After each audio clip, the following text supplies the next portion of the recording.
Taking over control, can you feel it? Our body's moving closer, is it real? Trying to lose myself on the night shift, outside, yeah. Baby, can you feel me? Can you try it? I'm ready to move for the night, yeah. Trying to lose myself on the night shift, outside, yeah.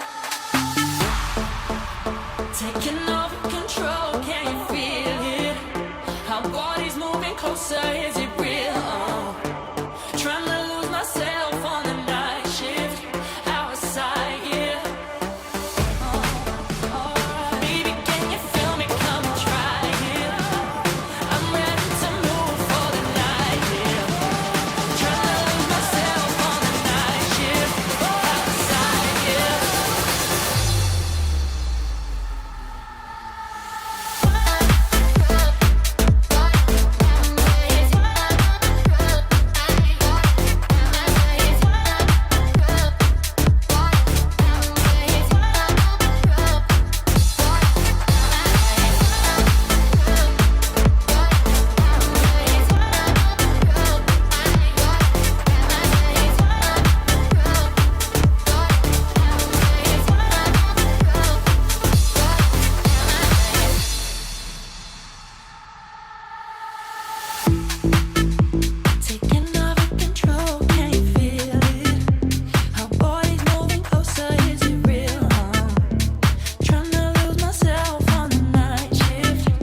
Hello, how's it going, everybody? Welcome here to the EWC. We have got the North American qualifiers underway. My name's Cryptic here with Mr. Bowie himself. What's up, man? How you doing?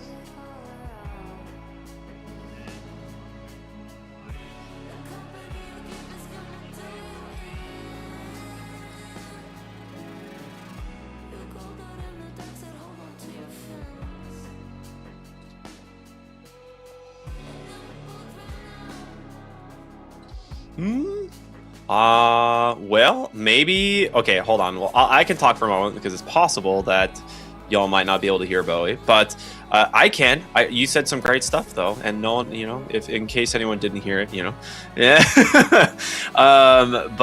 Yeah, we've got basically a showdown here. Actually, of a couple of South American teams here trying to compete up against what will eventually be GamerLegion in the grand finals here later today. You want to give it a shot, Bowie? How you feeling? Yeah, I can hear you. Yeah.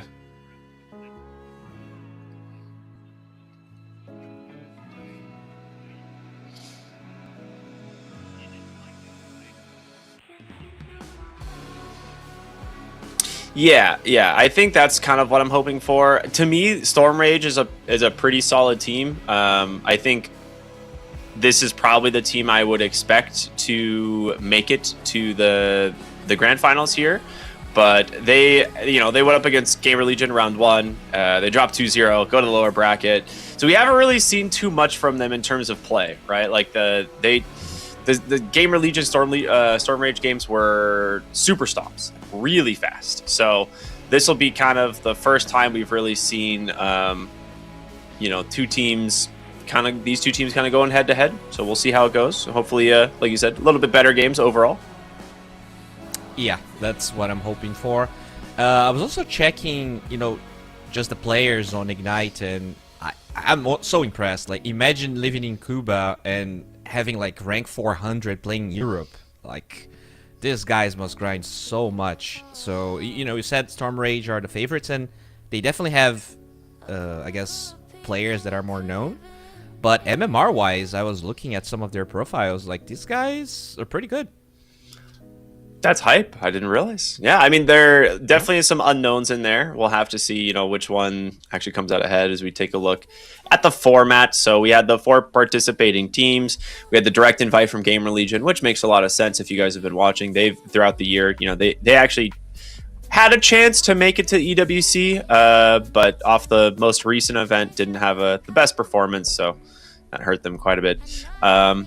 Double elimination bracket, all best of 3s into a best of 5 grand finals, and then the winner, of course, will make it to the main event to represent North America. We'll see which team it ends up being. I think GamerLegion are the favorites, though, right? Like, they're based on what we've seen. Like, if you are GamerLegion, as you said, they had super close results against really good teams in a lot of recent tournaments, but it feels like they always drop the ball by like a very small margin. So if you are GamerLegion here, you're expecting a 3-0, right? You just want to be absolutely cruising this. You feel like you're above the qualifiers even. But you never know. I am hoping that we get a close grand finals, but for GamerLegion, I feel like if you want to actually do well in these international competitions, you need to be acing these qualifiers. Yeah, I mean, if there's any sort of like indicator that you don't really know what's going to happen, you could take a look at what just went down in the Western Europe region, where Na'Vi gets like upset by both LGD and Pipsqueak, which, to be fair, LGD has looked incredible. They're literally like the #1 seed in the current Blast Slam event right now, so they are playing at the top of their game. But to then see a Na'Vi like get knocked out by Pipsqueak, a team that just gets thrown together last minute, there's a lot of pressure that comes into making it through the qualifiers, and all you need is like one bad day, and then that's it, and you're out. So we'll see what happens. I think GamerLegion is quite a bit of a step above, the other teams here in the qualifiers, but if you're having a bad day, you're having a bad day. It is true. And I do feel like Na'Vi has a different problem of like fatigue of playing a lot of tournaments, right? I feel like GamerLegion, they've been a bit more chill. So hopefully, they're well rested. They are ready for these qualifiers. But as I said, anything can happen. Dota is a mental game, and sometimes, you know, something happens. You just don't play game one that well. You tilt. But I do know Mangusu, their coach. I feel like he's a very chill guy. I think he brings good vibes for the team. Yeah, that's true. He does. I actually really liked him for a while when he was involved with, you know, Heroic back in the day as well. So he's a super nice guy. So we'll see what'll happen. I think we're still waiting on one of the players. Unfortunately, there's a little bit of a delay. You know, we were a little bit worried because we were missing the entire Ignite roster like 5 minutes ago, but they've all showed up, so we're good. But we're still waiting on one of the members of Stormrage. So we should have them hopefully in the lobby soon. I imagine they're booking it. They're not gonna want to be too late. Yeah, I don't know what the VPN situation have to do to, you know, play from Cuba, but you know, hopefully he figures the whole shebang there. But yeah, do you know what happened? Because I was looking at the results of like Ignite versus GamerLegion. Forfeited game 2. Like, did something happen with like a connection, or they just didn't feel like so that's what I was wondering. I didn't quite get it to see that yesterday, so I don't know exactly why that happened, but yeah, that was definitely a little bit strange. So I'm not sure if they just for some reason were deciding like, oh, you know, we're just not feeling it right now, like we'll come back fresh tomorrow. Because their thought process is like, if we lose to GamerLegion now, like you still have to beat Stormrage, you know? Yeah. So maybe their thought is we'll just come back at it fresh the next day or something. I don't quite know, but if you're forfeiting because like of a skill diff or something, that's not a good sign. Yeah, for sure. I hope that was not the case, you know. Maybe they didn't want to give away any strategies to Ignite that would be playing them anyways. But yeah, I'm excited for this one. I hope it's a close match. As you said, a lot of experience for Stormrage, definitely. These guys know Rebel Z. He's the main stand-in for every South American team that is a good mid laner. Yeah. 9 is pretty a seasoned player as well, so it should be good competition for Ignite. Yeah, that's kind of what I'm thinking. Is like, I think for Stormrage, there's a lot of like consistency here just from the mid lane, and I think that is like a pretty important thing to have right now.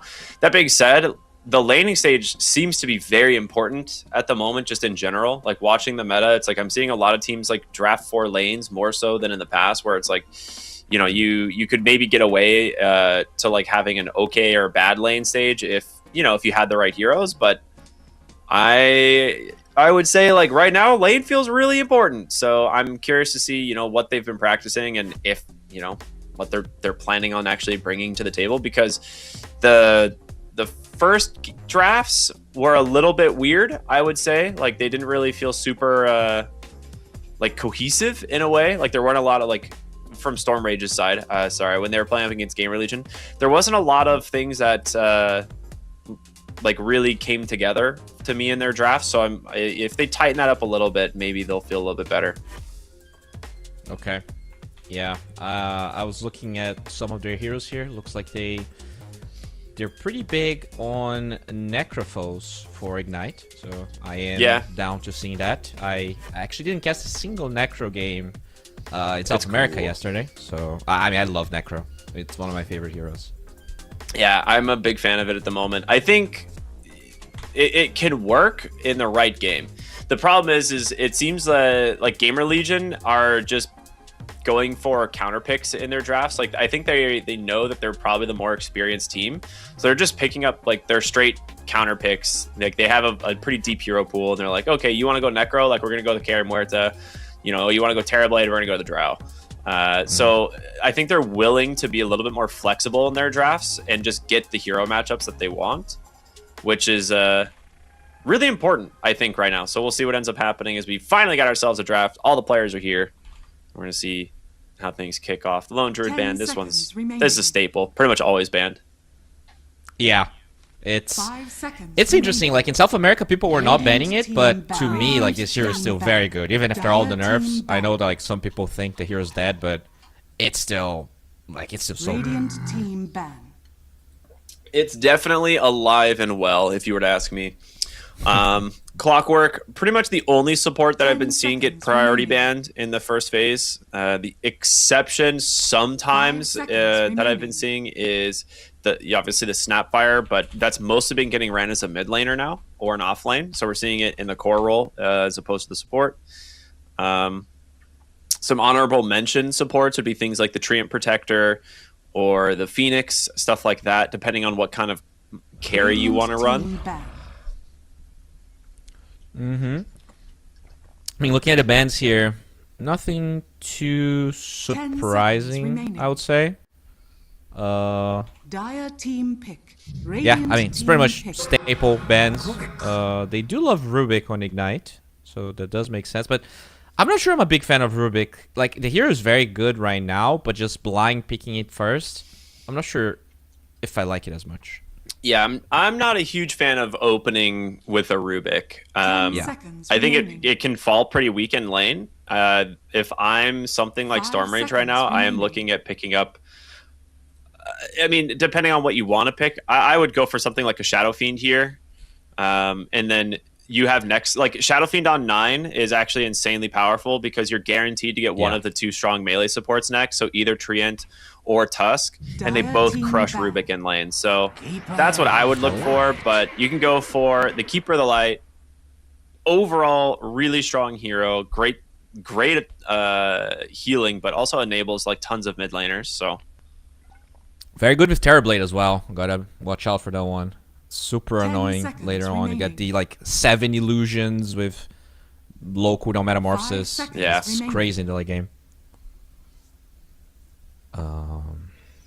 Okay. RoboZ also does play mid, so you gotta watch out for the flex too. That's true. Yeah, we haven't really seen it too much mid. I think there's like the benefit of Coddle early is that you just get to hide the flex for a long time, but I think I like it more in the support role now just because the Holy Locket healing and the Shard are so good. It just feels like you're getting so much value out of the hero, and as long as you give it like some frontliners, right? Some heroes that play in front, and to pair it with a couple strong combos, either like the Ember Spirit, Storm Spirit for the mid lane. The Beastmaster is not in the pool, so that one's not available, but there's still a lot of options. Even Dusa, right? I've been seeing a lot of Doom, so can potentially pick up a Dusa as a response to Doom if it pops up.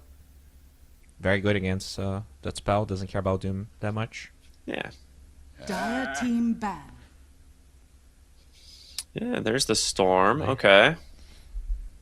Yeah, you were talking about the Shadow Fiend. That here is still a menace. They do have 18 for Ignite, so maybe they are willing to pick it in that slot. 10 seconds remaining. Radiant team ban. Dawnbreaker ban. Okay. Radiant team pick. Dire Axe team taken pick. out. Good on you, mate. Oh, You're going boy. Terrorblade. I think you probably need to address that. I think TB is looking better and better here. Yeah, Largo is an absolute beast. So if this is the offlane duo, Coddle Largo, it's insanely strong because Largo doesn't really need much in lane. Like he can actually like solo lane against most 5 seconds combinations, and then Coddle can stack and then give him just infinite sustain in terms of mana to wave clear with. Like he already has tons of HP regen through Catchy Lick, so you might be able to just stack and rotate on Coddle and then like leave Largo to solo bottom. Yeah, and like his cooldowns are so low, he really benefits from Chakra Magic in the early fights. There he is. Radiant team pick. Okay. There's Phoenix. Interesting. I don't think this kills Largo. So this is my concern. I was like, I don't think you actually kill Largo with this lane. It might be annoying because he has to like choose what to Catchy Lick, whether he wants to get rid of Time Dilation and 10 Fire Spirits, or if he wants to like remaining. kill a ranged creep. And if I'm Largo, I'm probably just killing a ranged creep and walking 5 away. seconds remaining. So I don't think he's going to care all that much. It is a rough matchup eventually. Like Faceless Void against Largo is annoying with Time Dilation for sure. I think Void is good here. Like Void and TA are the usual response when there's a Coddle in the off lane, right? Because you can Time Walk or Refraction against the Illuminate damage. Like you don't have to be so worried about the positioning when he's just illuminating the wave. So that's good for sure. And I think it's good. It's like okay-ish against the Terrorblade, because like if you have enough damage, you can 100-0 him inside a chrono. Right now, I wouldn't say they have that enough damage. So you need like a mid laner that's burstier. There is no like Snapfire to combo with. I've seen like I don't remember who said it at Blast, but they were missing Zeus considering how Terrorblade is this popular. Maybe we could see it here at some point. There's been a couple of people who have played it. I know BZM played a few games of Zeus recently. There's the Kez. That's not too surprising. This hero is very, very strong. I am curious, do you know if RoboZeus played it mid at all? Okay, I was going to say Silencer. Dang it, I should have said it. I think, to me, I was going to say Silencer Ember seemed like a pretty great combo, but they'll go for the Kez and Silencer. Mm-hmm. I mean, Kaz is a really new hero. I haven't cast that much RoboZ recently. Like, he wasn't in a lot of the turns that I cast, so I don't know. I'm assuming it's going to be carry, but it could be mid for sure. It depends on the matchup that they're probably going to pick it here, right? They have 23, so I don't think it makes that much sense to pick your mid laner afterwards. Yeah, and like unless you have a lot of experience on mid Kez, that you'll just run it in the safe lane. They'll pick Tide. Okay. He's a durable laner against Kez, but I don't think he actually wins the lane against Kez either. And for Rubik, this is the problem with like the first pick Rubik. This hero has nothing to steal this game. Like there's no good spells for the Rubik. Like there's no big stuns, there's no like obvious nukes. His best thing is probably Frog Stomp or Catchy Lick, which is really not good. They banned the Ember, of course. That's not surprising. Yeah, I agree with you. This Rubik just seems a little bit lost here. I also feel like they're missing that damage we talked about, and they're gonna ban. I think they're probably gonna ban like Quap Invoker here. So I don't know. This Void is gonna need a good lane, and as you said, he's not gonna kill Largo. Like he might farm, but I don't think he's gonna pressure Largo at all. Yeah, and Largo just, strums his guitar and gets his items, like you can't really slow down Largo unless you like can kill him in the lane, especially when you have a Keeper of the Light behind him who's just going to be funneling him mana and stacks. And you don't really have great stack contest right now. Like Tidehunter can kind of rotate and Phoenix has, Fire Spirits, but your Faceless Void's not showing up to contest stacks anytime soon. So both sides probably banning mid laners here. What is another good Kato synergistic hero? Pango is out, Ember is out, Storm is out. Void Spirit maybe? Like, is that good enough? People still run it, yeah. People still run the Void Spirit.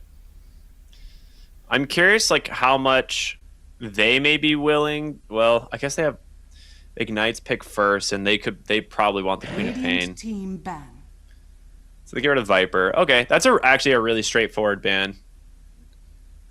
Yeah. Is there any chance they're going for like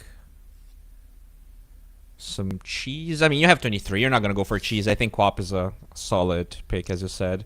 Silencer is annoying, but that's the only hero you're really scared of right now. I mean, RoboZ would Huskar you, even though it's not a Coddle pairing. Like, if it ends up being like a really good Huskar matchup, I could see him doing it. True. And Largo does like to play with Huskar. The healings make him pretty annoying. He's also like all of his damage is spell based, right? So he actually benefits from his third spell.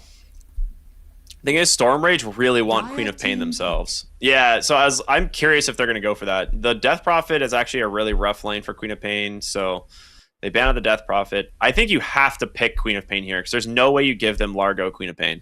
The combo is way too good. Yeah. I think you have to go for it. Unless you want to pick like Sniper or some like greedy hero. They don't have a lot of catch. They go Huskar. Okay. I think you still pick Queen of Pain. I don't think Huskar shuts down Quap too much. It's a little bit of a... It hurts a little bit, but you can still very easily like just dagger and get yourself a little bit of space in the lane. Yeah, if this was the old patch with the Dispel facet, like Quap would 5 lose seconds so hard, but remaining. I don't think it's that tough of a lane anymore. Yeah, it's like 2 points dagger, blink, max scream, and then with it you can at least like kind of kite Huskar in the lane a little bit. Yeah. Drag waves, etc. And like you're pretty much just playing for your item timings. Is there something like? Oh, They okay. Yeah, go- I mean, okay. there's the Your sniper. hero. Yeah. Wow. If Toxic. they're taking the egg, right? They didn't really have a hero. They can do that. That's good. Yeah. It also hard for Faceless Void to close the catch. They have Stide, and usually you don't want to like rush Blink Dagger. They also don't even have follow up to the Tide itself. So I do like the sniper. I think it's a good pick. Yeah, it is. It's not like it's a little bit greedy because you have, Largo, who basically is farming to Aghanim Scepter. Like he'll go to Kaya Sange and then he's like, all right, time to go get my Ags or time to get my BKB. So you do need a lot of space for your offlaner before they're going to be able to start contributing. But we'll see what DM's able to get on the carry Kez. It's a pretty self-sustained laner. With a silencer as well, I think this should be a super free lane for the Kez. They should be able to body the Tidehunter Rubik. I think that's why they picked the sniper. Like technically, they should at least go even win all of their lanes, and that draft is good if you do well in lanes. If you don't, and then you're just farming, it's a terrible draft. Your supports have no stuns. You can't really make any moves. But they're probably going to this game expecting to be the better team as well. So I like the confidence. I think this is fine. We'll have to see, if that confidence is worthy or not. Sometimes it backfires, but I do like the draft. I think it's much more straightforward in my eyes than, say, Ignite's. Mostly because I think Ignite they've got, 2 big spells they're playing around, which is Ravage and Chrono, and they're comboing that with the egg, essentially, right? So if you don't manage to hit those, or they're, slightly mistimed, or, any of the tons of things that can go wrong, I think the draft kind of falls apart. So we'll see what they can end up doing here as we jump into game number 1 of this best of 3. The winner, of course, moving on to play GamerLegion. Yeah, it's going to be an uphill battle here, no matter what happens. As you said, GamerLegion, the defenders here of these qualifiers are always the team to beat for everyone else. But you do got to win this series first.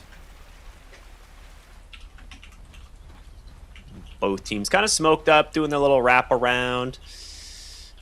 I don't think anyone should be able to connect. You do have the Faceless Void kind of hanging around, but both teams kind of making the same movement. Well, he's walking up onto the high ground. He does have Time Walk, of course, so he should be more than fine. Okay. Interesting curse level 1 from the silencer. Yeah. I really do not like that. The Glaives is just such a good ability for harassing in the lane, so that is...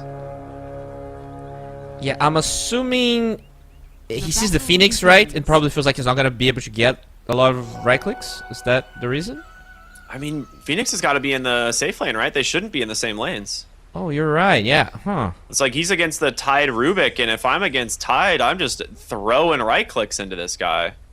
I mean, the Kraken shell he's not going to have early on, but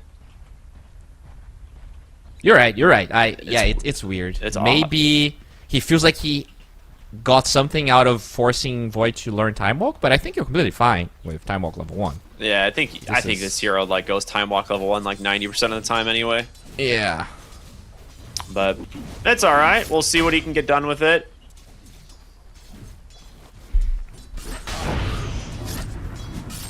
Well, they already had their range creep denied on the bottom side.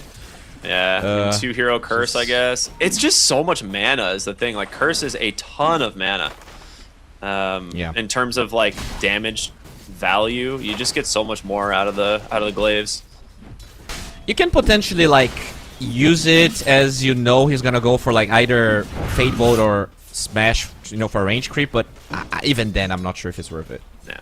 I mean, if they just keep giving him 2 hero curses, then it's whatever. Yeah. Then it's fine, I guess. That shouldn't be happening, I'm pretty sure, but it's fine.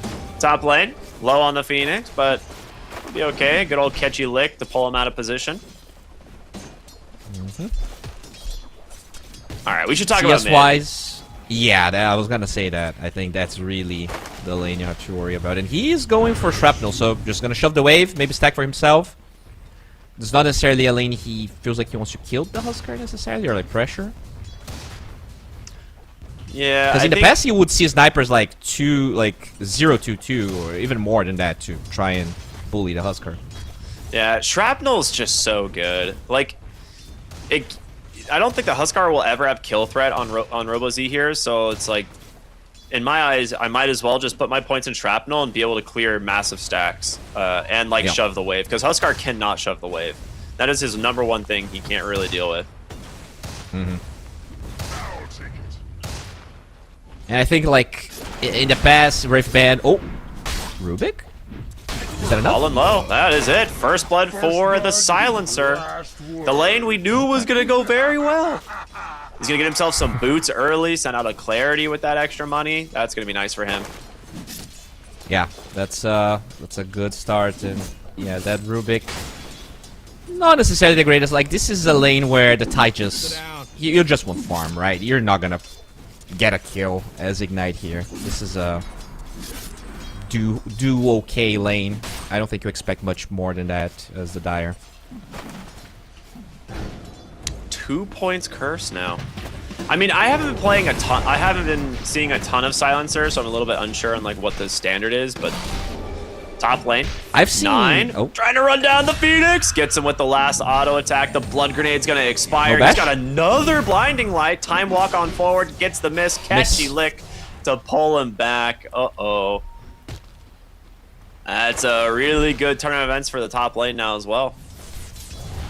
I had one Silencer game that I cast yesterday, and Silencer rushed Dags. Oh, wow. But okay. it's not like Arcane Curse got changed recently, right? It's still the same spell. So I was puzzled by the eggs, and I'm still trying to figure out what's up with the level 2 point here. I mean, he just walked a little bit too far forward into the Rubik. Fairy Fire on Telekinesis cooldown. pulled back. He's got one more, though. He could turn around. He has a curse in a couple of seconds, and with Kez here, I think they should. Curse onto 2. He's got it. DM actually just falling very low. I mean, they could... I mean, Rubik, he has 2 wall charges? Okay, maybe not. Yeah, the Kez is 1-1-1, so maybe felt like Yeah. he didn't have enough damage with Echo Slash.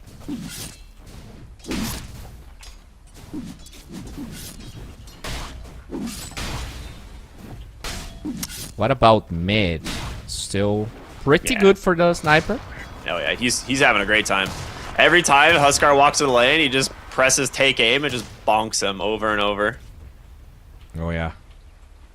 Just a dream sniper lane. But you know, sniper is one of those heroes that, you know, struggles to rotate. It's a hero that, as you said, just like Largo, wants to farm a little bit. It's not straightforward. Like, there's no straightforward way to contribute to your team besides farming. So I do wonder how they're gonna try and utilize this lane advantage later down the line.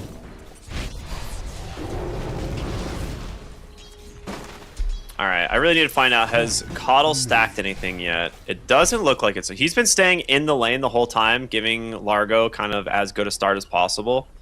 He does have Soul Ring now on the Largo and his boots, so I don't think he's really in danger. So at this point, I would like to see the Coddle maybe rotate for the 6-minute power rune, but like stack the hard camp on the way over, or the Ancients as well if he can. But I think that Yeah, is... especially because you have this max shrapnel sniper, right? Exactly. You have tons of heroes that can get farm out of the stacks.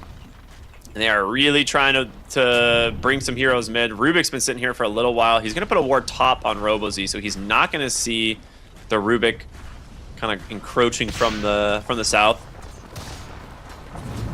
6 on that Huskar.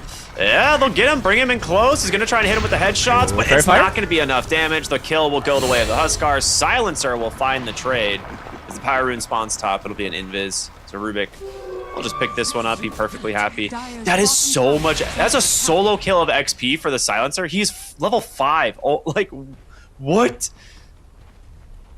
That's crazy. By the way, there's one interaction here. Huskar's not gonna lose intelligence, So Yeah, true. Yeah, you don't mind. doesn't care about that death, I guess. I mean, But you do get the technically, he intelligence can from lose silence. intelligence. He just doesn't lose mana. You're right. You're right.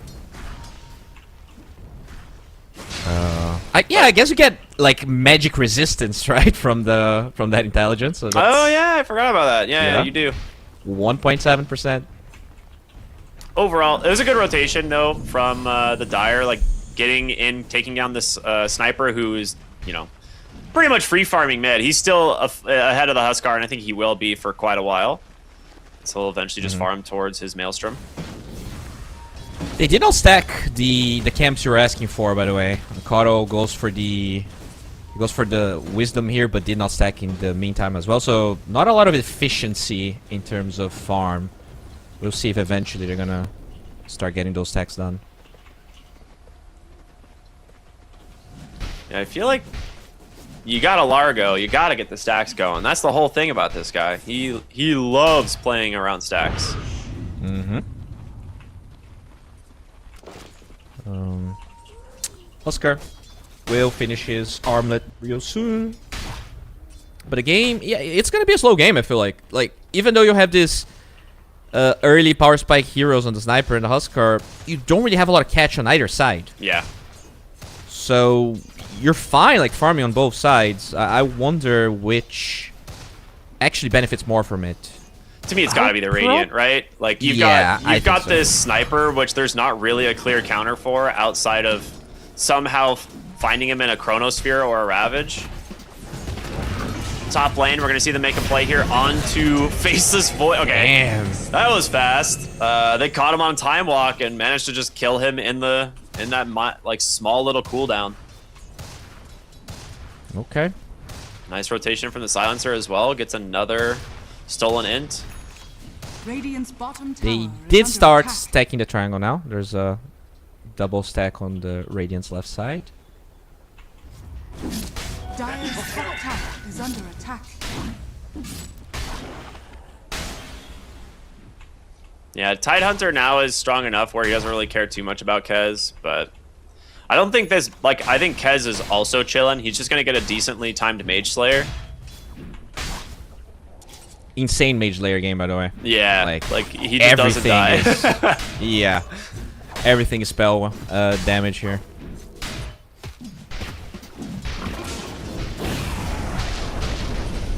All right, time dilation here out onto the Largo. They're getting some serious damage in. Nice two-hero Chrono to follow it up. The Phoenix gets the Fire Spirits, and I don't think they have the damage. it's still not quite enough with the help of the Rubik, but there's the Global. They'll bail him out just in case. And Silencer now. Coming up to the top lane. There's going to be the Kez rotation. have Nice Ravage Ravage here. failed, but the Ravage does connect, trying to get on top of the Coddle to get the kill. And DM pulled in really far. What? Dire's middle Burst tower down by is the under Huskar as well. Okay. The Oh, Dire that is bring unfortunate. all 5 heroes top to win this Dire's fight. It pays off structures big. are They fortified. get the Kez.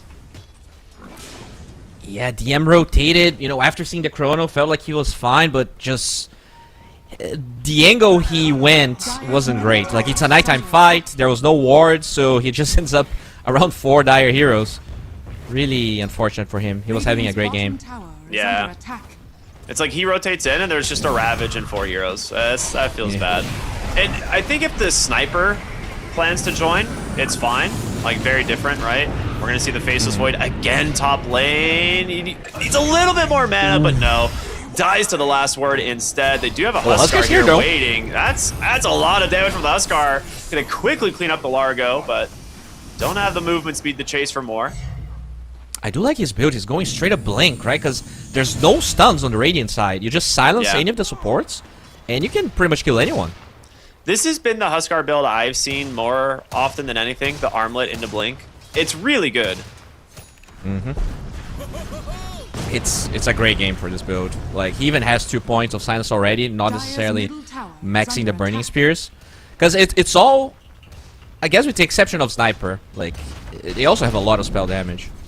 This is a great pipe game for Tide, but he is going Vlads for now.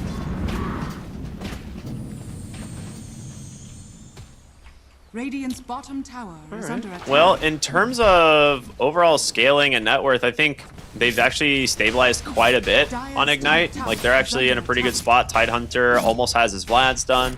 Like you mentioned, the Blink Dagger nearly completed on the Huskar. And Faceless Void, he's the one struggling the most. But he has the space makers, right? Huskar and Tide can get out onto the map and maybe make some space for him to find some farm. I just don't know if you're going to slow down Storm Rage all that much, because I don't think they have like any intention of really forcing big fights. Like I think especially after that last one, they're realizing like, okay, maybe we just chill a little bit. But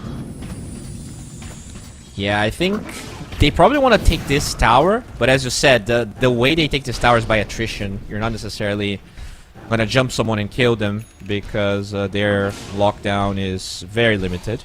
Time to farm stacks though. Sniper's gonna be really happy here. Look at that. okay, so they are going to give it to the Sniper. Wow. That is... Already I has that really Maelstrom. expected it to go to the Largo, but they'll give it to the Sniper. If he starts playing more active and joins his team more, I'm totally okay with this. Radiant's bottom tower is under attack. I think he will. He already... I mean, he's gonna have a Dragon Lance. It's one of those heroes that you just walk up to people and you kill them as they lose. Oh, the Blink Dagger debut. Blink Dagger and an amplified damage reveal. That's there's no way you're surviving that one on the Cuz. 3 points of silence, damn. 4 points. He's gonna be a straight up killer here. Senku, level 11. Yeah, he's doing great.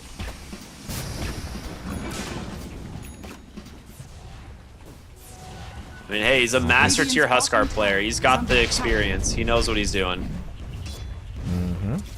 That Void though, his Battle Fury is still pretty delayed. Radiant are scanning.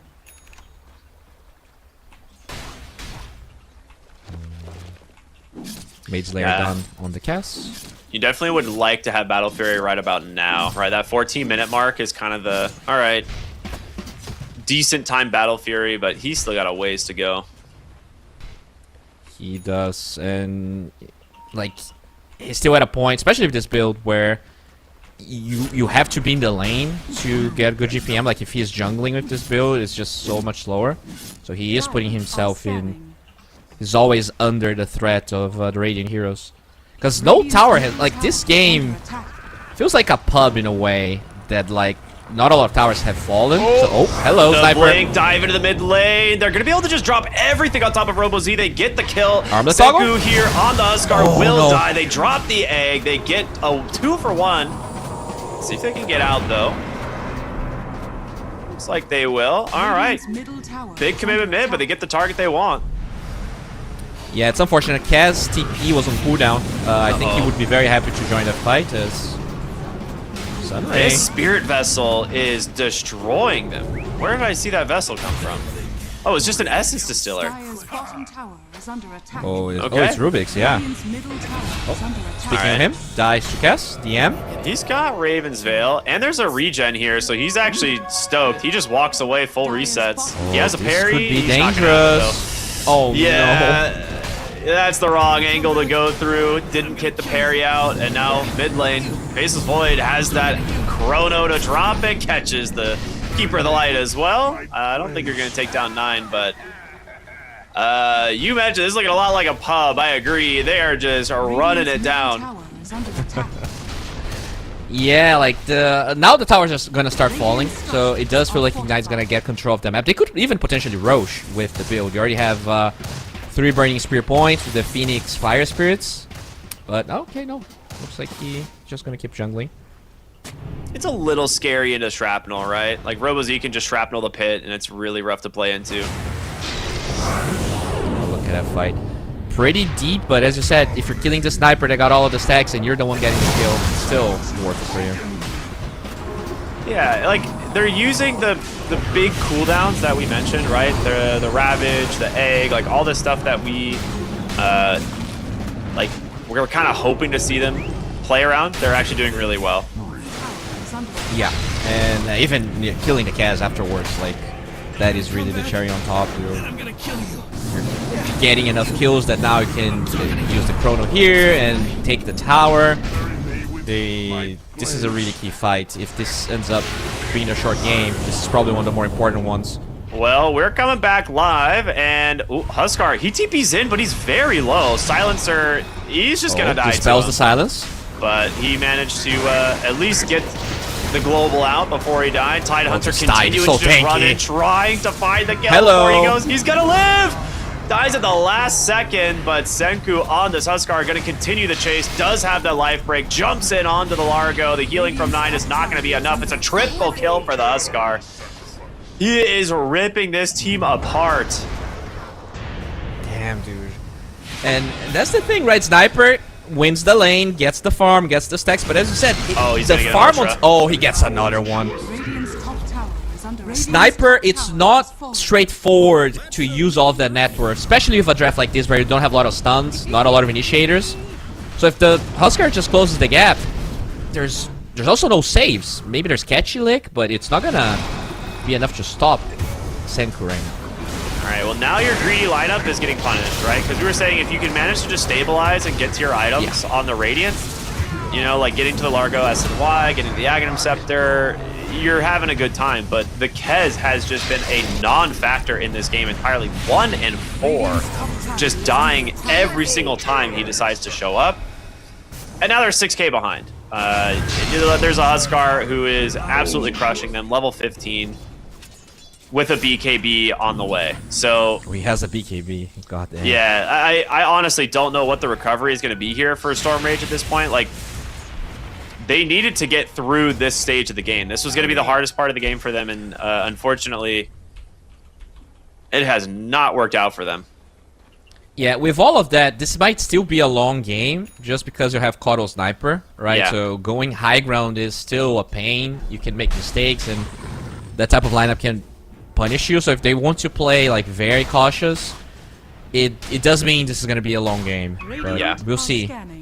I really like Tidehunter going for the Aghanim Scepter here. I think it's super smart Ags game. Gives them even more chase. That good minus armor for the whole Chronosphere. I'm actually going to see a smoke out of Ignite to try and play around this new BKB timing. Okay. And they're drawing the line straight to Robo Z top. Now Largo, he actually pops the smoke as Phoenix dives in aggressively, but Silencer is dead. And Huskar will turn back around and try and get another, and it will be the Keeper of the Light. So Senku gets the kill, pops the BKB, Sunray to heal him up, and I think he's considering going for more. Okay, now he'll back away. Damn, and look at Huskar's neutrals. He got the best, like, he has Crude with Essence Ring and BKB. Like, he isn't killable. You cannot really, you cannot stop him right now. Yep, and Faceless Void got the space he wanted. He's now third on net worth, basically neck and neck with the Tidehunter for second. Almost to his Manta style. He's chilling. He's having a great game now. Oh no, they found the M. Oh, that is a super dead. Yeah, I mean, these kills just keep happening.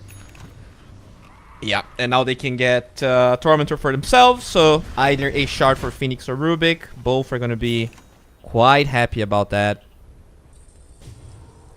He's going Ags on Huskar, which, it's a great item, but I don't know if I like it this early.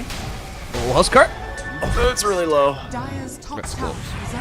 I mean, they don't have a lot of disables, right? I feel like that might just be the reason. But he did buy... Is this a naked plate mail with Ags? Yeah, or I think it's just a AC? casual plate mail. Eventually, it's AC in my mind. But... Yeah.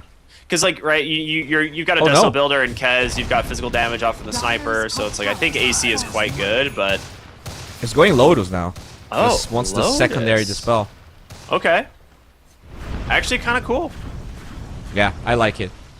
There's still a lot of garbage to dispel.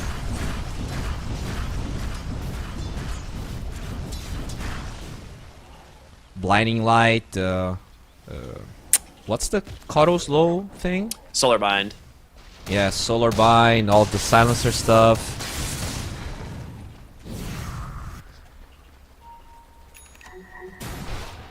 Radiant are scanning. Oh, Chrono! There's gonna be the Chrono. Oh, Robo-Z. Dude, how is the Huskar not in the Chrono? He like blinked with his foot inside. That's wild, but Yep, great use of the Chronosphere. They find the sniper.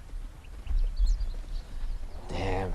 Yeah, this Huskar complete that one Blink Dagger purchase. He did so much this game. Yeah. Usually, I guess in the past at least, Huskar wasn't the type of hero that could play like that, but he completely took over the game.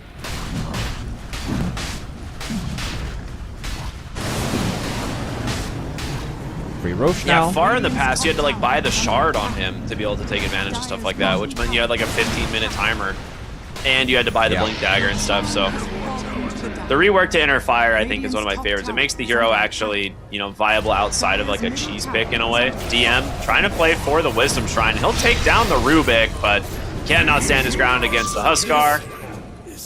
I mean, he gets a lot of gold for killing the Rubik.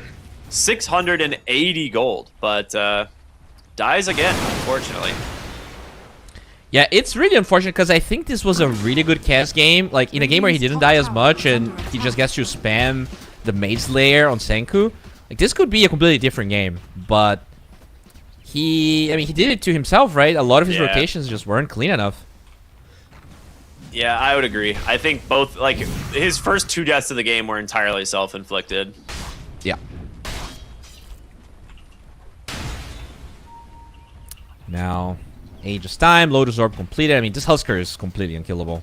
32 armor, 3 dispels if you count the life break. So Radiant structures are fortified. you have to avoid ignite entirely.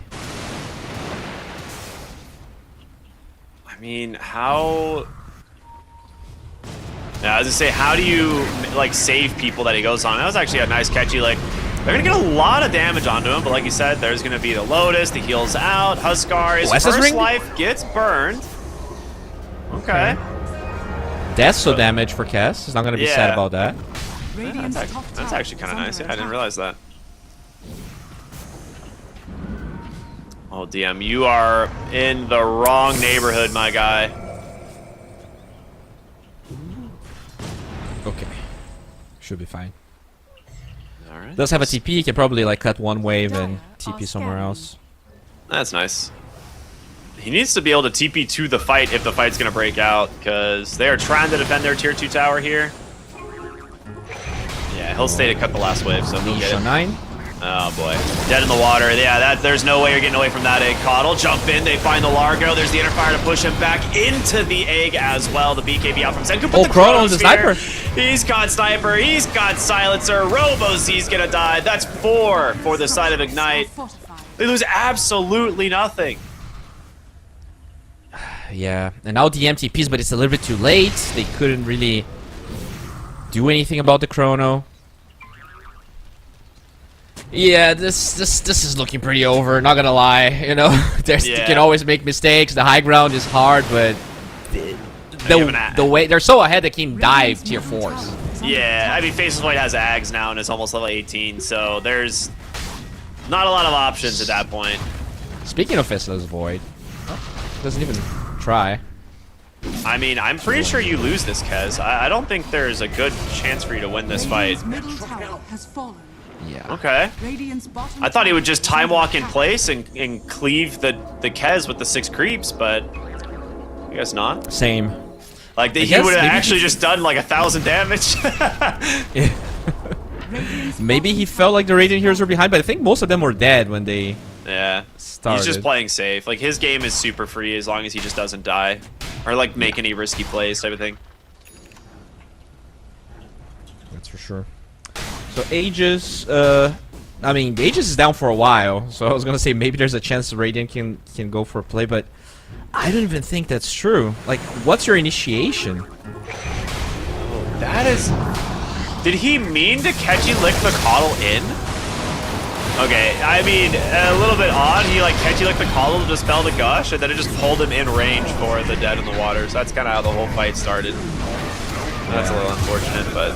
I mean, you can see how easy it is for them to play now. They just walk in, they Chrono, they Ravage. They just find the target that they want to kill. The X is also really annoying. There's not a lot of mobility on the Radiant hero, so this AoE is low.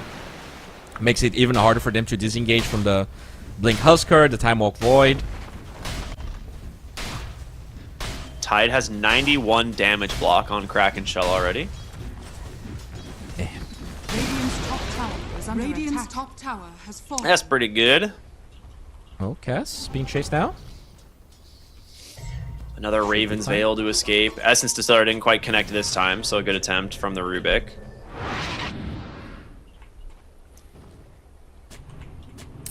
So Shadow Blade on Robo Z, potentially trying to get a Silver Edge. Really good Silver Edge game. But it does mean they're going to be lacking damage. Kaz is not very farmed at the moment.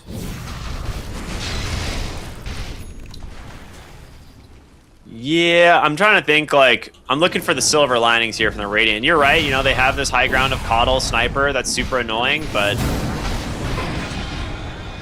Coddle's about to die. Be alive. He gets the Oh Chrono my. to 3. The egg, though, doesn't come out. No. Phoenix actually dives in, but he still managed to take down the Silencer. In comes the Huskar, gets the Silence onto 2. The Gush connects as well. This game is cooked, bro. Kez comes in and dies. It's an ultra kill for the Faceless Void, a 5-for-0 on the enemy high ground. Radiant's bottom Damn. tower is under attack. Yeah, first of all, I think you probably learned your lesson here. You give up this Huskar away for Ignite, especially when they have a hero like Phoenix. You could see a lot of fights where the Sunray Enku even stronger than Super normal. tanky, yeah. There we go. There's the GG. Radiant's bottom barracks are Yeah. under attack. But, you know, even then, it felt like there was a significant skill gap between them. Like, I don't think, like, bad, but I wouldn't say it's the reason one. I agree. My biggest concern about the Storm Age draft was just how greedy it was and whether or not they're going to be able to get that space. And the start to the lanes looked quite good, right? Like they were finding what they wanted to in the lane, but then a couple bad rotations and a couple like rough kind of team fights put them on the back foot, and Ignite just, dude, they just stepped on the gas, man. They never slowed down at that point. And yeah, Senku completely took over the game on the Huskar. Yeah, like, I only have one game to really go off of, but I would probably, what you need to do is pick a mid laner that is a bit more active and potentially give something greedier for DM. I don't think he felt, I'm not sure if the Kaz is the problem or if the rotation part of playing the hero was the problem, but maybe just give him something greedier where he's just farming and he doesn't feel like this necessity to rotate as much because you have a mid lane sniper that cannot do it, right? Yeah. Yeah, I mean, the Midnight Sniper, it worked great initially in the lane, but yeah, the Blink Dagger from Huskar just actually ruined his ability to play the game. Like, not only can you just like blink in and then inner fire, silence, and push back like any hero, but the sniper doesn't have any mobility early on. Like the opportunity is you rush grenade or something. Like that's not a good. Right, like that's not a good option. Like buying the grenade to at least get yourself like the pushback and stuff. But Go Scepter Sniper? yeah, Maybe? I mean you could go Scepter. He went for the Hurricane Pike eventually, but it's not enough mobility, and it's an expensive item, right? So it really forced their hand, and Storm Rage did not have an answer. Yeah. So hopefully they're gonna get back to the drawing board, find something that works better for them, because if this game is any indication, this could easily be a 2-0 if they get to play like that again. Yeah. Well, we're going to go to a short break, everyone, and we'll be back with Game 2 of Storm Rage and Ignite here for the North American qualifiers on the road to EWC. We'll see you in a bit.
sat at a desk in one singular posture for 12 hours a day.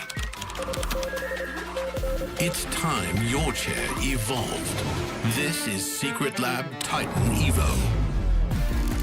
Ergonomically engineered for you, gamers, hybrid workers, artists, backing your every move.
Can't get to you. Can't get to you.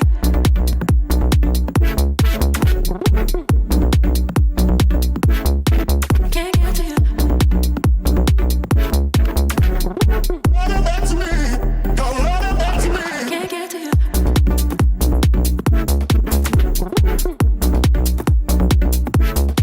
Can't get to you.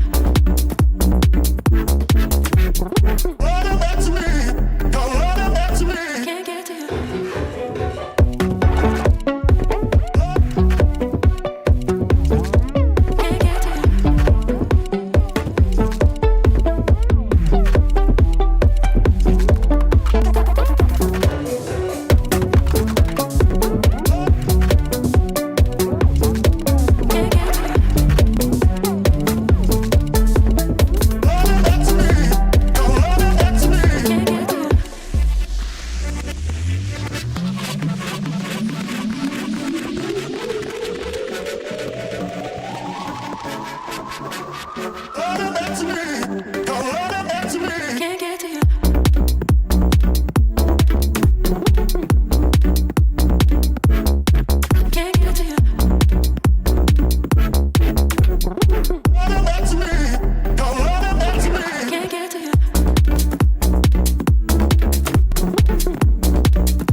Welcome back, everybody, here to the road to the EWC. We've got ourselves the North American qualifiers. We are one game in to this bottom lower bracket series. It is Ignite versus Storm Rage.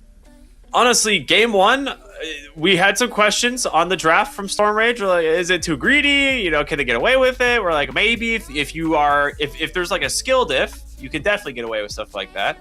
But it seems like maybe Ignite may have skill diffed them a little bit and completely ran them over with the mid Huskar.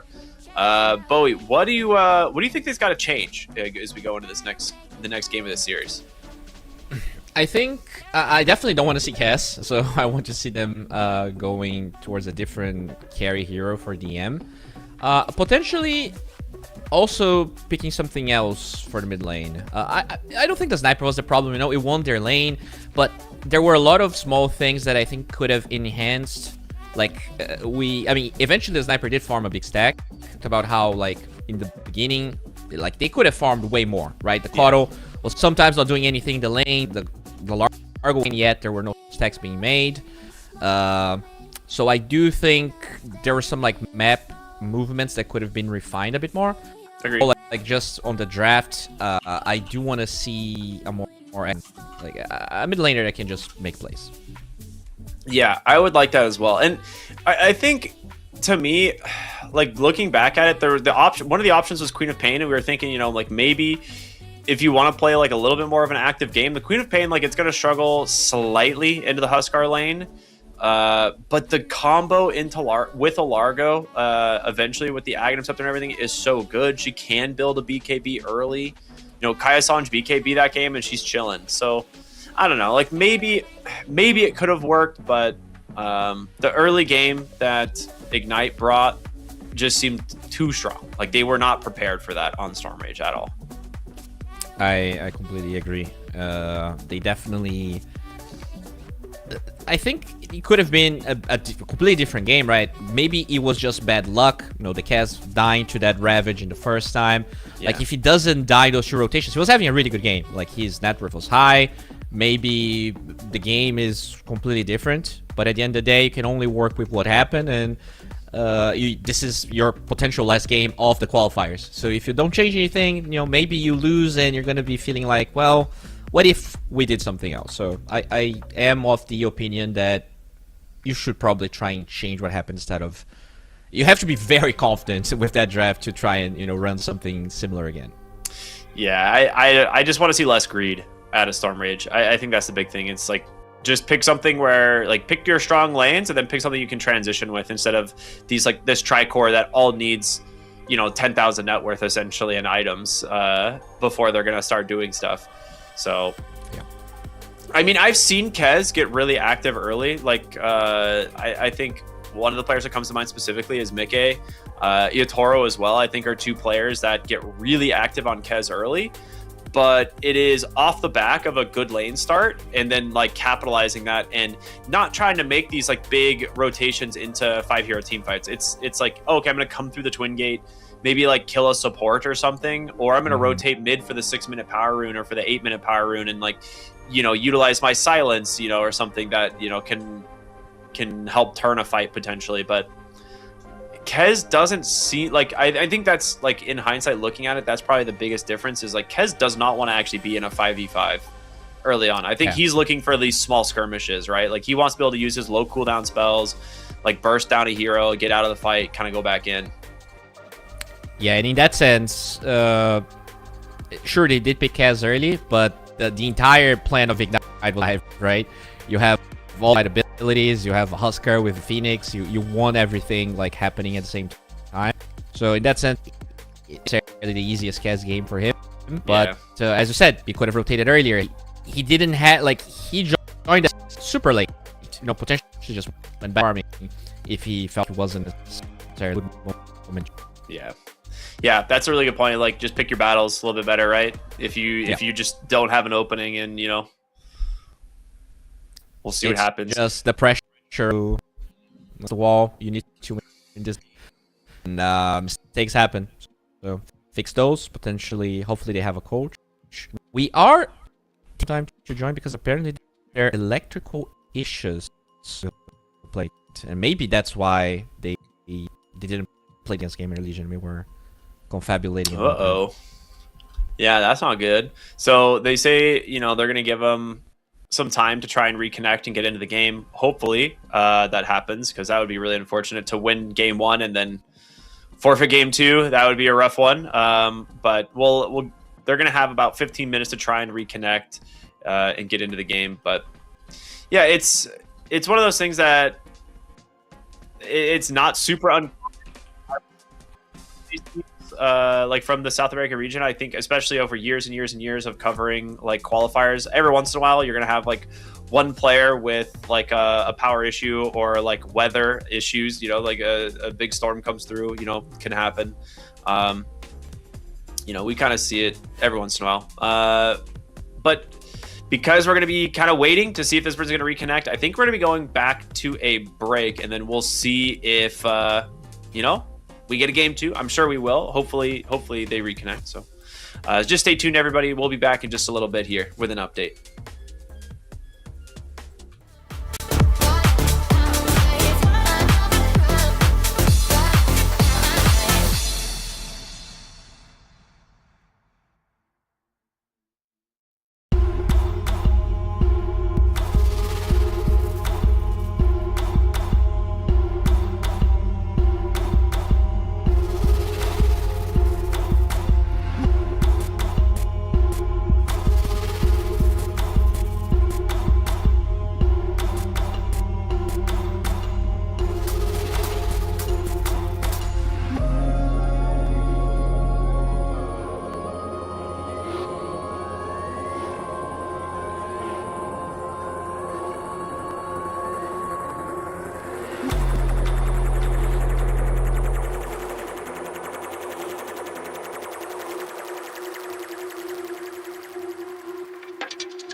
Welcome back, everybody. We've done it. We found a draft. Looks like we've got the power back and running for the players of 10 Ignite. seconds So remaining. one of them was having some electrical issues, but we are good to go. Radiant team They're going to back. have a level 1 draft penalty, obviously, for the delay. Radiant But team at least we back. have the game. We've got Dire everyone team here. We're good to back. go.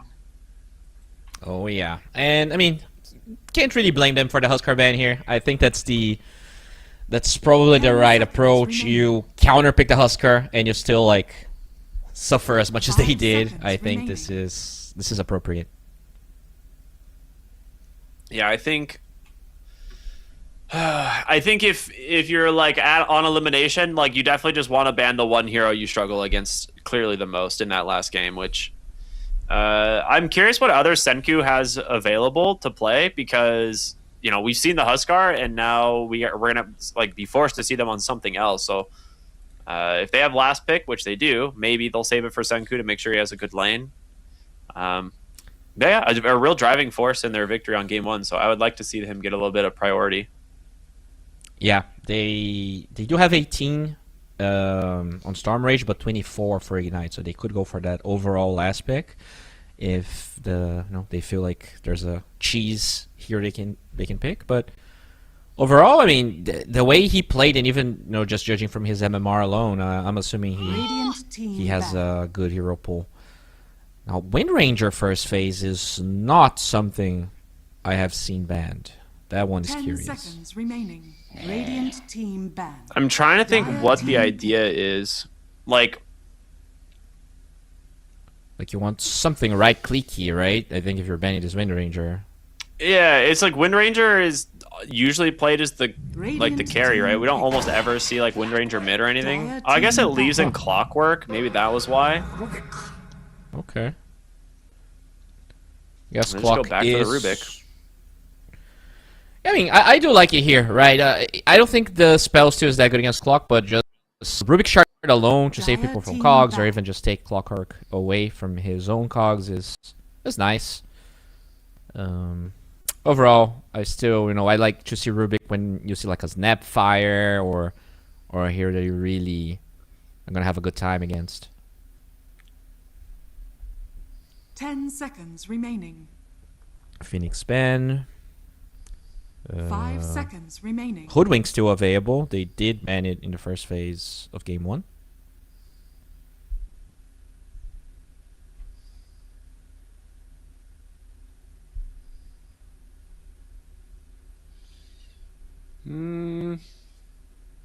I'm trying to think like what you want to pair with the Clockwork, because last game the Radiant team back. safe lane, it kind of fell flat in my opinion.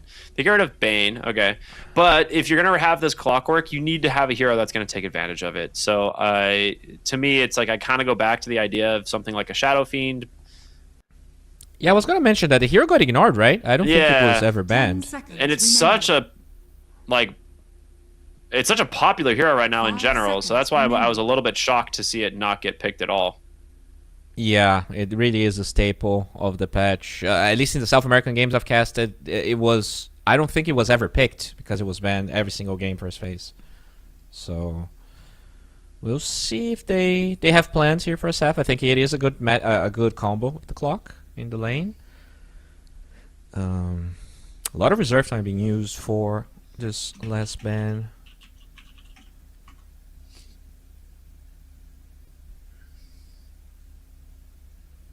So they played Rubik 5. Did they play Rubik Radiant 5? No, it was a team 4 in that game. Yeah, it was still the position for Rubik, yeah. Because I was thinking that maybe you would ban the Hoodwink because you already have your own Dire 4 and Clock's probably going to be a 5, but they just grab a Tusk here. Very good with that Shadow Fiend if it comes to it. Okay. The double support opener is a little bit strange. We don't really see that very often, but 10 kind of cool seconds idea. remaining. When you have 24, it's good, right? Because Yeah. you want to make 5 sure that you pick your seconds cores remaining. later. But it is, yeah, you don't see it as much. I think it was more popular in the past. As now... Probably want to support that doesn't care about shards. Something, Snapfire is banned, but anything that can go through shards is nice. Phoenix is also out. I don't hate Batrider. Like, it feels like that hero is way more of a core right now. Dire team But, pick. Drow Ranger. oh, they go Drow. Okay. So a pretty solid pick. Like Drow's been very popular, I think, recently. I'm unsure, like this has to be just more of a comfort thing because when it comes to like the clockwork pairings, I 10 seconds remaining. think Drow is probably Radiant not as team pick. also be punished by the right offlaner. So I am curious what they want to go for. I do like the Willow, though. Very good Yeah. against Snowball. Very good with Cogs. Just like all this garbage in the middle of the fight that you have to be careful of. 10 seconds remaining. Does synergize a little bit with Drow. So I think it's 5 seconds good. remaining. So one gap close here for the Drow. Anything that can get on top of her.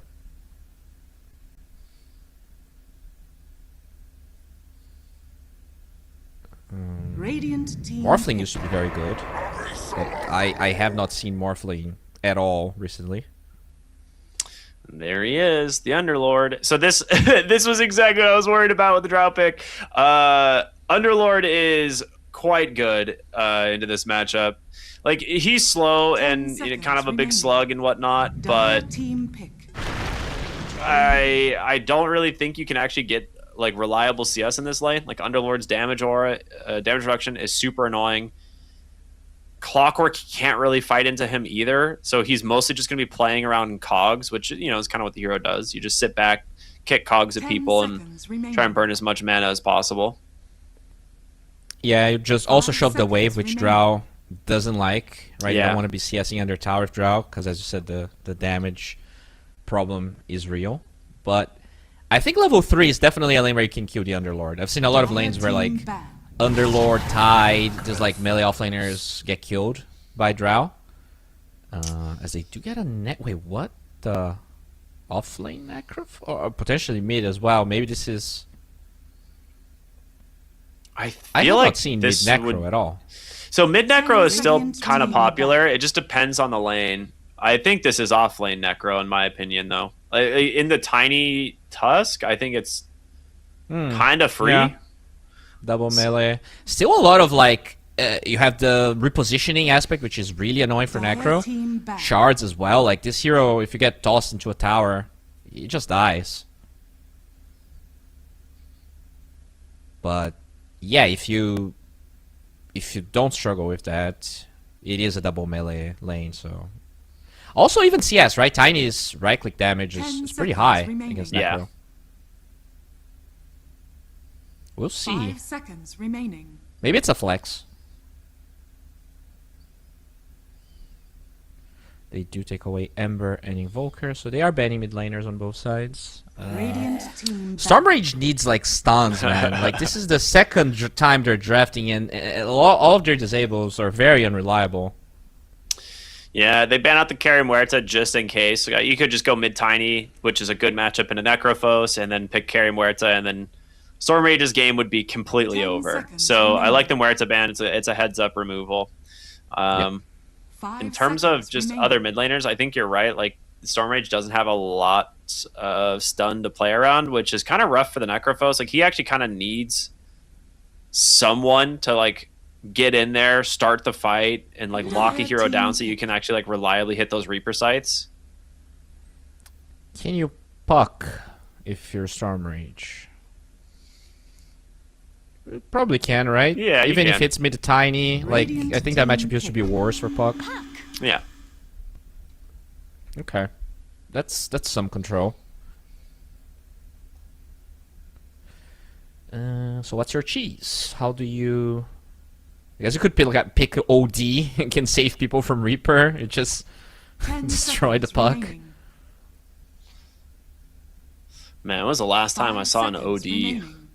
Yeah, that is a dead hero. I do like it though. It was one of my favorites in the past, but it is pretty gone. Yeah. What else? They have like global with the Underlord You have scaling with the tiny. Supports are relatively mobile, can make plays. You could Void Spirit here. Can get on top of Drow. Sort of annoying for the puck. Yeah, I actually like that idea. I don't think it's a. I think it's a pretty decent Void Spirit game. I'm trying to think if there's anything else. You could do something disgusting like a Viper if you really wanted. Yeah, they did ban it, right? Game number 1. Yeah. Maybe they will. Night. Oh, Now okay. select That your is a heroes. classic against puck. Is it going mid though? It is. Yeah. Okay, I guess Senku just can't play regular mid heroes. Yeah, he really is he's a hipster. You know, I can appreciate that. It takes courage to play those heroes, train those in pubs where people will belittle your attempts. But I mean, it is a classic counter to puck. It also destroys Necro because Yeah, it's really good against both of them. yeah. The vision against Drow is amazing. You get to find where she is and jump her. It also allows the Underlord to get his Fiend Gates, properly. I think I like it. This also enables them to play just like they did in game number 1. Get sort of an early Blink Dagger onto Night Stalker and absolutely wreck Storm Rage. I guess. Thankfully, I was going to say their draft is less greedy on Storm Rage, but you have offlane Necro, so I'm not sure I can say that, actually.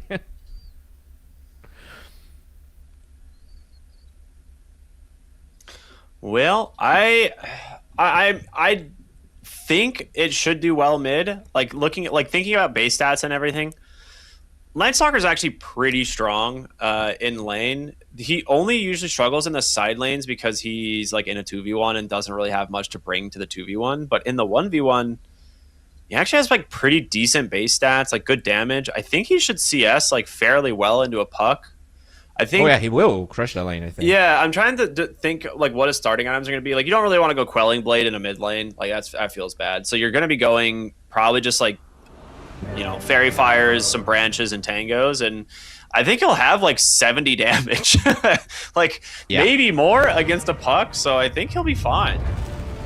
He will be super fine. My biggest, the big point for me is what this Necrophos is going to buy, because this is such a greedy hero. You're playing it from the off lane. You're not really going to be bringing much to the table. You don't push towers as well, so. Are you going to be like super greedy and, I don't know, build Radiance or... Okay, he actually has Radiance queued up. Yeah, okay, it has to be Radiance.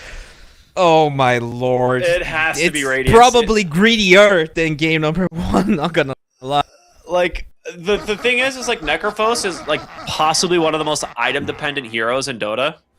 Yeah. So if you pick him, you pretty much have to go greed. That is the one downside to Necrophos. If you don't greed on this hero, you lose because you have to be ahead. Oh, don't mind me. Man. Just a wee fairy going about I your don't know. business. I really like that was a really good change from game number 1. Potentially, if and this buck has good levels, you have level 6. Like these 2 heroes can play together, create chaos, but it depends on how fast Night Stalker is gonna be. Because if this buck is just showing himself and there's a farm Night Stalker around, he's gonna be easy prey. You have like this triple strength core on Ignite, which typically Drow isn't that bad against. But these are all heroes that actually build a lot of armor items. Like Underlord, you just get a bunch of damage reduction from Atrophy Aura. Like he can build phase boots, like he can go into, Crimson Guard and stuff like that. You've got Tiny who just gets tons of armor from Grow. Like he's chilling. And then Night Stalker, also just is a blink strength initiator who's gonna have phase boots, BKB early, so I don't feel like they're gonna struggle all that much against this Drow Ranger. And right now I don't know who sits in front of the Drow Ranger to prevent them from running at her.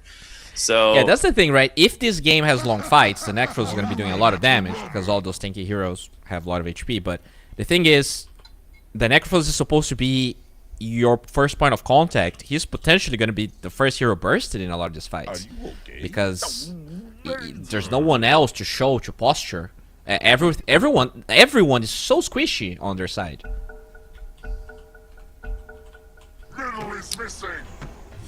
Well, it is time to see as we jump into the game and find out what's going to happen. I actually think Ignite, their #1 target is Necrophos every fight. Like, realistically, if the Necro is dead, the entire lineup for the Dire, I think, falls apart. Yeah. Just based on, like, what you were just saying. It's like, if they find Necro and he dies, I actually don't know how Stormrage are able to take the fight. And you have an Underlord to help find him. You have a Night Stalker who will have Dark Ascension. They have a lot of tools for this. Yeah, which is why I maybe expected a different Necro build, like way back. You would see like this Aura / tanky Necrophos builds. I thought that potentially like Consecrated Wraps would be good this game, but the item got nerfed so much that I don't think we're gonna see it. I think you, like, after Radiant, it's definitely like a Consecrated Wraps game. You know, I think that makes sense, but Necro, if you are just building no damage items on this hero, it means you have to have Shard at exactly 15 minutes, because that is your only form of damage then. And so that you're going, what, like Tranquils, a Bracer, like, I don't know what else your early item, maybe a Falcon Blade or something. Like, I don't know how you would manage to make it work, but we're going to see them bring many heroes here to this bottom room fight, and that will be first blood for Robo Z. It shall be. That is really good for the Puck to start off the lane. Yeah, it's huge. You need all the help you can get in a matchup like this. Yeah, as I said, 73 base damage on the Night Stalker. Casually 20 damage difference in mid, no big deal. Holy crap. Yeah, so Puck's only real reliable CS option is the Orb. Not the best feeling, because, yeah, he'll just walk up. Oh, okay, never mind. Wow. Robo Z kind of cooking.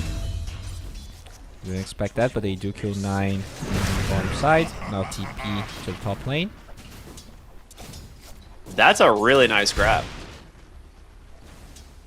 That's a juicy one. Who got that kill? It went to Rubik. Okay. Yeah.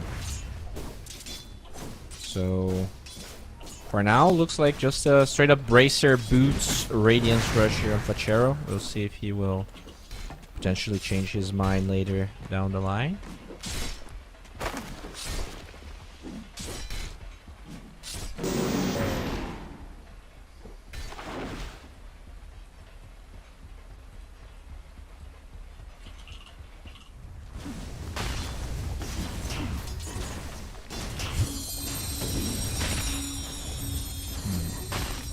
Wow, I've seen so dragon, little Night Stalker in my time that I literally didn't even know he had this Afternoon Feast ability. That's crazy. Whoa, Speaking of bottom him, lane. Oh, it's gonna be really close, but they got him. Necrophos goes down. Tiny should be tanky enough to get away from the Dark Willow, but she's gonna turn her attention, try and grab the tusk. Nice salve. Needs to just pop this though, and will be able to bramble up in 1 second. And walks right on into it. Ooh, he's actually out. He's out. He's got 20 MS. He's got shards as well. He should just go for the deny here, though. Yeah. Yeah. There you go. Really nicely done there from the Tusk. Yeah, it's going to be a double wave as well, which will push towards the Tiny. So he is going to be okay.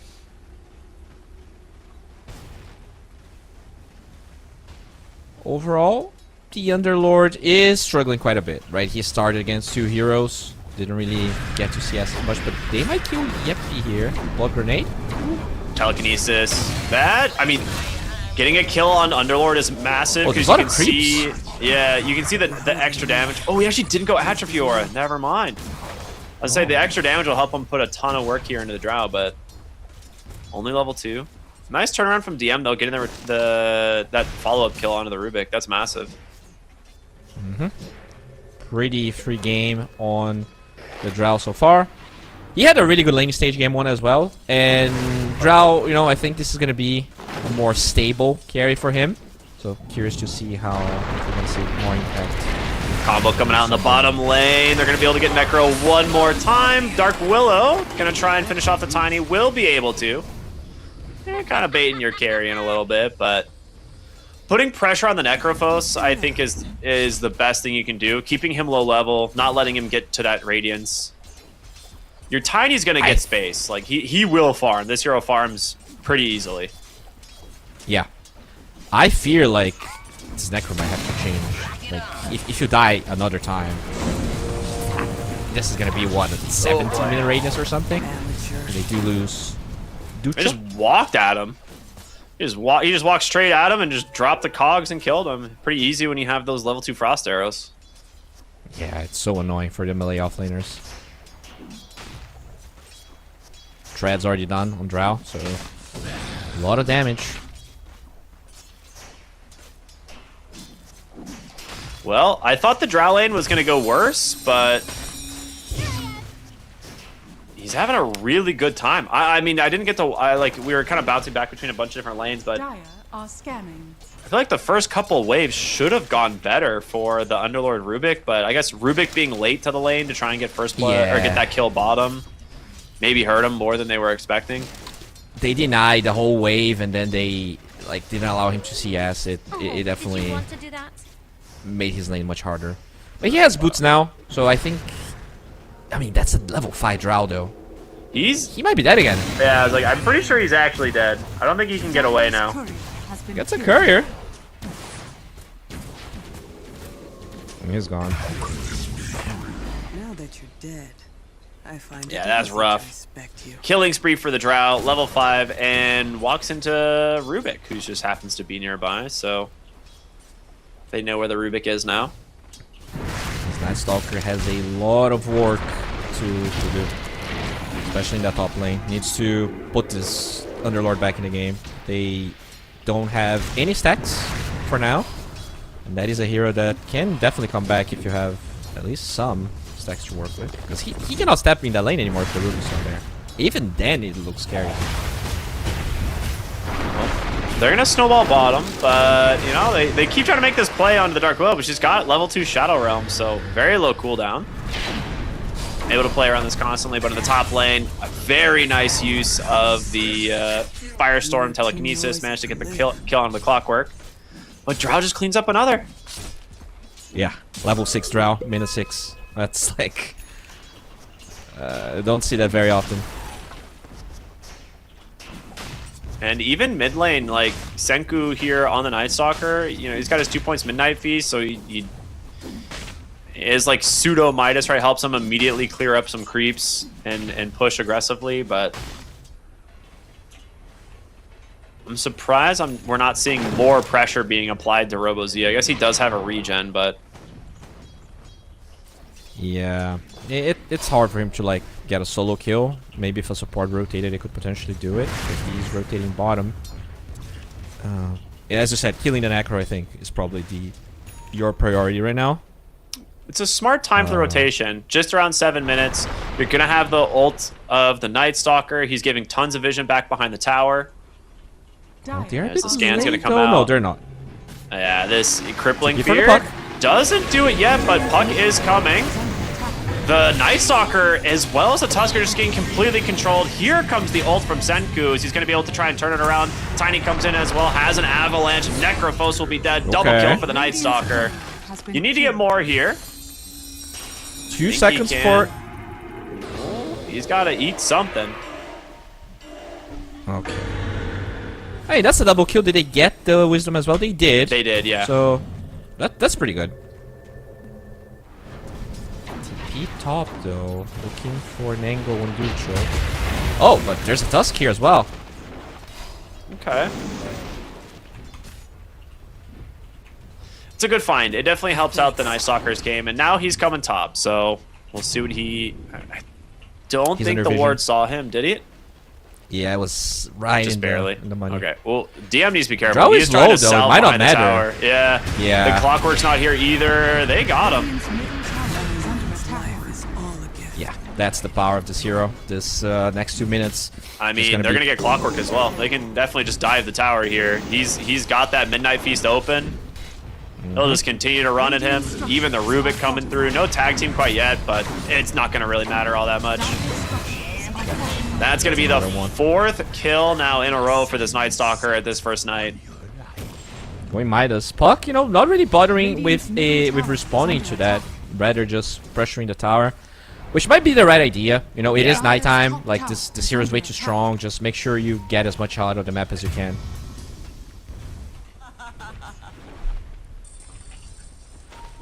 Somehow Drow finds an extra kill top. Just sticking around too long, maybe.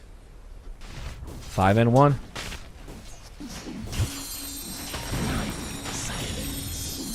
Night Stalker. I was like, he's just like, this is what I want to see is like anytime he has like his abilities up, like just put them on cooldown, put some damage in. Like that Midnight Feast, it's 4 points now, so it's so much sustain, is like health and mana, right? So you don't have to actually commit for a lot of mana regen on this hero. Yeah, it makes him online pretty much 24/7. With that Midas, he will be farming more as he TPs top under vision. Actually, never pop his Dark Ascension, so we'll kill this clock. He does find the clock, but they're just looking to dive behind the tower with that Fiend's Gate. Yeah. Dark Ascension is up, looking to get behind them. Does manage So to much TP AoE damage. in, but yeah, he's stuck, and now he can't go in any further. Reaper Scythe comes out. You dove way too far, the team on different pages, and now it's going to be an Underlord to join them. 3 dead on this dive, as they will find the Rubik as well, stunned up inside the trees. Dark Willow to get the kill. Oh, that is a big problem. If this Drow doesn't have that good of a game, right? She had 75 HP. Like that's like 3 strength that potentially in a game you don't stomp that hard, you still kill her. Maybe the Night Stalker doesn't die in the process. That is a key fight. It just solidifies Drow Ranger's position in this game. Puck gets a lot out of it as well. And it is daytime with Dark Ascension on cooldown. And this Midas being pretty late. Senku, it's gonna be 5 minutes of just farming, I think, on the side of Ignite. They don't have much they can do. Yeah, to me, it seems like the Night Stalker was kind of like, oh, I'm gonna go chase around and like in the jungle there, but their team like committed so deep without him before he even got there. And you need that Dark Ascension, you need the Crippling Fear to be able to get on top of these heroes and kill them. And just good plays from the Puck to hold the coil, but also from the Drow to hold the Gust. Like, she waited until Night Stalker was the one walking forward to use the Gust. Very true. Just good plays all around. Rotation from the Necro as well, helping. As he did get his Talisman of Evasion. Still level 7, so it's not like he's having a great game, but the Underlord is just as, shut down, and he's not a hero that scales as well. Even though Atos this game could be a big problem for the Puck. Radiant's middle tower has fallen. Yeah. It's not a hero that scales that much, but I think he still counters this Puck pretty hard with the roots. Well, top lane, nice pushback on the cogs, and another one to cancel the TP, and then it's just... Oh boy, this Underlord is just feeding kills in this top lane. They have had no hope here against this Drow Ranger. Yeah, look at the drawings there. Like, he doesn't have stacks. Potentially, complaining that he's in the lane because there's nothing else to do. And, he is right in a way. I feel like both teams have not focused that much in stacking, even when their offlaners are having bad games. Dire are scanning. Willow?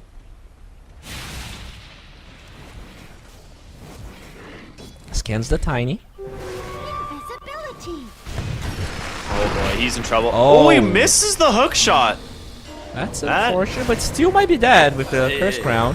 It's going to be a lot of damage still coming out, but there's going to be the Night Stalker this time with the Dark Ascension, actually able to connect onto something here, but your Rubik is still level 5. He's missing some spells, and instead the Reaper Scythe will get the kill onto the Night Stalker. Did buy the Midas at least, but still hurts. Good wards there. 9 knows where they are.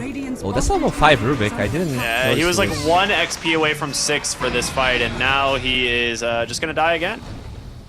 Oh. Are you sure? Trying to run away, but that's a Cursed Crown into another orb. There's no way out of this one.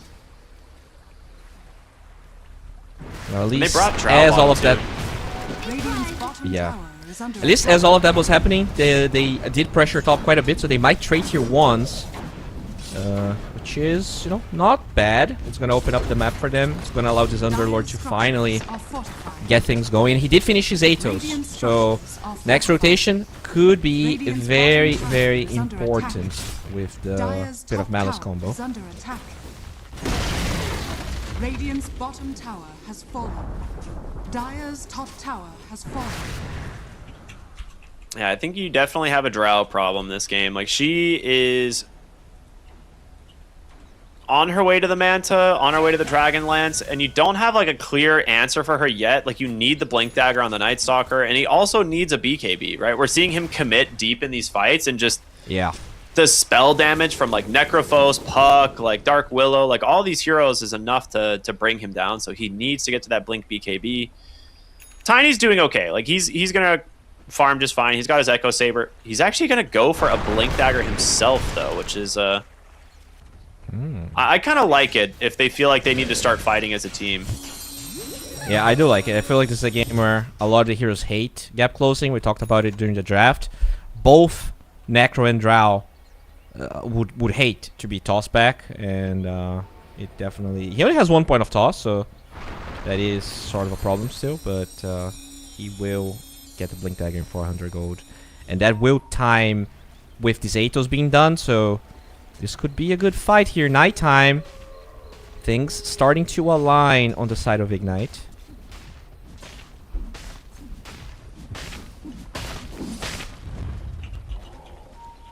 We'll see what they can get done with We it. see the Willow. Radiant I mean, yeah, you don't want to pop this smoke on the Willow, man, but they don't have a choice now. They are... Oh, no. They have the yeah. shard block. Okay, they're not going to shard block, so she's just going to walk away. What? All right, never mind. And instead, they turn around. Nice bit of mouse there onto 3, but your Tusk is dead. Dark Willow still full HP. Senko is going to try and maybe go in, but... What a weird fight. Yeah, I mean, you could have just blocked her off on the stairs, and that would have been the end of it. But instead, Senko now on the Night Stalker, he's almost dead. He needs to get the Midnight Feast off. He will be able to survive, and the Puck commits too far. They get the trade. DM will clean up the Rubik. Such as tomorrow. All right, that, at least, you know, Tiny that's an Blank, important kill. 2, Still, 1. Okay, they no. have the range. That seems so weird. Like, they had vision of the Willow, right? Like, the whole time. I think, as you said, like, they didn't want to go on the Willow, so the Night Stalker tried to wrap around, but it was really only the Willow, so they had to commit for it, and because they waited, they just get baited into this fight they had no business taking. And now Radiance is up. Like, somehow, despite dying so many times in the lane stage, this is still, like, sort of an okay timing for Necro. It's just odd because it was a free kill onto the Willow. Like, she has no way out of the shards. She's like stuck on the ramp, surrounded by 3 heroes. Like, there's no like cost to just throwing the ice shards there. So I guess couldn't she?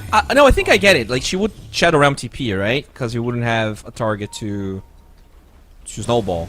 Maybe that's why. Yeah, I guess. But then you at least, then you're at least taking the fight there instead of, you know, up on, like, in the river. Oh no, the joy gets found. Tiny, that's rough. Nothing you can do about that one. Really nice use of the brambles from 9. The lanes are lined with the likes of you. Okay. They are hunting for Chero potentially here. I don't think those 2 heroes can kill him though. Nah, not these 2. You'd have to like Pit of Mal. You'd have to like Fiend's Gate in like the Night Stalker or something. Yeah. No, hook shot finally lands. Snowball just buys him some time though. I mean, we're not seeing as much getting done on this second night here. Yeah, because he's going for BKB, he doesn't have that mobility to be more... Oh, good Force Staff, but... Wow, he has an early Force Staff. Quite nice, but they do manage to find the kill. Yeah, they just need ways to deal with the smoke. Atos Pit of Malice combo. Oh yeah. They saw the puck here. They saw kind of everything, but there is a ward up on the high ground that's going to reveal their jump. Now, Nice. Stenku's going to try and Oh, run no. just past them, but needs to be careful. He does have the haste rune. Rubik, actually the stolen cogs can get a lot done with these. Avalanche comes in, Tiny slaps down, takes out the Dark Willow, but that's all they're going to find.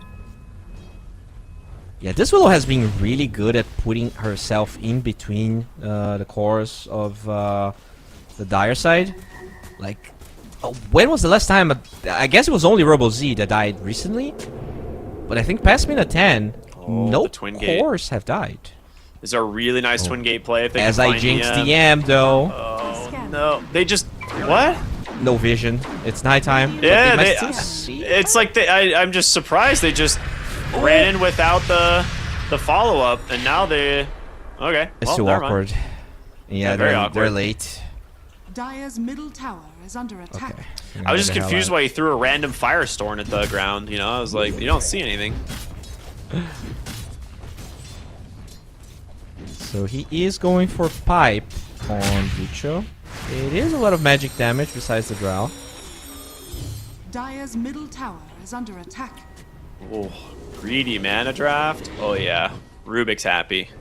With it being Radiant's the top tower unleashed is under version attack. too. Dire's middle tower is under attack. Travels down on Necro. We have a Searing Signet as well. Yeah, that's a really good item for him. I mean, he's still susceptible to getting burst, but we're going to see mid lane. They just make the play onto the Tiny instead, and into a quick little Reaper's side. They got him. 3 stacks, Reaper side, feels good.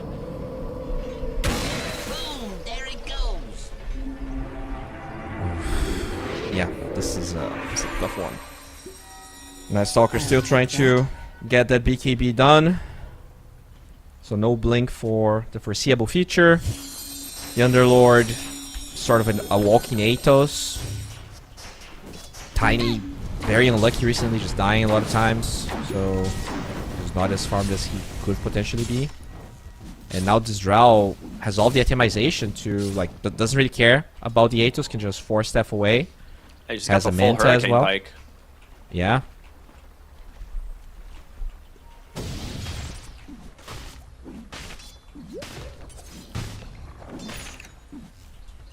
Shadow Blade on Tiny though. That's gonna be good. Potentially find the puck, get some cool plays going. This is typically what we see instead of the Blink Dagger, right? Like, a lot of times we're not seeing, like, Blink Tiny anymore. It's kind of this, like, Shadow Blade after the Echo Saber. And then into, like, Radiant's top just straight tower is Silver under Edge, attack. and then they kind of, transition where they want to go from there. But the Blink Dagger, the idea was they needed to find someone to play around and someone to initiate, because it can't just be, like, Night Stalker walking in. Yeah. It just hasn't really worked. They didn't really get much done in that second night. You have your BKB now on the Night Stalker. He's level 12, so, like, you could start to try and look for something. The biggest problem for them is that the towers are still up, right? So the places Yeah. that they can go unnoticed are very few. Mid lane still very healthy. Bottom is the same. Stolen Rubik? missile? Okay, yeah, they got him with the Bramble. Just right at the tail end. Nicely done from 9. Jumping from the They are tusk. going though. They got him. Dark Willow, that's a nice kill. The question is, can DM get out? Hurricane Pikes. Oh, look at very Tiny. far. He finds the puck, potentially. Robo Z gets caught in the avalanche, tosses there. No crippling fear quite yet. Does have a little bit more help. One There's second. the coil. No, he doesn't pop the BKB. Senku's in trouble. Reaper's Scythe comes through, and now Senku is on needs a the creep. run. DM's got a multi-shot in 1 second. This Night Stalker is dead. Don't mind me. Oh my god, he walked out of coil and snapped it before the Dire's BKB. middle tower is under attack. Yeah. Not gonna lie, this fights have been really weird because I have not seen a single Fiend's Gate in the last 10 minutes, and this Underlord rushed an Athos. So, like, if you just wanted to farm and get the eggs, I would understand. I don't see the point of getting the Athos if he's not gonna join any engagements. That's an Octarine puck minute 23? Yeah, I mean, Underlord's dead now too. Is under attack. He's got no way out of this one. Yeah. He can Goodbye, be annoying, Rogue. kind of, but they will be able to chase. Puck another orb on through. Atos for a moment. Oh, we'll just give it up to the Necrophos. Yeah, he just bought out his Death Seeker, so now he's got plenty of mobility to be able to chase. Read my pubs. Necrophos winning competitive matches. It's never a good sign. It's a recession indicator for sure.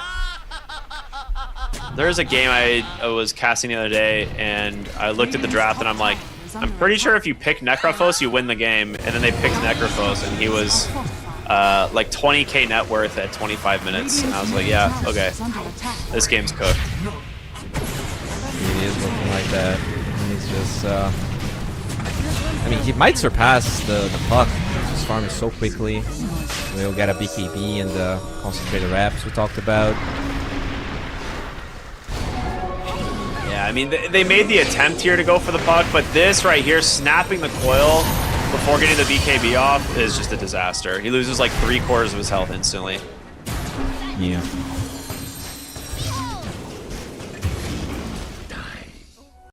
Well, I mean, they can just roach, I think. They have control of the map. This Drow's pretty fat whenever they want to. Oh, they're killing Underlord really quick. Another coil comes out. That Reaper Scythe, he's looking at it. It's a juicy one.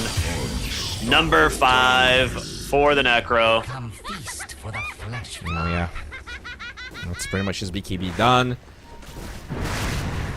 Ooh, what a hard game. No, after game 1, I guess I expected this to be... Oh, hello. Tiny? I This is mean, just, he's got a Shadow Blade, so he should be okay. Clockwork's Alright, just messing with him, dude. Forcing rotations here. Being a nuisance.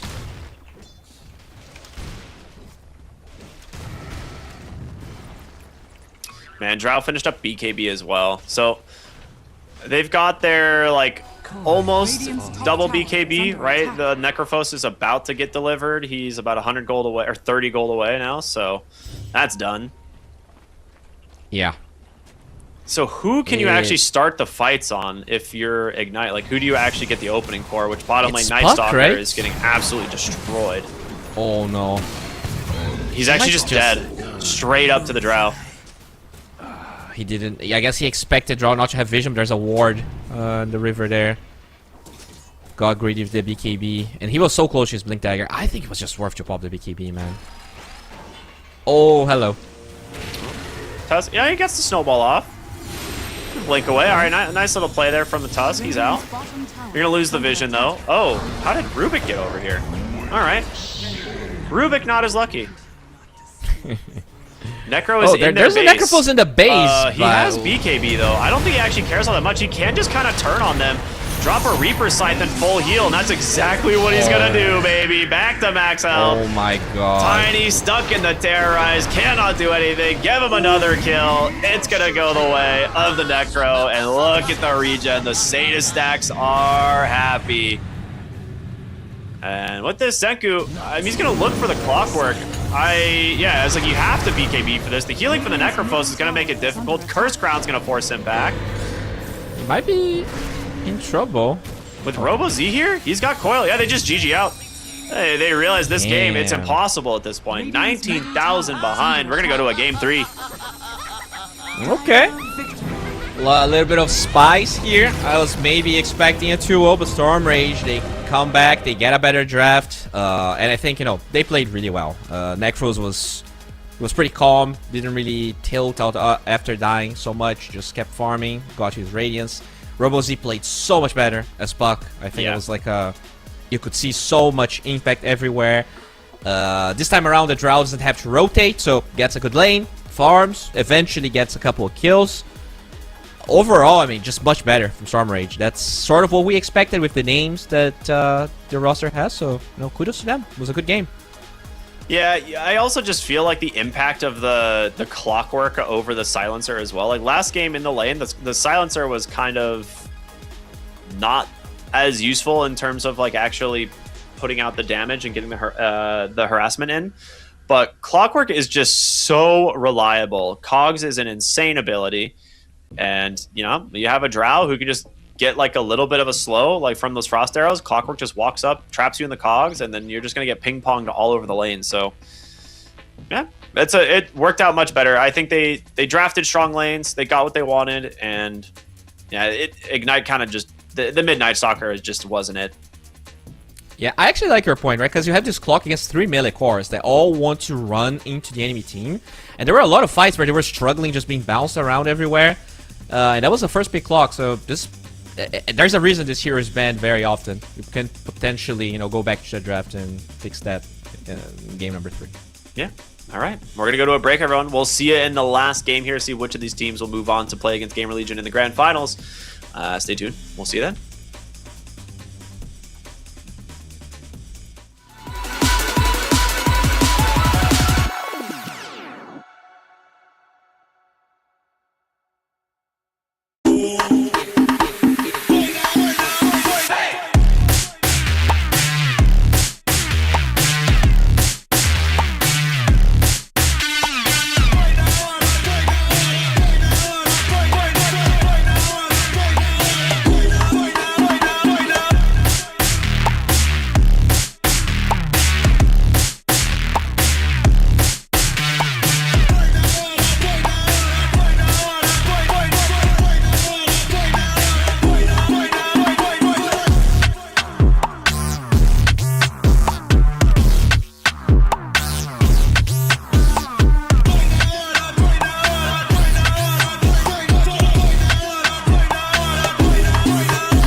Can't get to you. Can't get to you.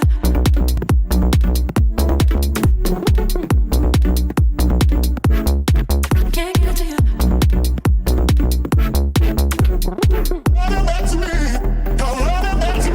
Can't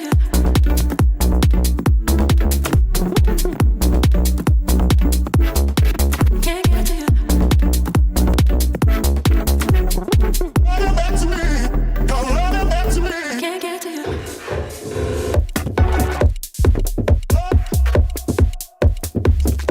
Can't get to you.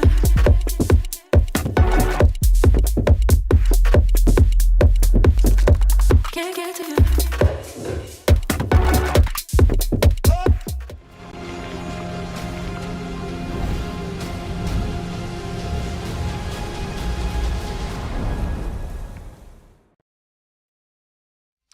Welcome back, everybody, here to the road to the EWC. It is the North American qualifiers. We're in the lower bracket finals when we are in game number 3. So one of these teams is about to move on to play against GamerLegion to maybe represent NA, but we'll see which team is actually going to win, because game 1, kind of a stomp for Ignite. Game 2, kind of a stomp for Storm Rage. So we'll see kind of what ends up happening, Bowie. What do you think?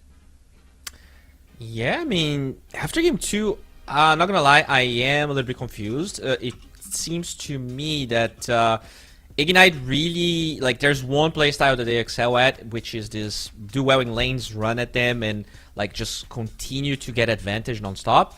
Whereas for Storm Rage, they are a bit more, you know, sort of a, I guess, more passive style of carry, with RoboZ being the one that like creates, with the supports, creates a lot of their plays. So I think for Ignite, you maybe want to take the draft into a direction where they can't do that as well, because they just felt so much more comfortable with that draft. Probably also want to ban Clock. That hero is nuts.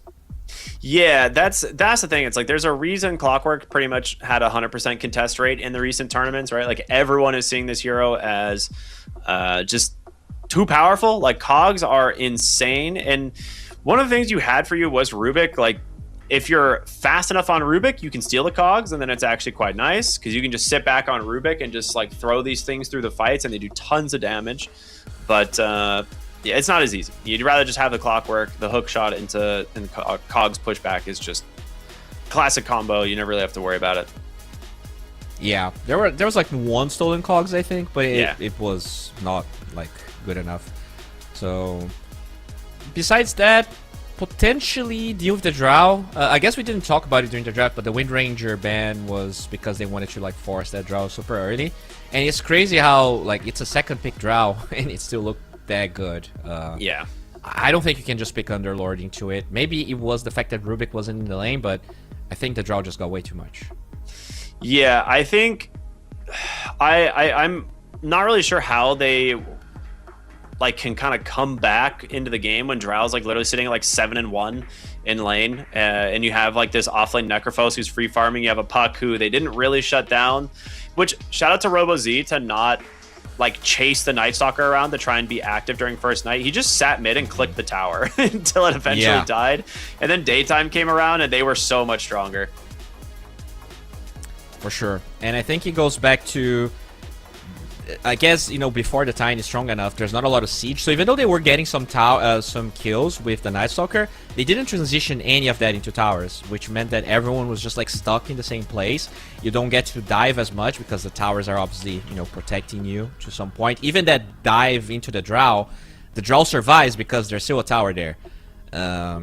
So yeah, I want to see maybe a little bit more focus on tower damage and potentially just banning that Drow, that hero, because like there's probably not a single good range offlaner right now. Like there's Viper, but I don't think, I guess there's Necro, right? But there's not a lot of heroes that can lane into Drow, especially when you have a strong 5.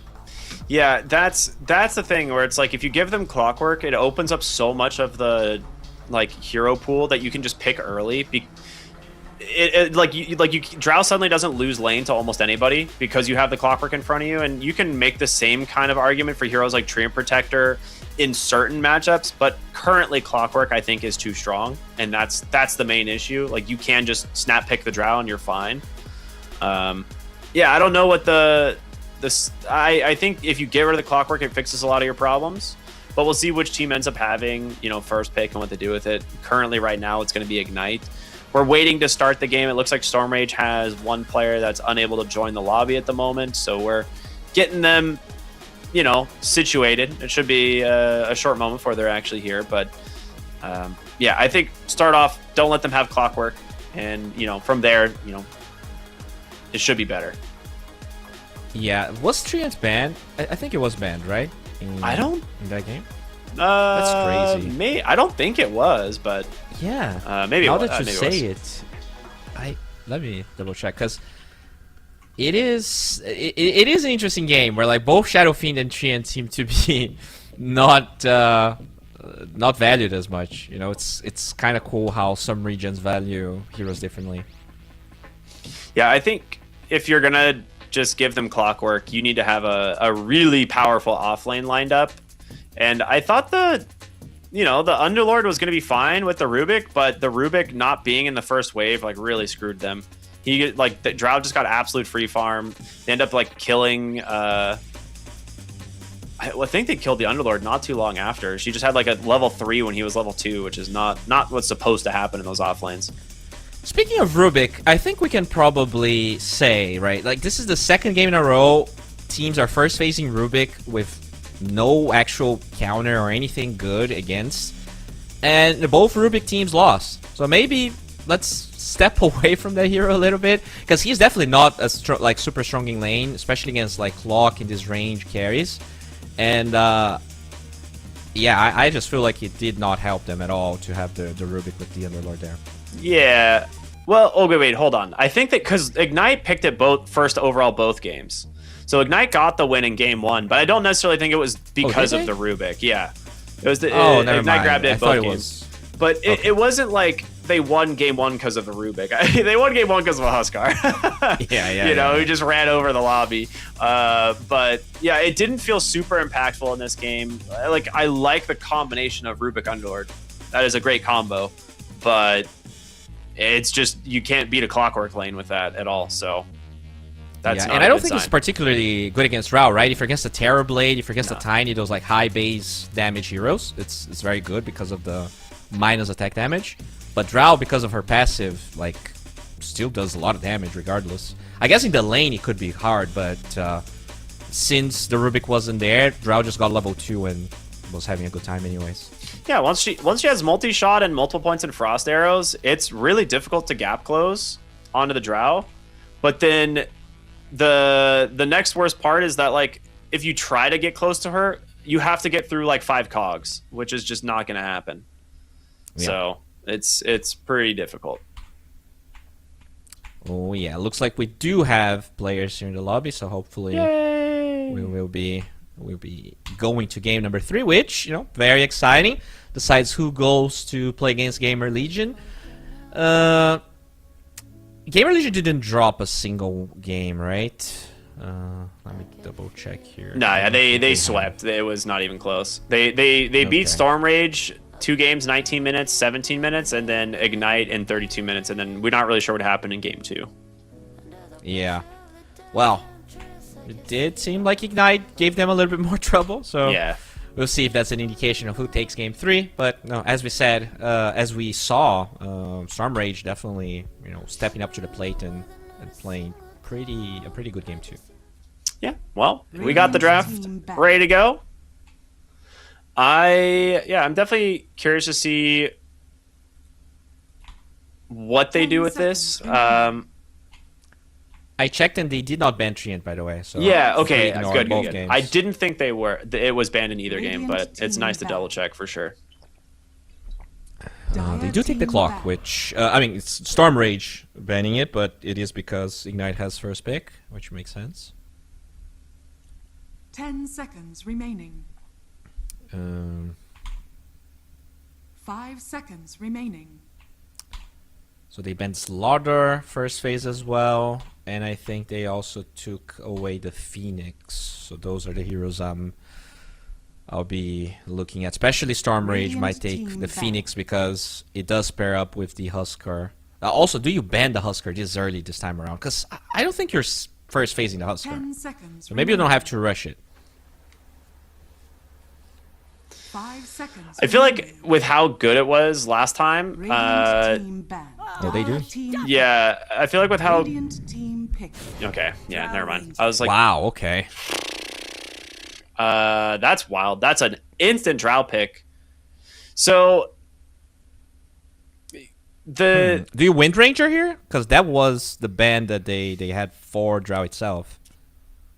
10 seconds remaining.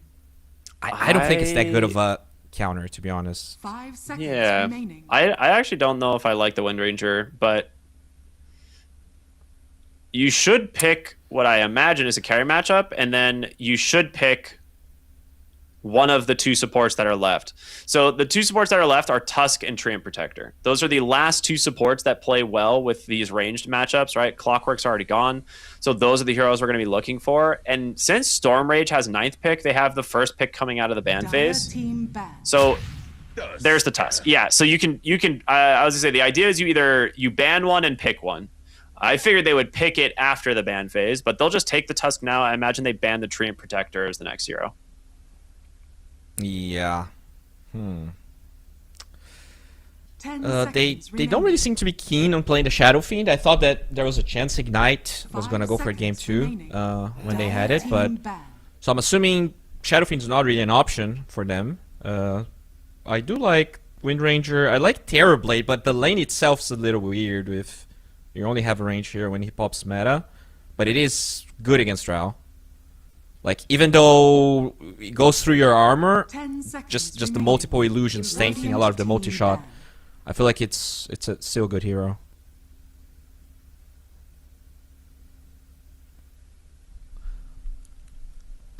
Dawn ban.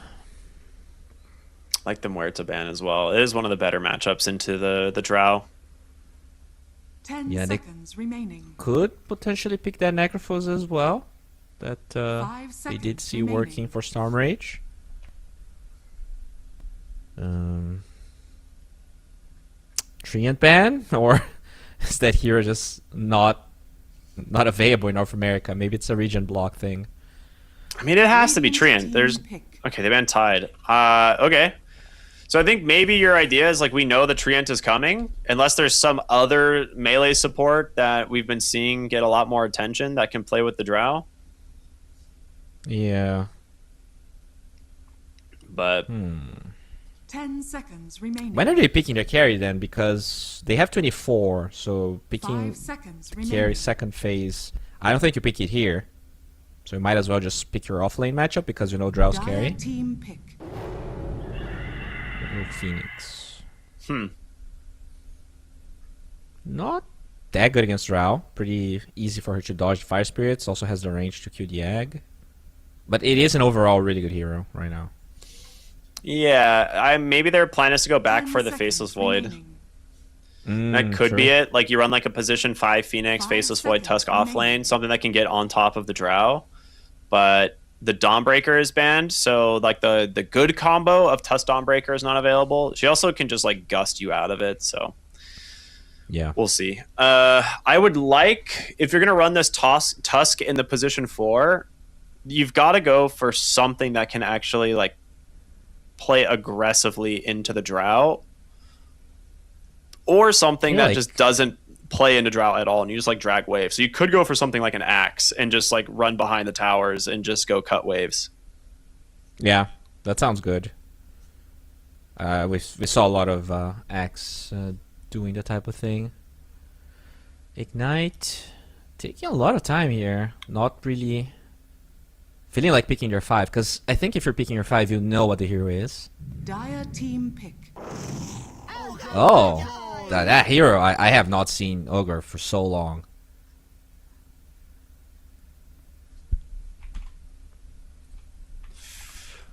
This is weird. By the way, in the last 2 weeks 10 of competitive seconds matches, remaining. that's Radiant team 800 games, 0 Ogre Magi games. So this is like a Yeah. first. That's what I don't quite understand. The idea here is just to put a body in front of the Drow.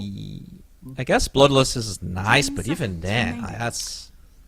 The thing is, How are you picking Ogre over Treant or... Yeah. Like, Ogre used to get picked because of learning curve, which he doesn't have anymore, right? Like, when the facets went away. Like, the idea was you get your level 2, and then suddenly you have 2 points Ignite, 1 point Fire Blast, and he's, like, actually a good lane hero. But now that you don't have that, he feels kind of weak. And I think Mars is a great pick. Really good against Drow. Gives them team fight, which reasons they lost game 1. 10 seconds remaining. I mean, their draft looks amazing. Quap as well. You need a really good 18 pick here that's potentially good against Quap. You can't, right? Like, you can't go for like this range cheese here. This is really good against all of that. Also protects the... I guess you could Storm. You can like get side the arena.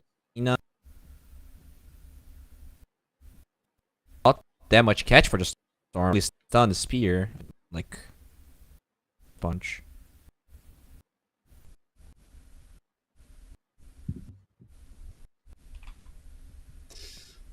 Looks like... okay, we got a little bit of time on this last pick. I think I agree. I would like them to just kind of pick their mid lane here, and give yourself like a decent matchup into the Queen of Pain. Because I don't think there's gonna be a ton left when this is done. Right, the puck's already gone. You could, if you really want,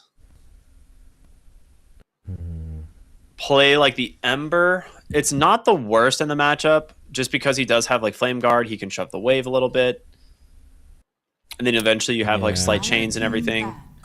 Invoker is another option. Okay, they will just go for the Ember.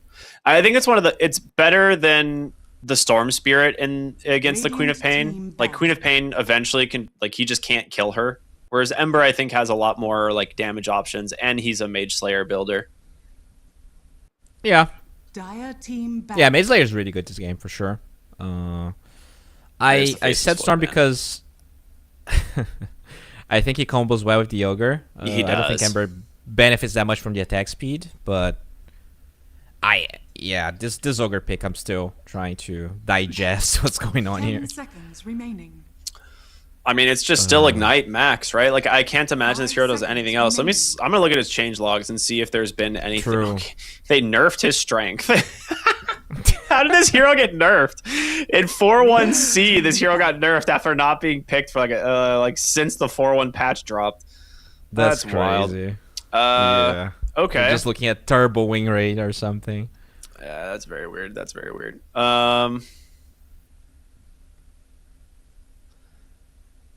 Wow, yeah, this hero got... Dire team pick. It feels like their Kinda fives hero pool is a little bit, unorthodox. Yeah. I mean, there's just no way you don't pick Treant Protector. I actually just don't understand. Yeah, it would be a great... Like, they have no siege. Like, Living Armor would be amazing this game. Really hard for them to take any early towers. I like the starter pick. Yeah, that actually slept through. It was Ben first phase both games. All right. Yeah, I think you go Illusion 10 here. seconds Like, remaining. Slaughter has nothing on Illusions. Overall, 5 their seconds magic remaining. is quite garbage on Ignite. I think you can TB. Can probably... Yeah, TB looks good. It's just playing the TB into Drow is always super rough, because then she just goes the Aghanim Scepter, and you lose a lot of your illusions. Can you go... I don't really hate the idea of a Templar Assassin. And you still have Shadow Fiend as well, if you really want. Yeah, Shadow Fiend is nice. Might be better than TB. It works well with Arena. Gives them I'm trying to think, like, if you have something to protect you from the Drow, like the Arena, it gives you, like, your Shadow Fiend has a little bit of a better game. Yeah, I like the SF. I mean, they ignored it, so I didn't want it. They didn't want to say it because it feels like they just don't like the hero. Or you're just gonna all like, the way here. yeah. Oh, Dang, I was literally looking at Lifestealer and I was like, I wonder if they'd go for it. It's good into the Drow Sure. Ranger. It's actually quite good into Drow, but it sucks versus the Slardar in lane. So this is why I was like unsure. Huh. That's wow. It's a really good Lifestealer game past the lane stage. So if he has like decent item timings, it's pretty solid for him. I guess. Yeah, they don't have any BKC, right? Just bash. Yeah, it's just bash. You do have 2 mobile cores that you can infect. Your supports actually have follow-up, so they can just like jump the drow and explode her. Doesn't ignite whatsoever. Yeah, only Storm Rage, honestly. I feel like their draft's just easier to play. Yeah. I would have, I mean, there's a couple heroes that like come to mind as like really fun heroes to pick up that we just don't really see that often. One I would have liked to see, maybe the Vengeful Spirit carry could have been picked here. The other one I actually really like as a matchup into Drow specifically, that can be like, it's kind of like Feast or Famine, is like the Phantom Lancer. Like there is like a timing where Drow is better with the Aghanim Scepter, but if you have a good lane and it scales, it ends up taking over. And then I actually really like Razor. I think Razor is one of my favorites. Prepare for battle. Like the aggressive Razor with like a Blink Dagger, who just like runs at you. It's a sick build. But we get Lifestealer, and we'll see what they end up doing with this, because it's not the most common that I think we've seen in quite some time. Yeah. That's a sick Drow skin. What the heck?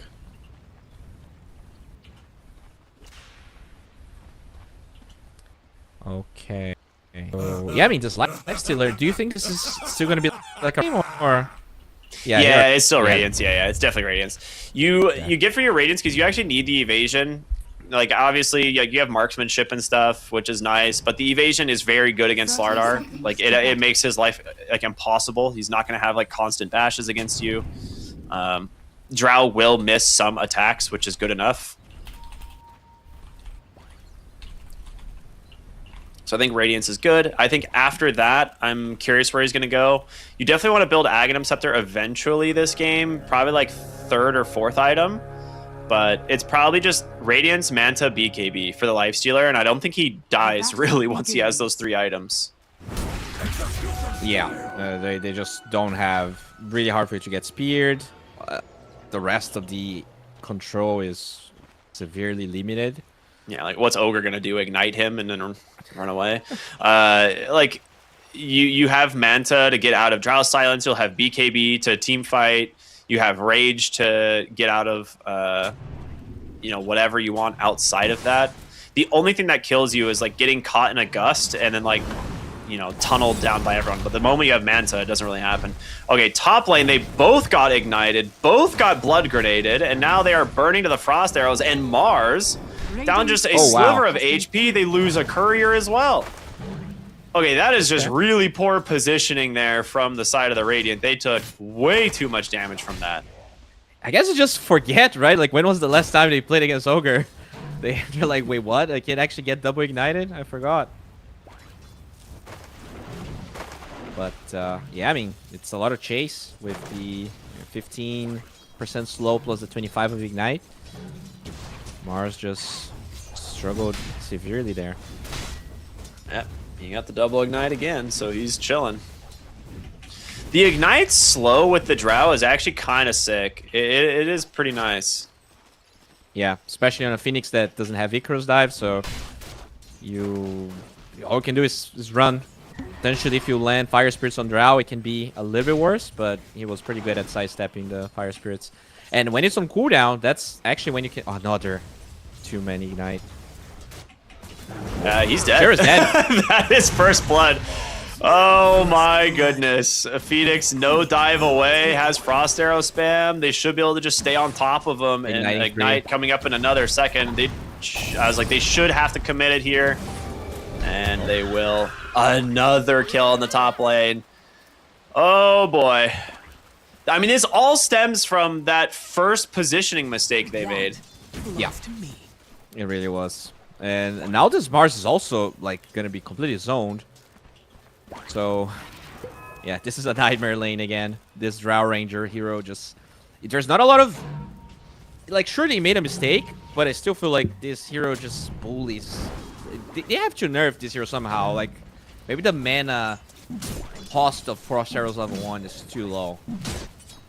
Yeah, I mean, they buffed the damage on it slightly in C, right? That was the thing that kind of gave her a little bit more traction into the meta.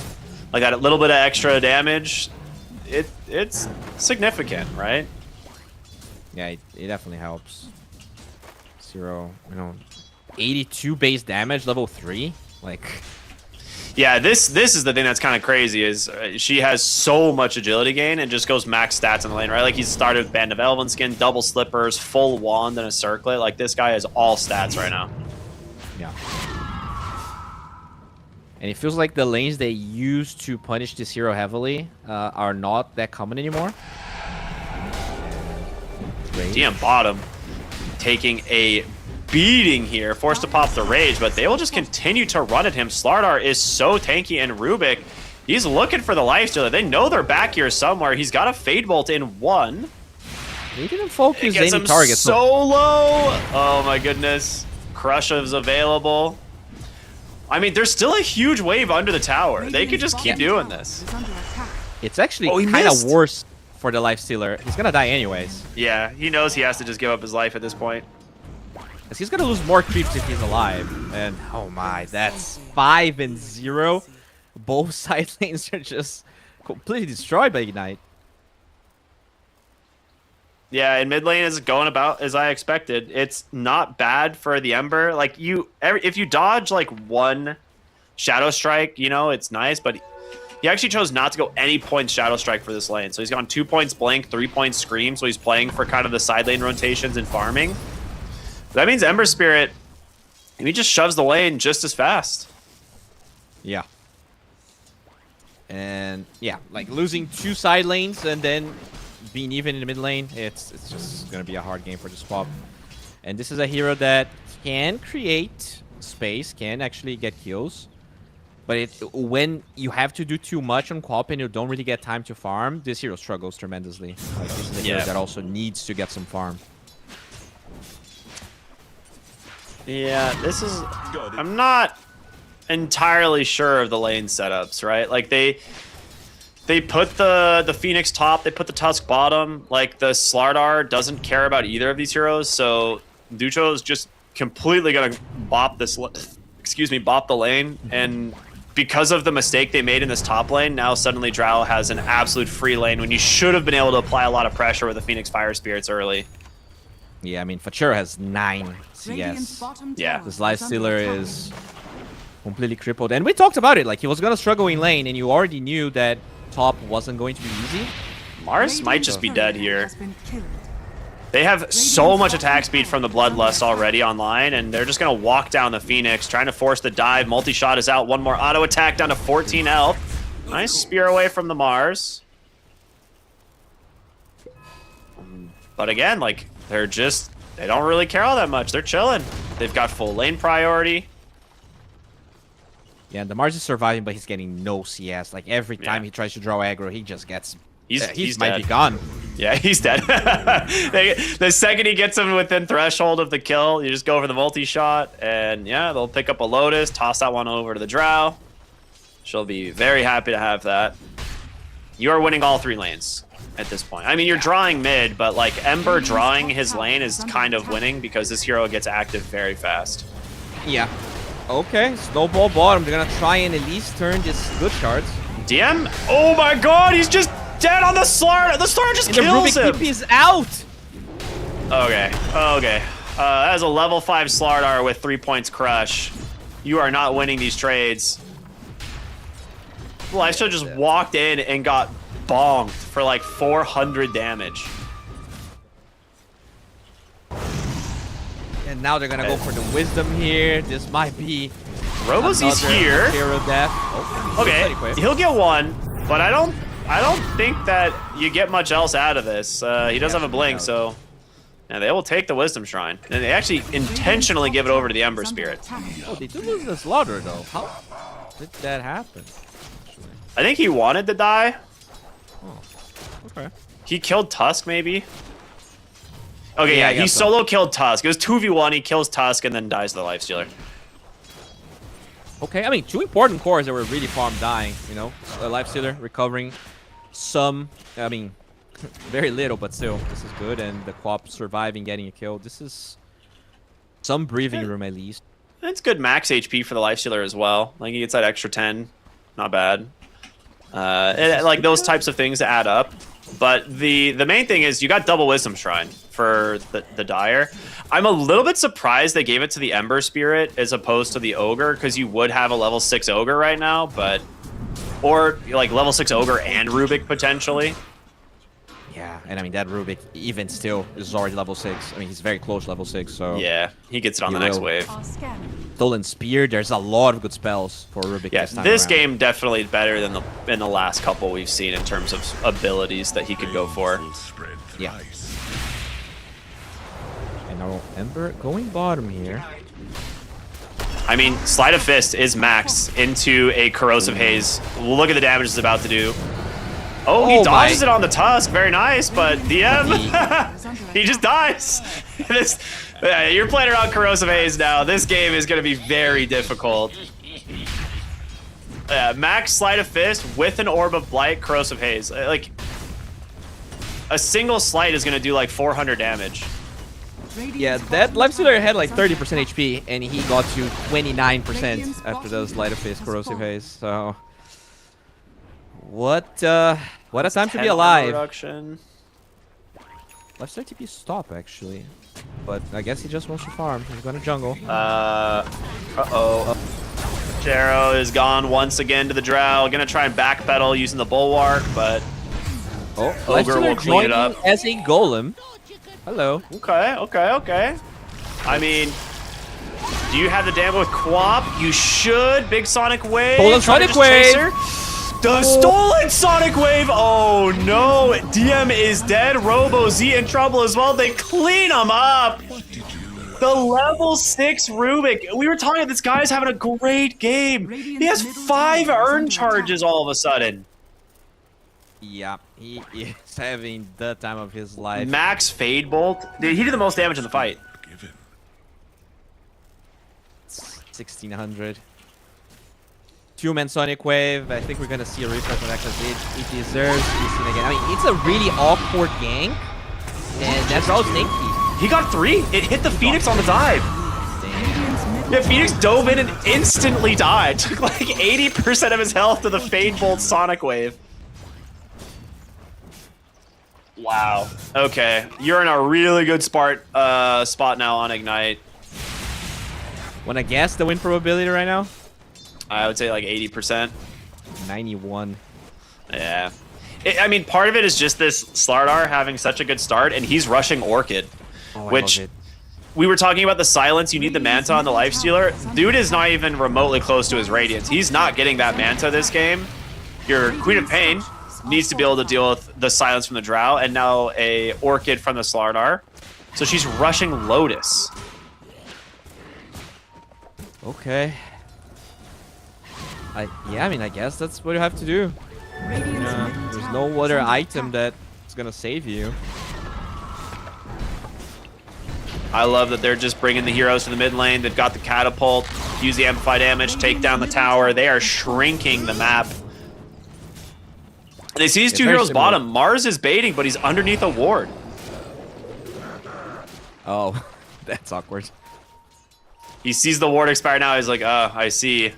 Fun. And now they're about to find out that the rest of the team is coming. Senku looking for the slight change. Does manage to catch the Mars, but DM can infest here. Okay, good spear. Ignite is out. They need a little bit more help. They have egg, so Okay, they'll back away. could be. Sonic Wave is available on the Rubik. He wants to use it.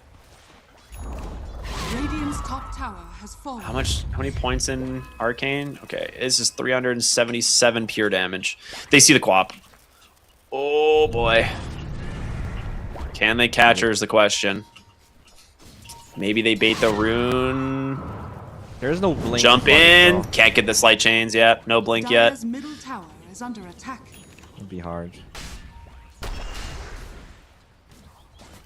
Meanwhile, Drought cleared the top tower by herself and is just farming the enemy triangle. Yeah, just having a blast here. 6,000 net worth. Free farm. Every tower, every tier 1 down here on the side of the Radiant. So they're just...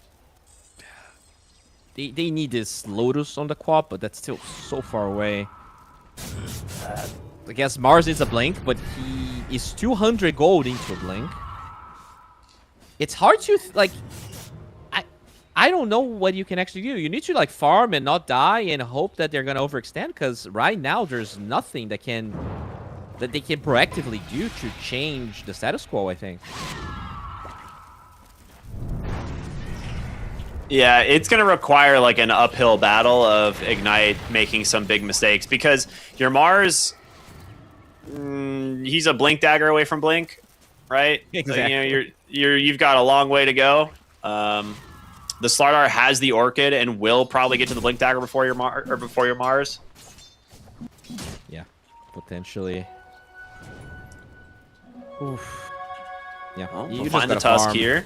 Ogre is going to come out with level 4 Ignite. It does connect. He tried to snowball dodge it, not going to happen. So, quick little pick off for the Ember Spirit there. And I love what the Ogre is doing. He's just sitting in the triangle here, like daring them. He's like, anyone come up here and try to take this triangle away from our Drow. Like, I'm an Ogre with 7 points, or with level 7, 4 points Ignite. You know, what are you gonna do? Yeah, even DC is on purpose here to see if they're gonna try and take the bait. But I like that. Good strategy. does come back though. Probably just a hiccup there on his internet. I mean, they can roast. Like, the world is their oyster right now. There's nothing Ignite can't do. You know, just you can keep farming the enemy part of the map. It's gonna take an overextension. Like, December is probably the hero that can potentially overextend and feed some much needed gold for the side of the Radiant.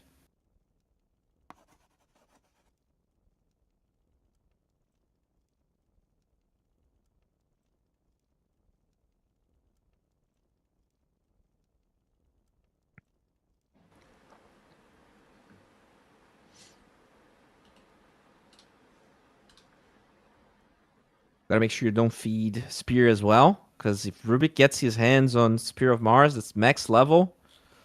Whew. Yeah, I don't know, like, what you can play for, I guess, on the Radiant right now is like, you can't really make plays on your own. Like, you have Queen of Pain, right, who's having a decent game, but you kind of need you kind of just need Ignite to walk into a tower without seeing the Mars and then get arena'd. That's actually like the only way that this works. And if that's the Ember, I don't think he dies, because that's your... I guess you have War Sponge potentially, but he's so tanky that you might not have enough damage to kill him before he just remnants away. Yeah. You have to catch like Slardar or Ogre or Drow or something. Like, any of these other heroes would be great. And like, Arena is a great tool. You have 4-point Spear and everything, but yeah, you really need Ignite to be the ones that just like walk up and die by mistake. And maybe they will. You know, pauses always throw people off. You know, maybe they're gonna like lose track of what's going on in the game, and they'll come back from the pause and not be feeling super hot. True. Potentially, you know, nighttime is when you can go for plays like that, where the night vision allows you to sneak into places you otherwise wouldn't be able to. But gotta make sure there's no vision. Right now, they do have their triangle. I guess, I mean, there's an Ogre there, but in terms of wards, there's no actual vision from Ignite. Yeah, they got the one ward on the steps on the left side of the triangles. They at least know if Ogre is like walking forward or not, which is nice. But I think there's a good chance he's going to go place some sentries down and start dewarding again. All right. So hopefully it's not something major here with the pause because he is connected. So I'm assuming Yeah, maybe- RoboZ is the one who said they need to continue the pause. Not entirely sure why, but hopefully they'll be back in a moment. Already Essence Distiller on the Rubik. Ogre just going for Glimmer.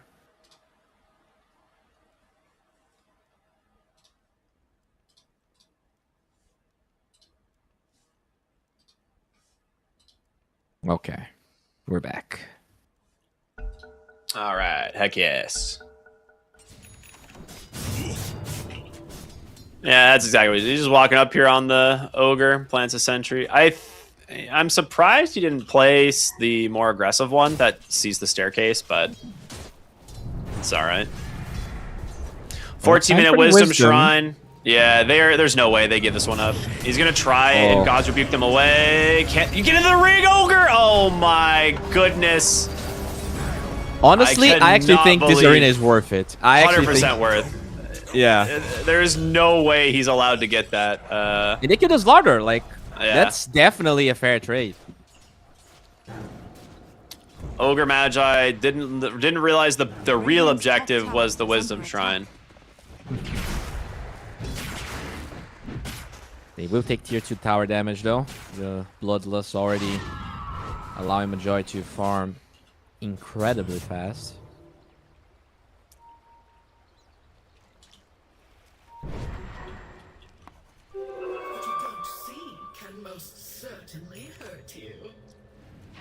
Dude, man, this Drow is off to the races, man. It is so free. Well, that's good for Co-op. That's a full load of Yeah, done. she managed to finish the Lotus. It's actually quite nice. Might not die to the Dead Phoenix because of the Dire Ward in the jungle. Radiant are scanning. Quap has to just like cut waves or something. I'm not really sure. She can't get her courier out. She's so afraid because of all these heroes in the jungle. Yeah, and that ward. Okay, it actually does show. Oh my god. They see the courier. Yeah, they're pinging it. They know he's here somewhere. RoboZ. He's gonna get it. Okay. They put the Essence Distiller. It actually finds him. Telekinesis pulls him. He's stuck on the ground. He's stuck. He's actually stuck. Chains to hold him in place. They get the Lotus out, but now a silence from the Orchid. They're just dumping everything into the Queen of Pain. Oh, what a disaster. My lord, that's so unlucky. They wait for the Lotus to be used to get the silence. So even though the starter gets silenced, they get the time to kill Co-op. What a good Essence play. Distiller. by Ducho. Is under attack. Dire structures are fortified. Going now for Jero. Yeah, they're just gonna look for the Mars in the mid lane. He will easily burn down to these two. A couple more ticks here from the side of Fist will be enough, and they even find Phoenix behind the tier 1 or the tier 2 bottom. Oh yeah. Radiant's top tower. Wow. Radiant's Yeah, middle they are tower is under attack. having a great time. Dude, this catch, all set up from the Essence Distiller, right? That Rubik plays. He's like, okay, we know the courier is actually heading this way, so he drops the Essence Distiller, hoping to find him, and it works. Pretty sick play. Really nice. Close enough to connect. And the support also end up dying, so they try to save the Co-op. In the meanwhile, though, at least the Lifestealer is pretty close to Radiance, so this might be like a 17-minute Radiance, potentially. Which, I guess all things considered is better than no Radiance. Yeah, that's true. Ducho bottom. Gonna walk right into 3 heroes, get caught from the crush, Walrus Punch, Spear. Slardar is dead. Second time we've seen them find him now, and he has his blink now, but it's yeah. Don't really want to give up those deaths. That's a pretty unfortunate one. ODM could be in trouble here under Vision. There's a blink on the Rubik as well. He's like, oh, they see me. They see me. There's a ward right on my cliff here. He'll go back and de-ward it most likely in just a second. DM could still be in trouble. He's caught him on the Essence Distiller. Pull back. has low cooldown blink here on the Rubik, so he's not really afraid of getting Radiant's picked top off. tower is under attack. Tower falling as all of that happens, so it's Yeah. Rubik versus 2 heroes. They do glyph. But Jero? Doesn't have the blink. He already used it. Okay, so he'll just walk away. Slaughter just needs to get to his shard. Like that's the next big timing for him. Is like just get that Aghanim shard online. I would like to see them like consider Roshan somewhat soon. Yeah. I think it's been a while since they could do it, but they're just scared of a smoke. Like, have this Phoenix, a really well-placed ag with Arena is always scary. But I Yeah. think they're at a point where, like, they're strong enough to probably brute force a fight like that. Yeah, Drow has an Ags. She's gonna buy it right now, so it's coming on the courier right behind her. So this is a huge power spike for this hero. No tier 2 in the top lane. She has just been slowly whittling this down. And mid lane, Senku just causing some chaos here, yeah. Didn't quite connect on the chains, 1 second cooldown, but the multi-shot will do it. Radiance is finally done for the M, but the price is another tier 2 probably falling here. Yeah, you just tank this, right? They don't have... I mean, you have a fort, but I don't know if you want to use it, because that's your high ground fort. Yeah. Radiant's middle Blink is tower done on Mars, so potential infest gank, I guess? Question mark. I would like to see that. You need the Manta on the lifesteal. Like I come back to it, it's like you have to go Radiance Manta. So your lifestealer still needs to get the Manta style, I think, before he can do anything in these fights. Yeah, he has a band of Elfsking and a Windlace. That's all he has the money for. They will smoke though. Lifestealer Okay. might join them. There you go. I don't think they saw that under a ward. I don't think so. He only got into the smoke now. Radiant are I mean, you have to find the Drow though, right? Any other hero, I think it's too tanky. You're not gonna kill it fast enough. Oh man, Senku's walking in with an amplify damage. The smoke's gonna pop. Do they see anyone quite yet? Okay, Up Mogul onto the again high there. ground. They catch the Phoenix. He gets the egg off. But Senku here on top of it. In comes the Drow. They will finish off the egg. Arena Spear will catch the Drow Ranger. DM's gonna try and get on top of Big Sonic Wave comes through. But they don't have enough. And there's the Gust, the Space Make to push the Mars away. And the whole team is cooked.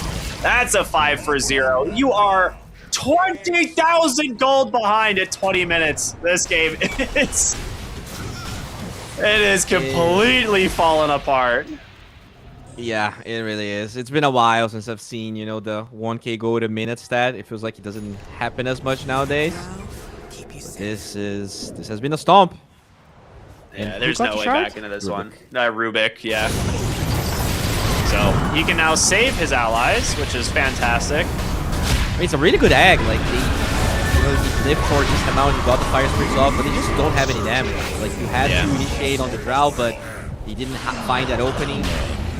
And then the fight turns over. Like, too much damage from it, enjoy. Yeah, this is level 2 corrosive haze, right? None of these heroes have enough armor yet. Yeah. And you're playing with like this Drow who has 200 damage and an Aghanim Scepter. It's way too much. 15 minus armor is pure damage onto pretty much every hero in this game. Oh, Robo Z. And well, yeah, there's a dead Queen of Bane. Can only Lotus Orb one of the silences. Yeah. Radiant's top tower is Slaughter under has been attack. very careful with the way he fights. He only uses Corrosive Haze, waits for the Lotus to get the silence off, and now let's free Roche.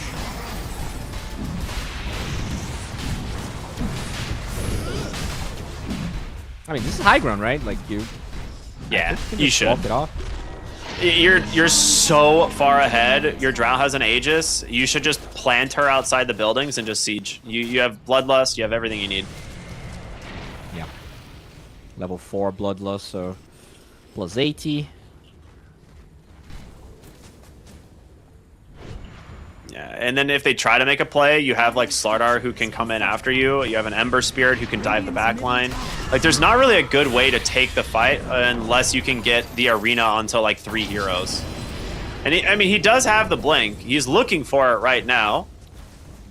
Where's the follow-up though, right? Because Yeah, I don't know. It has to be like Sonic Wave and a big life stealer infest, but and I now don't if you think go on it's enough Grouch, damage. he has 2 lives. So I guess you have to go on Rubik. He's probably the one hero you can explode. And they're all smoked behind him, right? Ooh, that's not what you needed! Instant telekinesis, pullback, Mars falling solo in the stolen arena from the Rubik.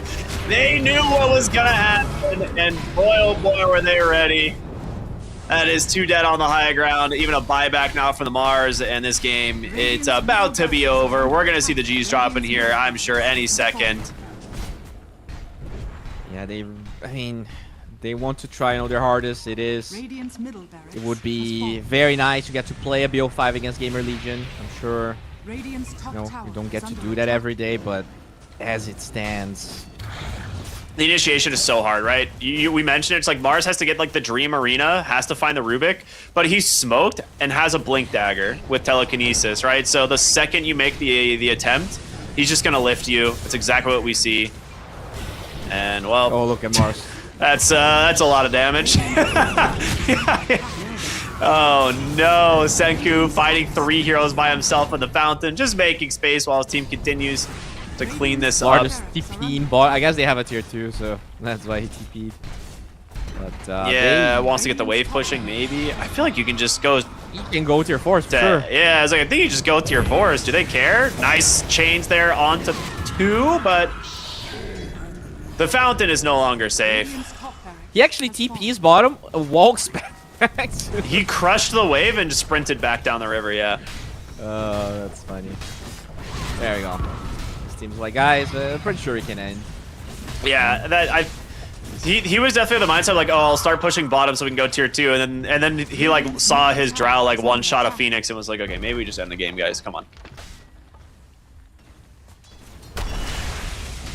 Okay. I mean, So Drow Ranger, strong hero. This might be something that doesn't get to show off in the Has fallen. finals, been unless s- GamerLegion is very confident and they want to try and play against it. yeah. Like how their counters work, stuff like that. I've been seeing it a lot. Like, this is not the first Drow game I've seen. Like, I saw a ton of Drow in Blast Slam, so I'm curious. Like, and that's the thing where it's like, you have to be prepared for it. You can't just let them first pick a Drow and have no counter idea, which they go for this arena. That's a good Sunray, this is some serious damage. Oh, boy. Oh, boy. The second the Drow starts to attack, it all falls apart. There's the GG. They finally get, the spell combo they were looking for, but you are 2 games of net worth behind at this point. So, well done from Ignite. They will have the opportunity now to play against GamerLegion in the finals. Yeah, 4 Cuban players. I think they showed, they proved to be very good, very stable. I was very impressed with their mid laner in both games. I think Senku had an awesome game. Yeah. Overall, the entire team seems tight, but they have a big hurdle against them. A lot of people have tried, and many have failed against GamerLegion. Yeah, you. it's going to be definitely an uphill battle, but this is good momentum, right? This is clearly they're the better team than Storm Rage. I think game 2, they got a little caught out of position a few times. The mid Night Stalker didn't really work out, but this I think game 1 and game 3 their drafts just seemed pretty straightforward and they executed well on them. Yeah, like when they were ahead, it felt like Storm Rage had no chance, and in the game Ignite lost, they actually made a lot of moves and just didn't work out. So I agree with you. And yeah, hopefully Ignite can show some of these abilities against GamerLegion.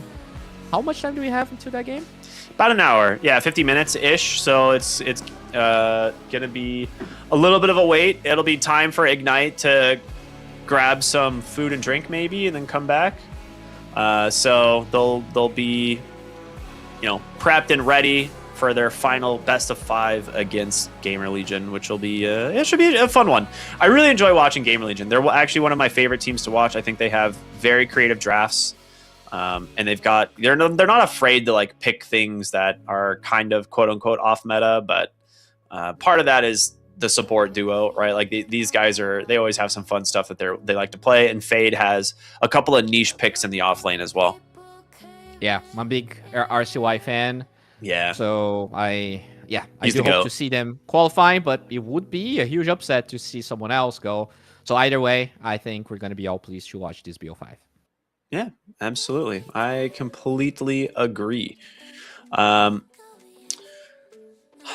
think if I'm Ignite and going into this series, I actually think the most important thing is to set Senku up for a good game. Like he's going to be playing against RCY in mid, and RCY has been like bopping everyone in his mid matchups. So I think you need to prioritize giving Senku like a good hero matchup and try and play around him. I liked this more aggressive draft.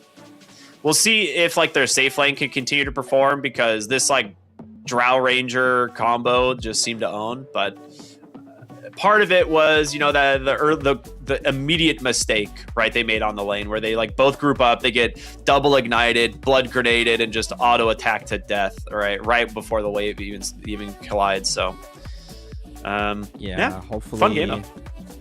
Hopefully we get to see more Drow. We get to see more of them. But yeah, GamerLegion, they are a different beast. You know, have 3 cores that are double-digit players in Europe.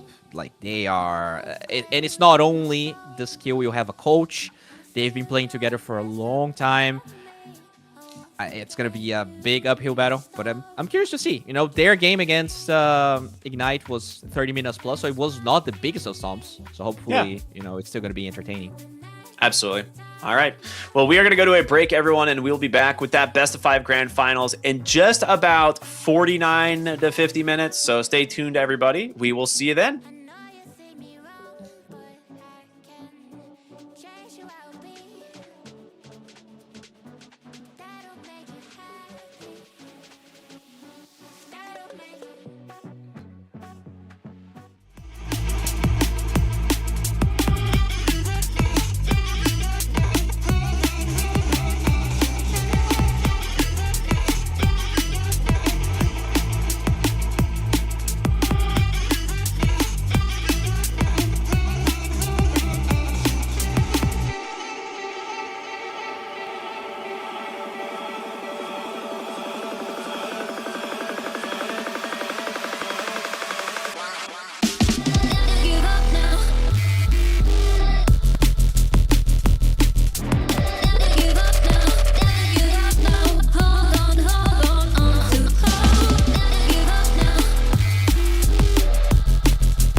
was never meant to stay. It was you that put me in. Promised me that we'd be okay. All of your lies I was believing. You were there most of the time, but that was never good enough for me. Had me going out of my mind, had me going round like crazy. Running out of head this way.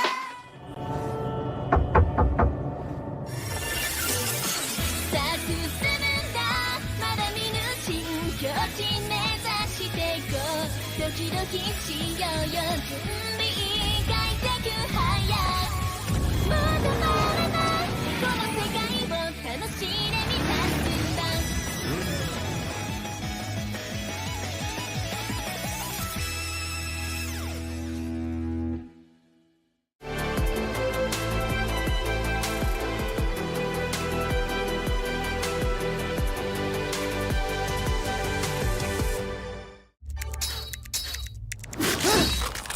I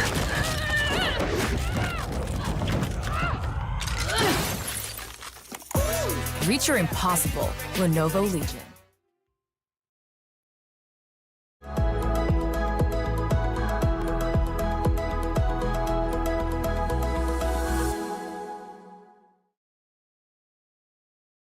Most of the time, but that was never good enough for me. Had me going out of my mind, had me going round like crazy. But I gotta end this way. Why is there always a struggle for you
Taking over control, can you feel it? Our bodies moving closer, is it real? Trying to lose myself on the night shift, outside, yeah. Baby, can you feel me? Can we try it? I'm ready to move for the night, yeah. Trying to lose myself on the night shift, outside, yeah. Taking over control, can you feel it? Our bodies moving closer, is it real? Trying to lose myself on the night shift, outside, yeah.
was never meant to stay. It was you that put me in. Promised me that we'd be okay. All of your lies I was believing. You were there most of the time, but that was never good enough for me. Had me going out of my mind, had me going round like crazy. Why you gotta act this way? Why is there always a struggle for you to let me go? You got me like crazy. Like you were always right and I was always wrong. Crazy, baby.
Hello, everybody. Welcome back to the road to the EWC. It's the North American Grand Finals about to begin. I'm Cryptic here with Bowie, and we've got ourselves GamerLegion versus Ignite. And I think coming into this, GamerLegion probably the favorites. We'll see. But Ignite was impressive in this last series. So what do you think going into this series? Yeah, I mean, I feel like they're gonna have to use every trick under their sleeves they have. I think the cheese factor of a Huskar hero is nice. But as you said, it's undeniable the GamerLegion is the favorites, not only because of the skill they have, but it's actually an org with money and a coach and people actually doing their things. They're also playing for longer. So there's a lot of factors that come here, but Ignite, I guess, way less pressure, right? If you're GamerLegion, imagine you lose game 1 or you lose even a game here. It is going to hurt your confidence way more than losing to GamerLegion. I completely agree. I think there is a little bit of pressure, like being the favorite, right? When it comes to playing in qualifiers, if you are supposed to win and maybe the games aren't going as easy as you would hope, then like you said, it can hurt your confidence quite a bit. The team, though, has gotten a lot of experience. They've played with Ghost, I think, enough now since he joined the roster to maybe feel a little bit more comfortable. He was kind of like the wild card coming into the team. Like, how is he going to perform on the NA roster? Considering the last team he played for, if I'm not mistaken, was Enigma Galaxy. So this was quite a change from him. But the rest of the roster for GamerLegion has been pretty stable. You mentioned earlier they've been playing together for a long time. Big Num, I think, was on and off the team a couple different times, or like playing with like a variety of these players in different stacks before they became GamerLegion. So they're very familiar with each other. They're a fun team to watch.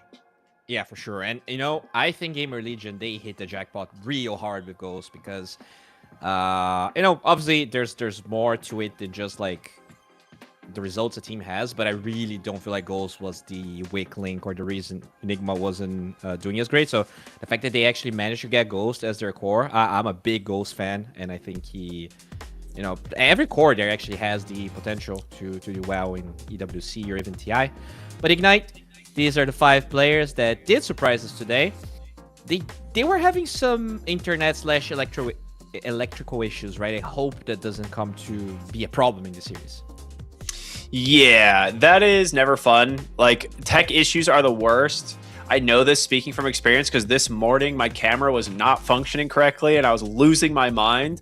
But when you have internet issues, it's just it's like the most despair, right? Like, as people who like play video games and we love playing video games and we like playing competitive, it's like it's the worst when you're just like everything's out of your hands. There's nothing you can do. You're just sitting there and you're like, well, I guess I can't play now because my internet provider is doing X, Y, or Z things, right? Like, so I hope everything is good for them. I want this to be a fun series. I want them to be able to show their best here, and that's all we want. For sure. And I hope for themselves as well, right? Even if they're coming here with not the expectation of actually qualifying, but just learning here and growing as players. You do want to have, a fair BO5 where you actually, play with good ping. There's no excuses, just a clean match, and hopefully that's what we will have here, as it looks like everyone is ready, man. I'm pretty excited. This, NA finals, sometimes there are 3-0s and stomps that last, an hour total, but sometimes they're also incredibly entertaining, and I'm hoping for the former. Yeah, I do too. I want at least a couple of good games here. I think GamerLegion, they're a hard team to draft against because they're willing to pick the meta stuff, right? Everything that's like good right now, they've practiced, they've got a lot of experience with. But then also randomly, you'll just be like chilling, and then Fade pulls out Enigma in the off lane, and you're like, oh, we have no way of dealing with an Enigma this game, right? And then you just get ran over. My biggest concern right now, coming after this last series, is to see how teams are planning to deal with Drow, because neither team really seemed to have an idea on how to deal with it in the last series. Both teams got completely crushed by it in the lane. So as we get ready for the draft here in game number 1, like, this is the hero I'm going to keep my eyes open for and see, how they decide to play around. Yeah, another thing that I am worried for Ignite is that, their unwillingness to pick or ban Treant if you're just Yeah. not gonna ban it here, I mean, GamerLegion, they're gonna be very happy yoinking Treant first phase. So 5 seconds. Radiant team ban. you know, I hope they find a way to deal with that. But yeah, if you give away Treant Drow, Dire team like ban. even if the two teams are Radiant even, you're team probably ban. talking about like a 65% win rate differential already.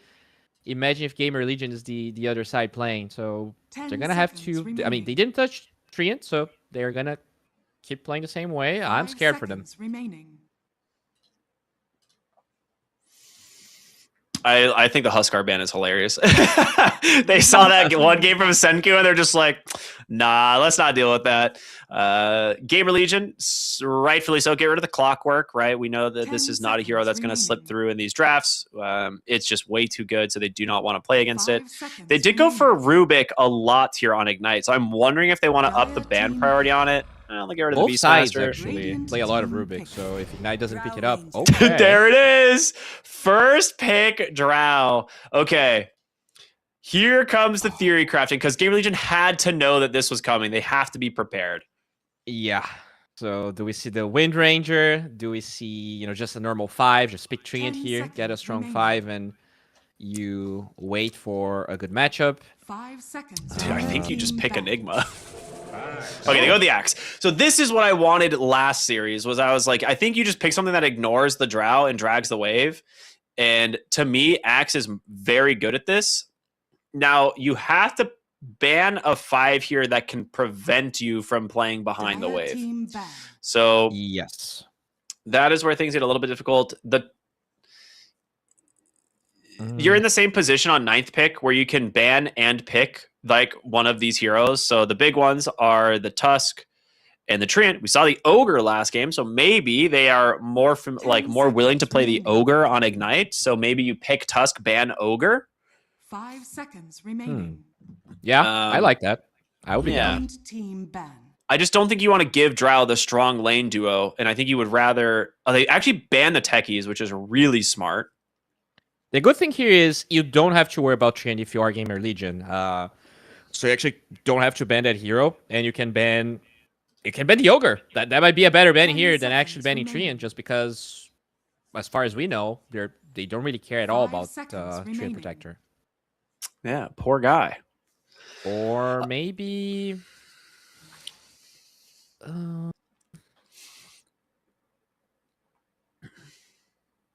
what if you go for something... You could ban Bane. Bane is one of the other ones that's a little bit rough, but you could also pick the Bane because I know it's something they like to play on GamerLegion. So you could pick Bane and then ban Ogre or I think you probably ban Tusk at that point. Maybe force them onto the Ogre Magi again because who's going to cancel your Bane abilities if you have an Ogre 5, right? Like that's just not happening. True. They are thinking here, so Radiant they team actually pick. take the Dire slaughter team away. pick. There it There you go. is. Yes. All right. There's the Bane pick. I like this a lot. Yeah, it's pretty good. I think just Bane's Q alone is already pretty strong this game, but Nightmare is a good way to save people from Drow. Gus, obviously, it's not going to be a Fiend's Grip 10 game already, seconds but remaining. it's still... Bane's such a good hero. 5 seconds remaining. The other thing too that is nice is that with Bane, like this hero is so good at preventing wave cutting. Like the second they try to wave cut, you just nightmare them, and then the creeps just re-aggro back down the lane, right? So it's an interesting way of addressing the axe while giving you like Bane is kind of a hero that can just body other heroes in the lane. Like it's similar to like an 10 Ogre Magi. seconds remaining. So I think it's a really smart pick. 5 The seconds Rubik, remaining. again, for Ignite. They love this hero. Is this the 4th game in a row on it? Yeah, I think they played it every time they could. They didn't first phase it this time because Drow so much priority on this hero. Yeah. They went Drow Ogre into the Rubik last time. But yeah, they first picked Rubik the other games. And they'll pick it here. So now they're just looking for the Drow hero combo, right? Whether it's the Ogre or the Tusk or whatever they want to do. Yeah, I think that's you don't want to waste that on 18. And okay, There he is. Okay. but they can play it. They just didn't want it to. I'm curious what Okay. the idea is to why. I guess because the Hoodwink is banned, it's actually nice. It's a little bit more free to go for the Treant Protector. The Hoodwink is a super rough seconds matchup for the remaining. Treant lane. Yeah, I think it's 5 seconds also remaining. if they're gonna be cutting the wave, I feel like Treant Protector is actually better, right? You can actually Radiant engage on team Axe from pick. multiple angles. Yeah. As they do go Storm. Storm hero. Coddle? Ooh. That would be nice. They don't have a lot of. They're missing a little bit if they go for the Coddle here because it doesn't synergize super well with the Axe lane. You get a lot of Battle 10 Hunger seconds spam, but remaining. I mean, it can be that's not stacking, great. right? You can But potentially just 5 cut the wave with seconds Axe and remaining. Coddle does his thing. that's what I was thinking. Is like you just kind of accept your lane's gonna be rough, and then you just jungle. Okay, Nature's Prophet. Actually, we forgot about that hero, but it is very good against Drow. Because Yeah. you have two, let's say, global heroes here with Storm and P being able to engage from angles Drow doesn't want to. They're lacking a vision 10 hero. seconds remaining. I am curious where they go with this. It's seconds not the remaining. most obvious with the Nature's Prophet. Like it could be, Dire Maybe it the could be support, carry, actually. but it might be support for Big Num, and Yeah. that wouldn't surprise me actually if it is, because I think Big Num has played it. I've seen a couple people play support Nature's Prophet recently. It's a very good vessel builder, and now that you see like Treant and Underlord, having vessel is 10 nice. seconds remaining. I just really don't like this see it. Underlord, by the way. Like you Yeah. have Root on 5 top of seconds Root on top of remaining. Overgrowth with Gust. Like this is not an easy Storm game if RCY doesn't like stomp his lane. They went the Rubik Underlord in the previous game, and it got kind of owned by the Drow, but I think a lot of that was the heavy lifting of the Clockwork. So Yeah. they'll be able to run back the lane. I think they learned from it. So I think this will be a nice little kind What are you of banning test. here? Ursa plus what? The Ursa ban is quite smart. Ursa Void, maybe? Or is Void too greedy for game? It depends if they want. Like, you really have to decide now if you think this is carry Nature's Prophet or not. I don't think it is. It's Yeah, good my against thought is Drow. that it's definitely Radiant Big Num, team but ban. Okay, they take Timber. Dire team ban. Interesting. what? Oh, you know what? We've What? seen some 5-position axes lately. Oh wow. Okay, that's I've seen some support axe. So this is a kind of a head-up play from 10 Ignite seconds to get rid remaining. of the Timber Saw if they really think there is a support axe 5 flex coming out seconds here. remaining. okay. Well, let's see if they ban another offlaner if they're feeling very confident about it, or they're If gonna that's- split the difference. That changes so much in the draft if they are planning on flexing the axe, because I know Fade can also play Nature's Prophet from the off lane.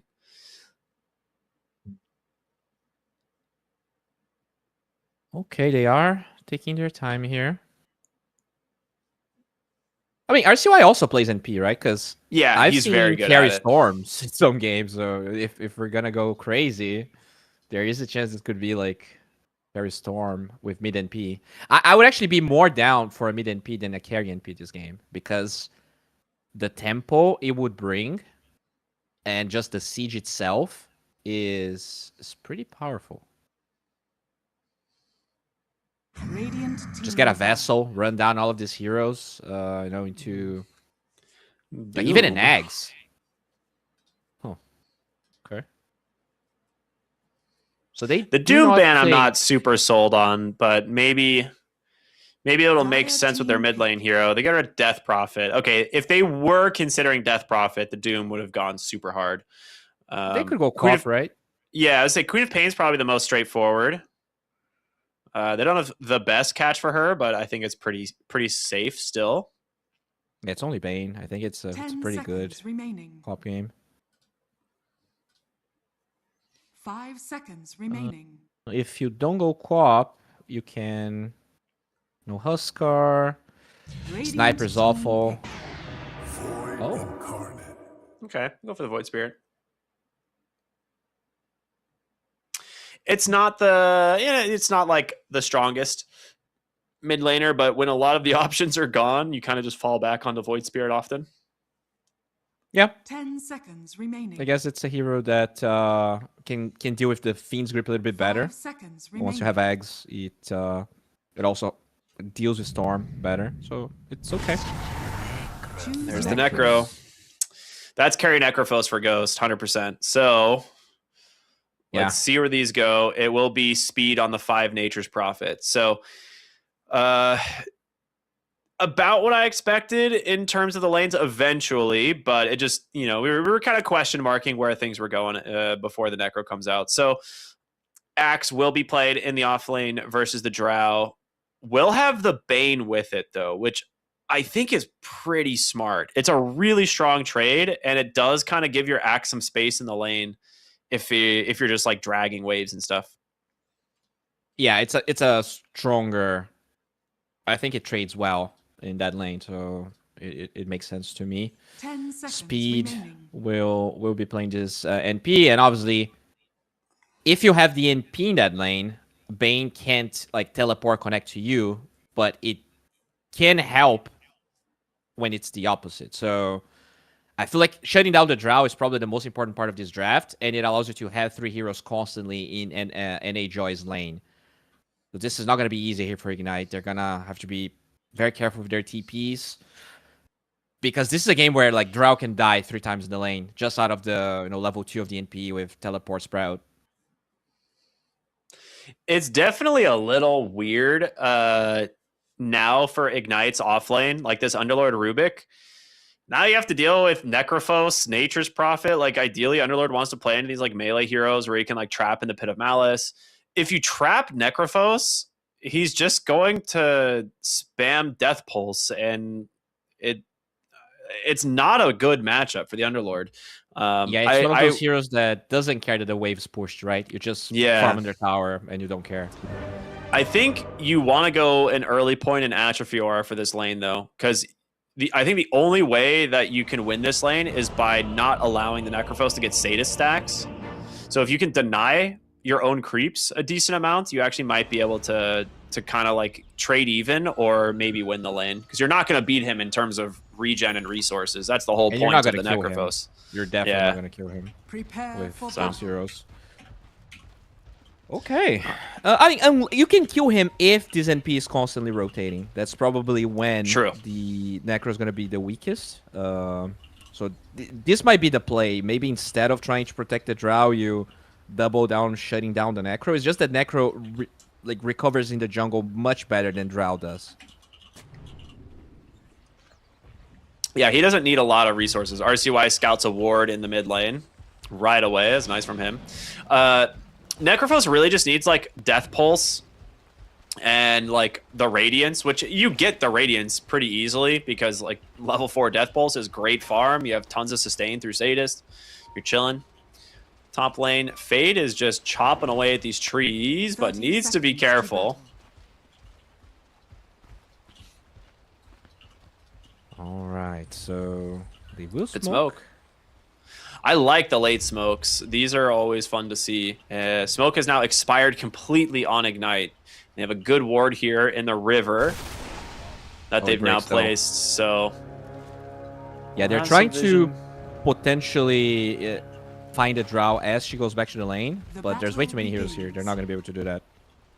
Yeah, they know the Treant's up here somewhere, just being a nuisance. So.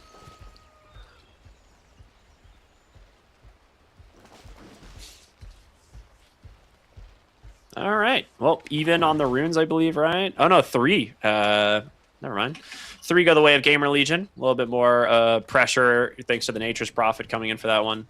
Both wards going to be placed on the mid-river. Okay. Yeah, I think the most important lane is going to be this Underlord one. Like, Dushu needs to somehow deal with Ghost, and he's already being pressured here.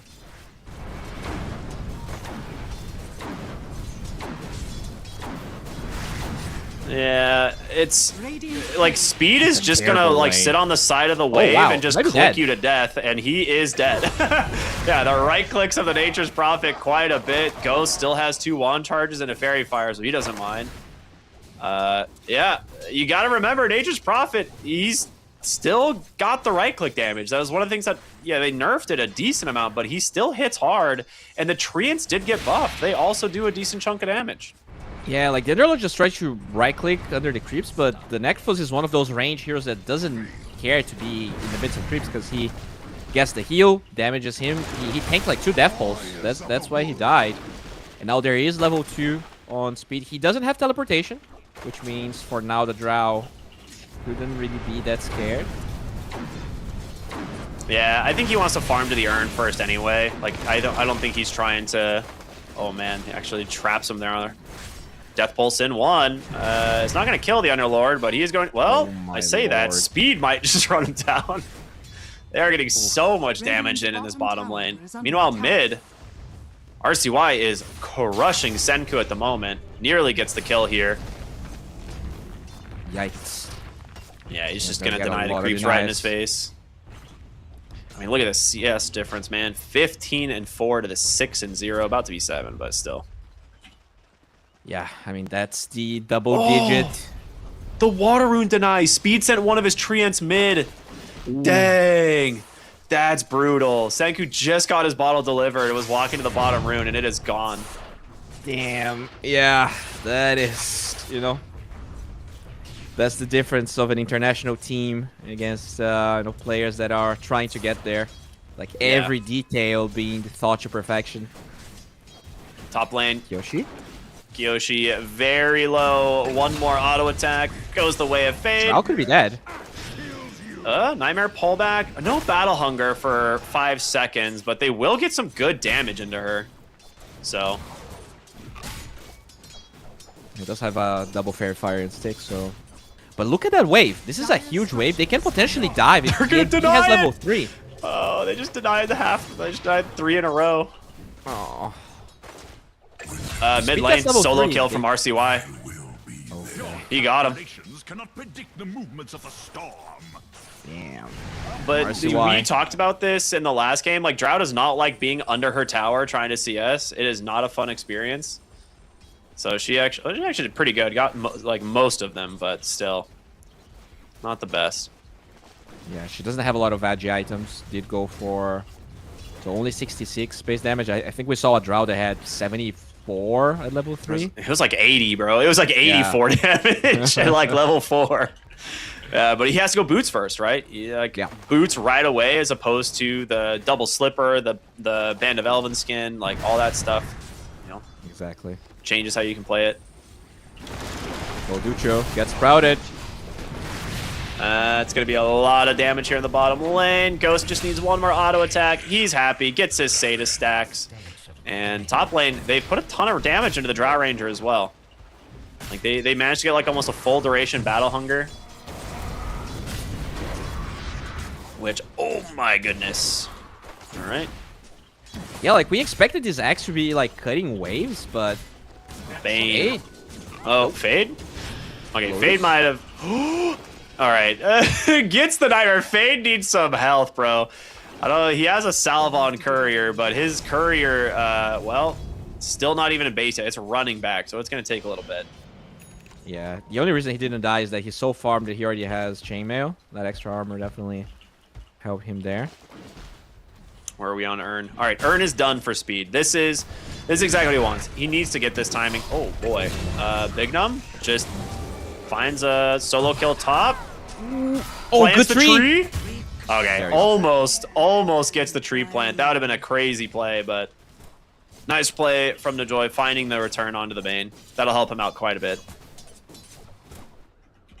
I'm surprised P didn't TP. Like, he had teleportation sprout, but maybe felt like he didn't have enough damage to finish the Drow off. I mean, if he sprouted the Drow, she just is stuck inside Sprout, and Bane doesn't die, right? Speaking of NP, TPs to the mid lane. Yeah, this is looking kind of scary. They did bring in the Treant Protector, but he can't really trade into the Nature's Prophet super well, thanks to all these Treants. Yeah, they wanted to force the mid tower, but they're going to kill the Catapult Wave here. Oh, Drow's dead top instead. They see the Treant mid, so they will battle hunger her and run her down. 6-minute power rune is spawning. It does spawn top, so that is at least really good potentially for Ignite as... Denied by Speed. Yeah, I would say, you know, at least it doesn't go to the Storm Spirit, but Speed again with a Treant there, ready to go, denies the Power Rune. Gets a D-Ward as well. What He's a cooking on nerd, this Prophet, man. Holy crap. So annoying. He's doing so much. Level 5 on Ghost already. Is this a He bait? just Can they walked into the kill him? tower. He might die. He doesn't have Ghost Target. Shroud. Okay. That was a little bit of an odd choice. They might kill XXG. I don't know what happened to the Sprout there. The Sprout didn't spawn. Really? Yeah, he like sprouted the Rubik, but it didn't spawn. Maybe there's some weird interaction with Sprout and Pit of Malice? I don't know. Or maybe the telekinesis went off at the exact same time and it like instant killed the Broke trees. the trees. Yeah, maybe that's it. They do get double wisdom though, so these supports that are actually very level dependent. Level 3 on Kyoshi, level 2 on the Rubik. Can they get speed though? Level 5. He's so fun. It's a bait. He's a bait. Speed had a Lotus. He has a second Lotus. He has a Fairy Fire. He gets his Urn charge now. Oh, man.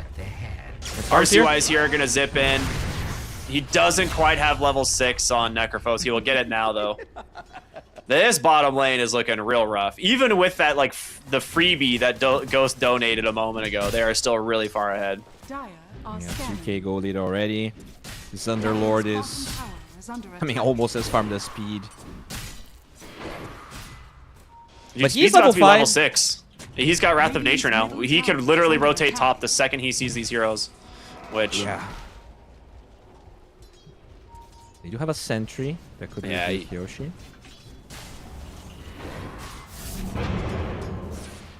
oh my gosh. Mid lane. Senku. Oh, one more auto attack. They've got him. The Wrath of Nature came in at the last second and clipped him. So, a little bit of extra now damage, Drow. but they also use the Wrath of Nature to come top and look for the Drow Ranger. Call underneath the tower, connects onto 2. Dream Protector now getting ran down. Fade, no mana for the Calling Blade, but they will get the Nobody kill. blocks. Dire's Dude, speed on Nature's Prophet, bro. What is this? You called him a nerd, man. You're not wrong. This is the most, like, it's so toxic.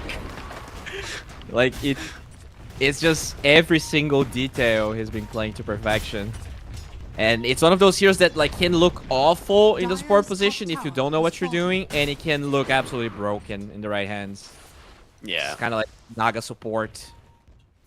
Incredible ceiling.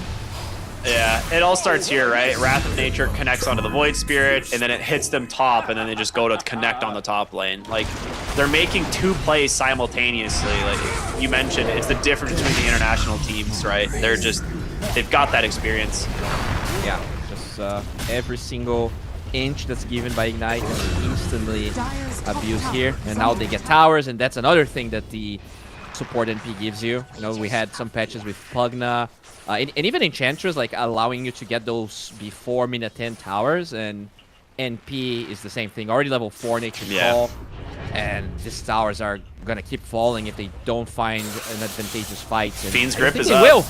Yeah, Yeah, goodbye. he just instant Fiend's Grip. He's a level 6 Bane. They just bring him down. The Tree Protector, like, desperately trying to absorb whatever damage he could with the Living Armor, but Speed also just finds a solo kill on Rubik. Gets him in the Sprout, and he body blocks him with the Treants, so he can't move. Yeah, I'm gonna have a Vessel minute 10 as a support NP. That's Dire's middle crazy. tower is under attack.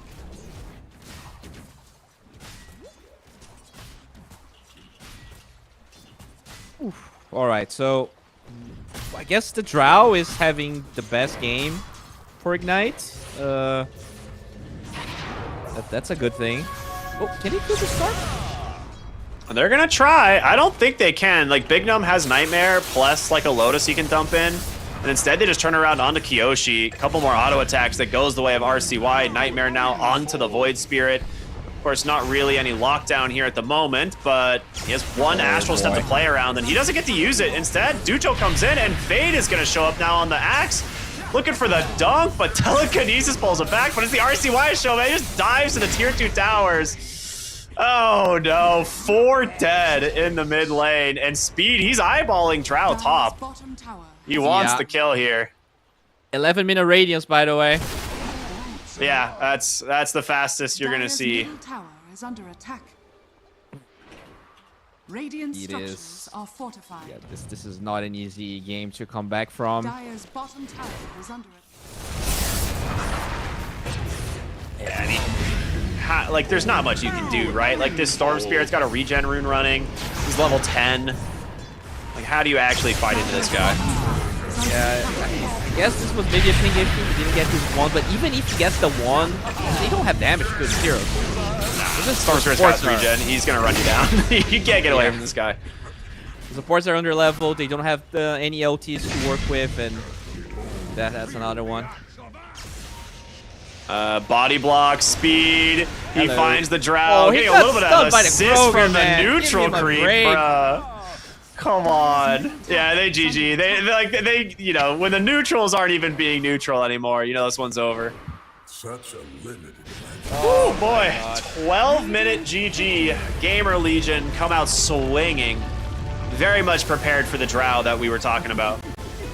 Yeah, it's clear that they had an idea, they executed it. I mean, even beyond what I expected. Just an absolute stomp. 10-minute games. You don't get to see those. Sure, they did GG out, but the game looked pretty over. I mean, it's nice to see GamerLegion looking sharp. You know, gives us hopes for their performance. But you know, still only game 1. I'm hoping that somehow Ignite can find their mojo. And I don't think the first pick draw is gonna cut it. Like, it seems that this is just not gonna work against the GamerLegion. Yeah, they just play tempo, right? Like, they just outpace you. They've got this Bane Axe off lane that, I mean, we were unsure if it was gonna be like able to deal with the Drow in lane specifically, but they end up finding like 2 kills on the Treant Protector. They got Big Num once, right? But Fade never died despite being very low. And the Nature's Prophet, man, absolutely owned this game. He has the highest damage besides Storm Spirit. Like, it's actually nuts. He has 8,200 damage dealt on the Nature's Prophet thanks to the Wrath of Nature and just the Spirit Vessel and just auto attacking them in the lane, right? Yeah, I think if you want to try the Drow again, you have to take this NP out, because the ability to just show up in that lane and overpower the tree and overpower, even in the mid lane, they got a kill before Void Spirit was 6. Stealing the Wisdom Shrine as well. There were so many small things that happened because of the NP that just make the early game incredibly hard for them. Yeah, absolutely. Well, very quick game 1 for GamerLegion. I'm sure they're feeling very nice, but we will be heading to a break, and we'll be back with game number 2 in this best of 5. So it's a best of 5. Take your time, everyone. We still go see what happens. So we'll see you after the break, everyone.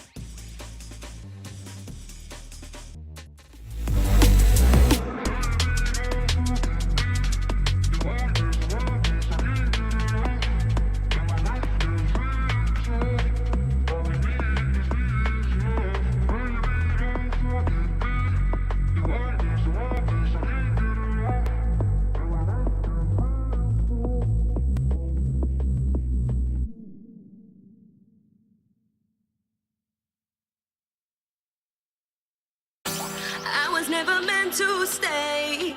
It was you that put me in. Promised me that we'd be okay. All of your lies I was believing. You were there most of the time, but that was never good enough for me. Had me going out of my mind. Had me going round like crazy.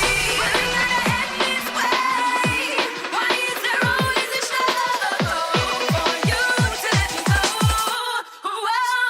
You got me like crazy. Like you were always right and I was always wrong. Crazy.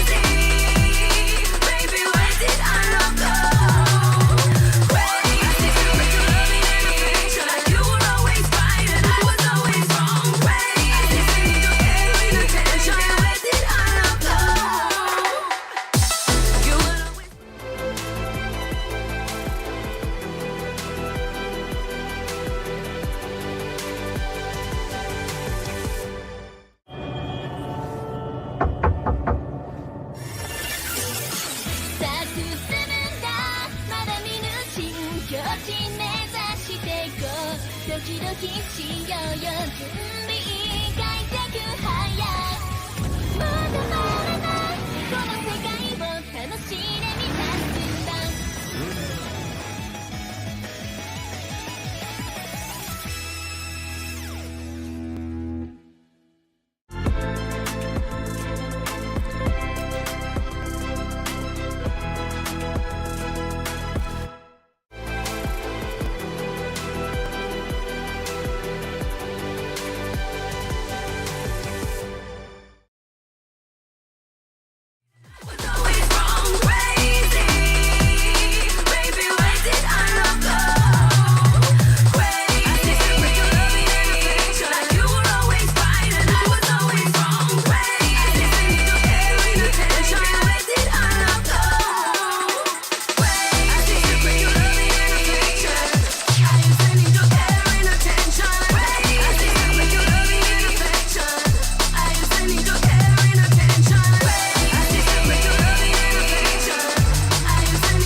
Welcome back to the road to the EWC, everybody. We've got ourselves the grand finals here in NA underway as GamerLegion took a very convincing game number 1, I would say, in this series. A sub 13-minute GG. One of the fastest we've seen, but one of the, they came prepared. We'll see what happens as we get ready for game number 2. Remaining.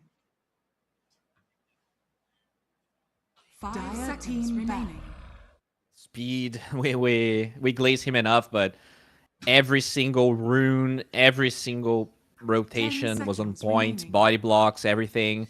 Yeah. So for Ignite, I don't think you need to ban DNP. I think it's very good in that game specifically, but I don't want to see them rushing the Drow. They're gonna have to find like a different way to draft now.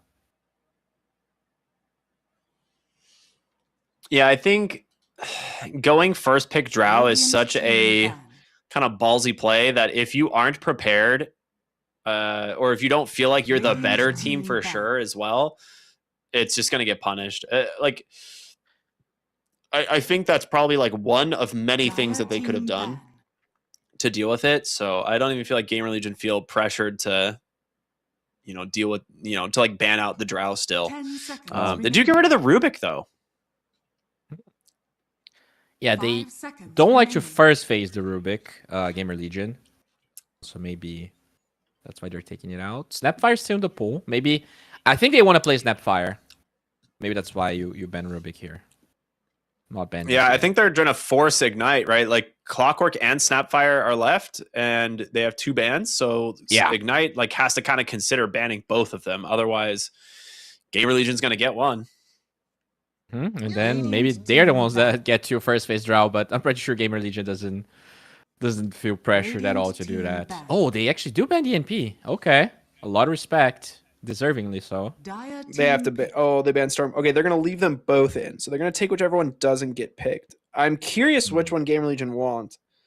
I think Clock's overall better. I think it's actually pretty good against Snapfire in general. Because even if it's core, you can... Okay, they do get the snap though. Yeah, I guess you pick Clock, right? You can't just left it in the pool. I mean, unless they want the Drow. Oh my god. Yeah, it's got to be the Clockwork, yeah. Yeah. All right. Yeah, I think that's a fair trade. I wouldn't be bummed out if I'm Ignite here. Now, next steps. You're probably going to be working with a range carry anyways for Ignite. I think Necrophos is one that you can potentially look towards. Like maybe Ben Muerta, eventually pick the Necrophos in second phase. Radiant team ban. Yeah. Drow Shadow Fiend. The probably the smartest combinations with the Clockwork to just get rid of. Very annoying. Very powerful. You can actually pick it early enough. Tusk's still in the pool, which also works well with those 2 heroes, even if they're not in the same lane. But what do you do then? They did play a lot of Phoenix, but I don't think you can Phoenix into Snapfire. This is another thing that they're not going to be able to put their hands on. 5 seconds remaining. They get rid of the Axe, so Fade will be forced to play something different here. And a Clockwork, I'm curious what he wants to do. Good thing about Clock is Bane is now not the greatest option for GamerLegion as well, so that hero might be ignored because of the Clock pick.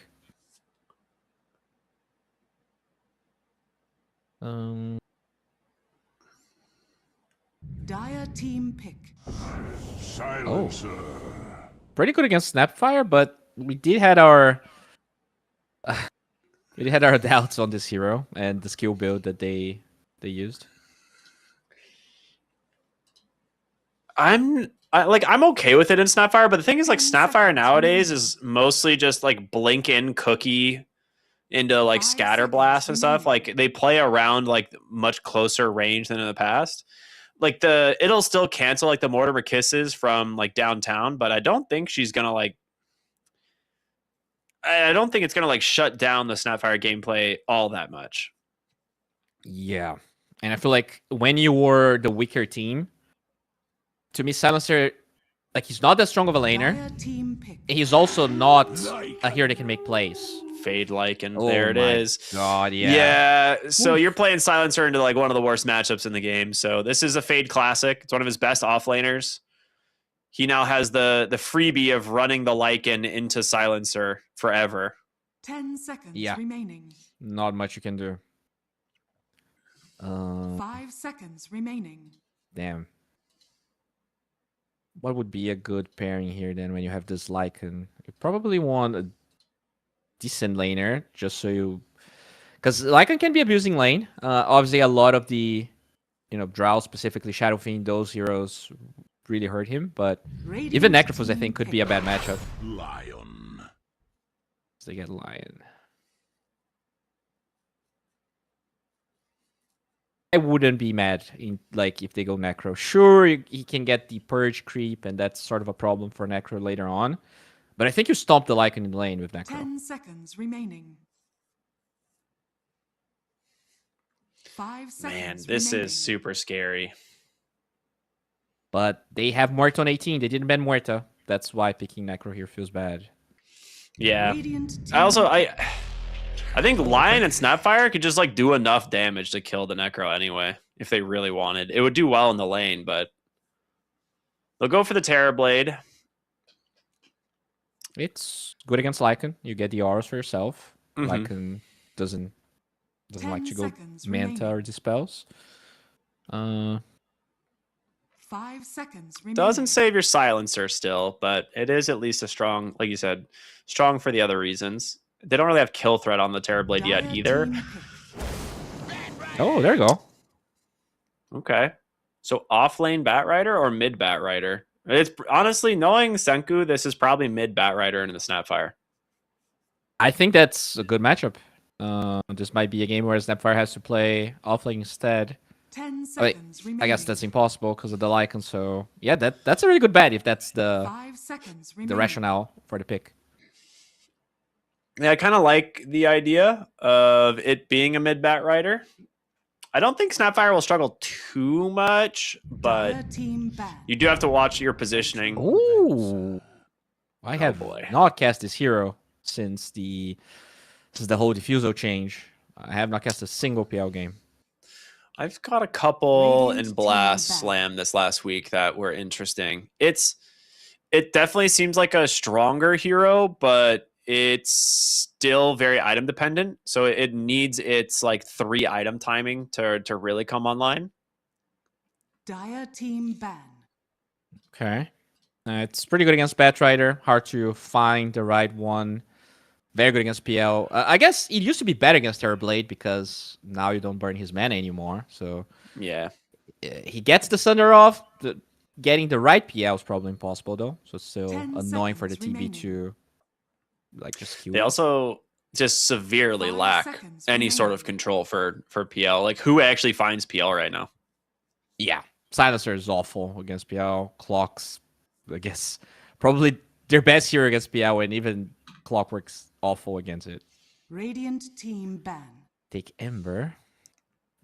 Huskar Ember Bands. Okay.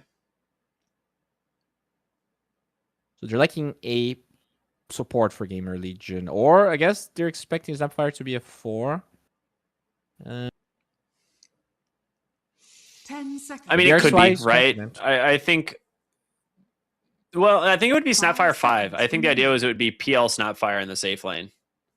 Because Hmm. they're running Silencer 5, and you want Snapfire into the Clockwork lane if you play it as a support, because you can just kill the cogs with a single little shredder. Okay. But I feel like a lot of heroes would struggle against Bat, so I wonder, like, do you ban Quap here just so that they're not gonna have a good matchup? Yeah. Yeah, Quap is like the most devastating matchup for a mid Batrider for sure. So I like that. So now RCY has some options if he wants to go mid on something else. I kind of like that actually. I think they should. I think they should pick a different mid hero here for RCY. 10 seconds remaining. I know it's kind of toxic, but it's a really good Viper game. Ooh, 5 yeah. seconds Some people in the past would remaining. play Lina. Like, you can actually just, like, outright click the Batrider, but the hero's not a hero. So, what can you pick? Maybe something with a dispel.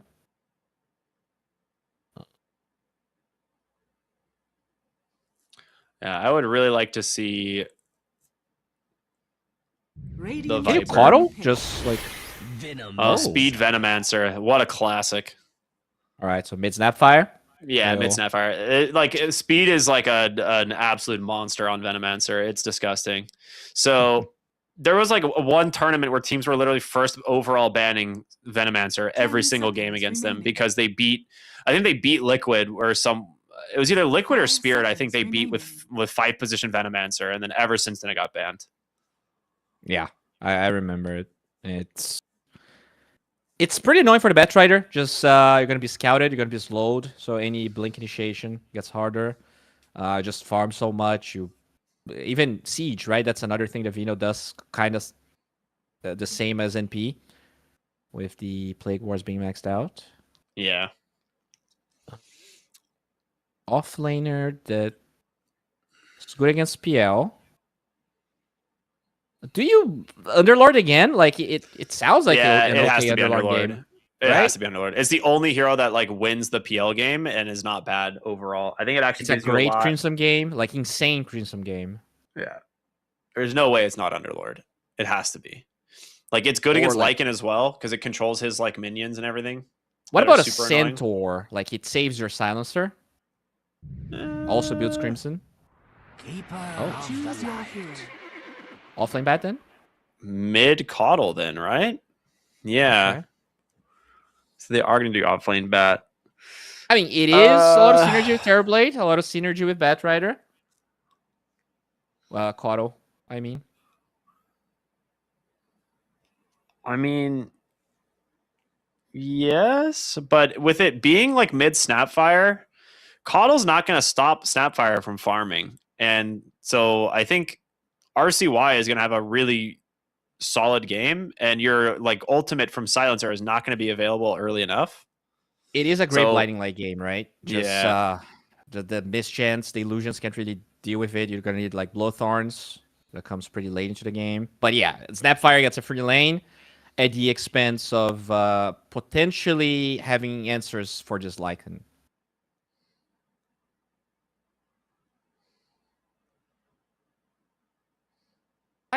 I mean, if that's what they're confident on, you know, kudos to them. Kato is one of those heroes that has to play from ahead. You play mid Kato, you don't get good rotations, like you don't get a good timing on your vessel. Zero feels pretty bad. The Batrider should have an okay lane, I think. You just kill the early on, like your Firefly kills all the illusions. You don't really care about PL that much. Yeah, you just like go 1 point napalm and you max out Firefly in this matchup, like because he just dispels it every time off Doppelganger, and it's just not worth it. So yeah, you'll do fine on the Batrider. The downside is that Venomancer actually ruins the max Firefly build. Yeah. So it's pretty sad.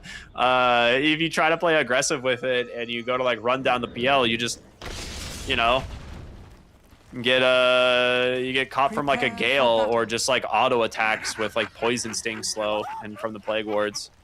This might be a very different game than game one. I feel like this game, GamerLegion might just sit back and farm until they have Overlord and Lycan. Like, you just farm, like, you take 1 or 2 early towers, and this Venomancer farms, you farm the Lycan. There's not a lot of... Until clock is 6, there's not a lot of kill potential. Like, this Kato can't, like, really run at you if the towers are up, and Gamer Ignite, they don't push towers that well, unless the Terrorblade is having a good game. Let's do another ward scout in the mid lane, and RCY pings it exactly. He's like, this is where the ward is. So I think you're correct. I think if you're GamerLegion here, you're kind of just playing for your item timings. The Helm of the Overlord is the biggest spike you're gonna have early on. RCY is probably just gonna go like Kaya Sanj. That's been typically the plays for Snapfire. Yeah. Trying to find, you know, where. Well, free 2 gold for RCY, absolutely massive. But yeah, like Snapfire just needs levels. Like the big thing is just getting those talents. Like you need the level 7 and the level 15 talent. Those are absolutely huge for your game. And then after that, you just chill. And this is the type of game where PL is just gonna scale more than the Terror Blade. So you probably have no rush if you're GamerLegion. You have this 5 that scales so much. You have the carry to carry matchup. Even if it's not as good as it used to be for PL, it's still like, I don't know, 70-30, being generous even. Well, all bounty runes went the way of Damn. the Radiant. One of them got denied by the Lycan Wolf, but the other 3 were actually picked up. That's huge.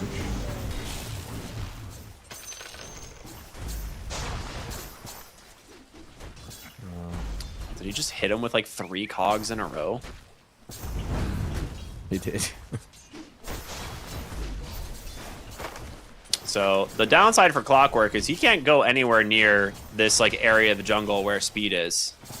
Radiant's Oh, the courier. Yeah, he just snipes the courier, and the cogs, well, he just kills them with the wards. So I mean, he's fine with that. He's got 7 CS just on cogs so far. Damn. Yeah, I guess. Yeah, you don't think of Venomancer as a clock counter, but yeah, it sort of works that way. Speed loves his Venomancer. If there was anyone who was going to find that Venomancer was a clock counter, it was literally going to be him. Yeah. When a lot of CS being missed by Ducho here, he actually missed 3 creeps in a row, and like there was no heroes around. This might hurt him with the early items, early boots. Speed's just casually farming the hard camp, like just not doing anything in the lane. He's like, yeah, I'm just gonna farm the hard camp, whatever. Also farm 2 cogs, so like that's 40 Yeah. gold. Like that's medium camp, gold for a creep. How do you actually pressure this, man? I'm legitimately confused. I don't think you can. You probably need like what, 3 hits to kill a Vino ward as clock. Yeah, It's just not worth it. and like Venomancer always denies is the thing, right? That's how Yeah. you're supposed to play it. It's like the second you get the 2 auto attacks in, you just deny it on the 3rd. Yeah. What about mid? Kato is not doing that well actually. Sapphire's taking a ton of damage here, but he's Wow. dead. Okay. Damn. Yeah, he just underestimated the coddle damage. Also, the creeps did a pretty significant amount of his health bar as well. The Senku cheese, cannot underestimate this guy, as they do kill Ducho top. Oh no, oh no, oh no, Clockwork trying so hard to get close enough. He's gonna give him the Lotus. Oh, baby. Doppelganger over into the Lotus, goes for the double kill. All right. Still, that's a way better start than we saw in game number 1. So it is still promising. This Kato needs to have a good game. Like, this is the hero that needs to get the rotations going. Can potentially enable the Batrider early on. Yeah, this seems like a hero RCY is far less comfortable on as opposed to a Storm Spirit, right? Yeah, that's his best hero probably, right? The Storm. Yeah, definitely.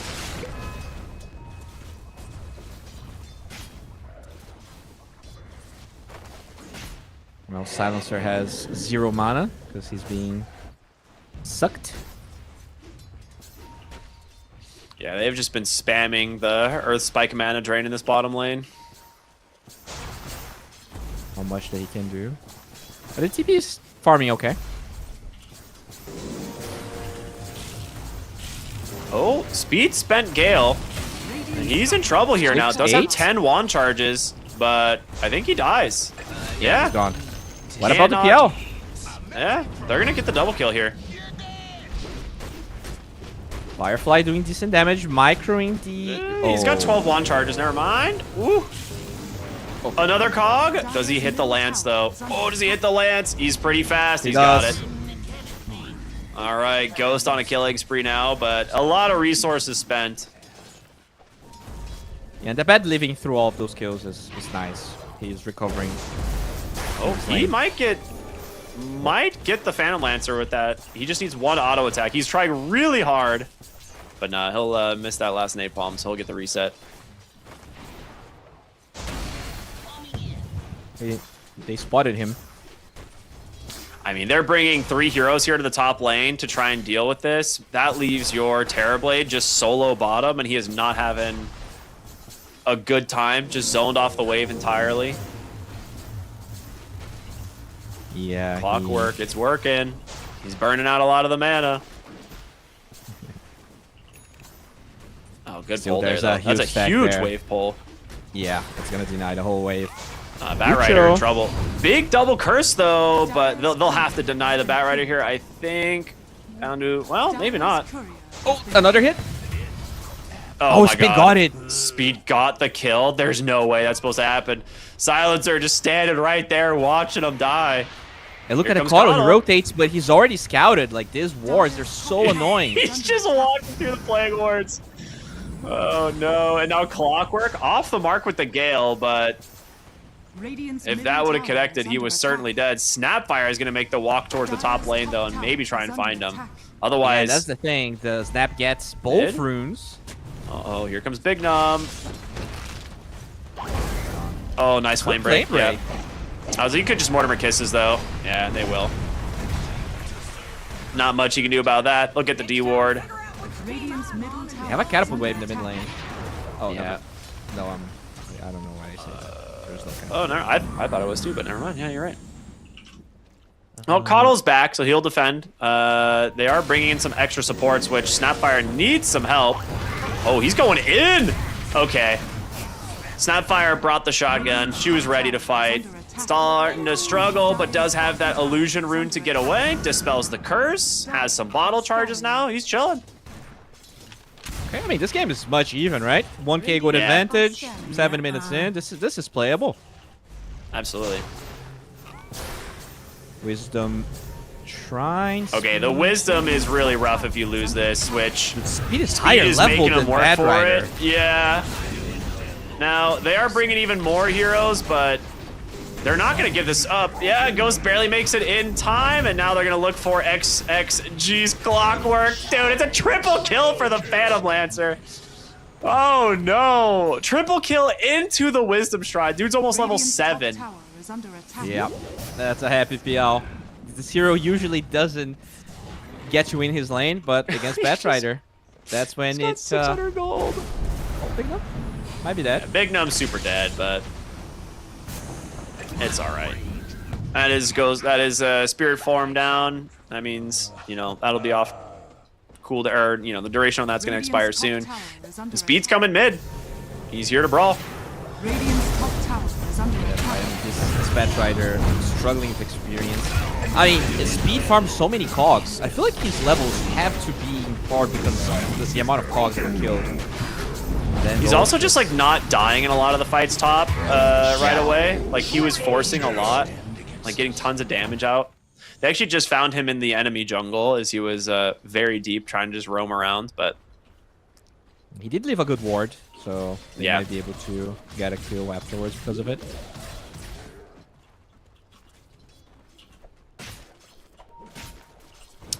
when's the next Snapfire ult? It is online, so they are on the way bottom. Clockwork has to somehow sniff this out.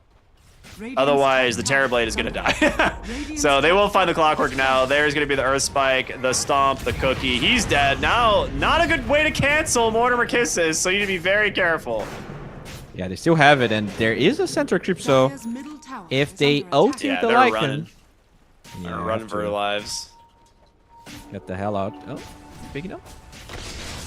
Oh, there's your Earth Spike. Cookie's in Oh, the Centaur. with the Dude, the Centaur. shotgun again. Bruh. Okay, the damage coming out from this combo is nuts. So much. And now they can get a tower. That's what Lycan gives you. Yeah. I mean, you don't even have the level 10 talent yet either for the 70 Scatterblast damage.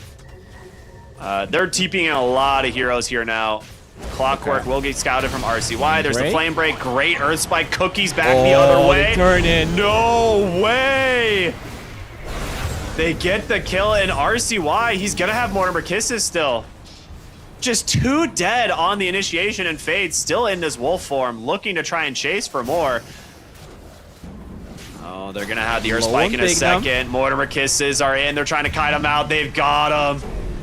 And now level 6 on speed. He throws out the Noxious Plague, gets on top of the Keeper of the Light, and it's not going to kill anyone. Tower is under attack. But they force a lot in the bottom lane, or in this bottom lane. They still will be able to get the tower if they want. Tower is under attack. Yeah, and that's with the PL farming, right? Ignite brings 5 heroes and they still lose the fight. He lose a Terrorblade at the end is like the worst part. Like, he's the one hero who cannot really afford to die right now. He needs to be getting space and farming. Top lane. Find a real one. They have no idea which one is real, and Ghost is actually just cooking him, and he's gonna run right into the Snapfire. Oh no, Curse is out. There's gonna be there's a Scatter Blast coming in a second, but Ghost might just get the kill anyway. He does. Just as we thought this could be close. You know, GamerLegion winning so many fights in a row. No level 6 on the supports. Like, these Wisdom Shrines have been such a problem for them. That double Wisdom wrecked them so hard. Fade is taking a lot of damage here in the bottom lane. They're trying to get a TP out. Doesn't quite work, but they're going to TP in the Snapfire. RCY trying to find the cookie connection. Doesn't quite get it, but does have plenty of damage. And now looking for the Terrorblade. His Finger of Death cooling down at about 6 seconds, so they just need to combo. There's going to be the cookie. They'll just try. Ooh, it's going to be close. Fingers, Big Numb gets it. Oh my god, so tense, but does manage to make it work. Flare, 20 HP calculated. He's still alive. Gets the Lotus, should be fine with his Tranquil Boots. What about this Batrider? I mean, he's so underleveled. He was having an okay time, and he has 6 deaths now.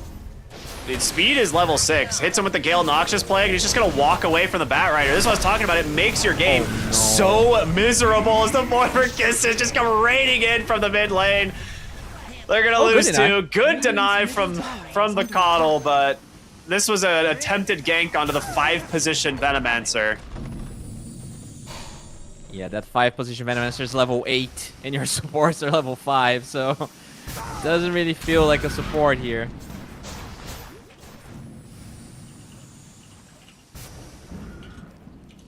Yeah, you can't do anything on Batrider against a Venomancer, right? You like have to be like smoked up and have a Blink Dagger. Otherwise, you just like walk into a ward and it breaks Blink. Or if you don't have Blink, he just throws Gale and Noxious Plague at you and you can't move. Yeah, or you just have Hookshot, right? And you can find him. Ooh, nice attempt there on the lasso. That was actually kind of cheeky, but PL is pretty damn strong. This guy's got a Manta style being delivered as we speak. 13 minutes into the game. Radiant's top tower is under attack. And the Venomancer is going to have a really early 4-step, so even when XXG has his Hookshot, this might already be done. Oh. Fade's bringing the Troll Summoner mid. All right. He's like, I want this tower, and with, you know, Venomancer's wards and stuff, it's going to make it very difficult. It's one hero. It's one position 5, and you have 3 heroes trying to defend. Yeah. It's crazy what it's doing here. Position 5 and a Helm Dom, and they're going to lose the tower to it. Oh, they actually just give it up. They're like, yeah, we can't deal with this. The tower is dead.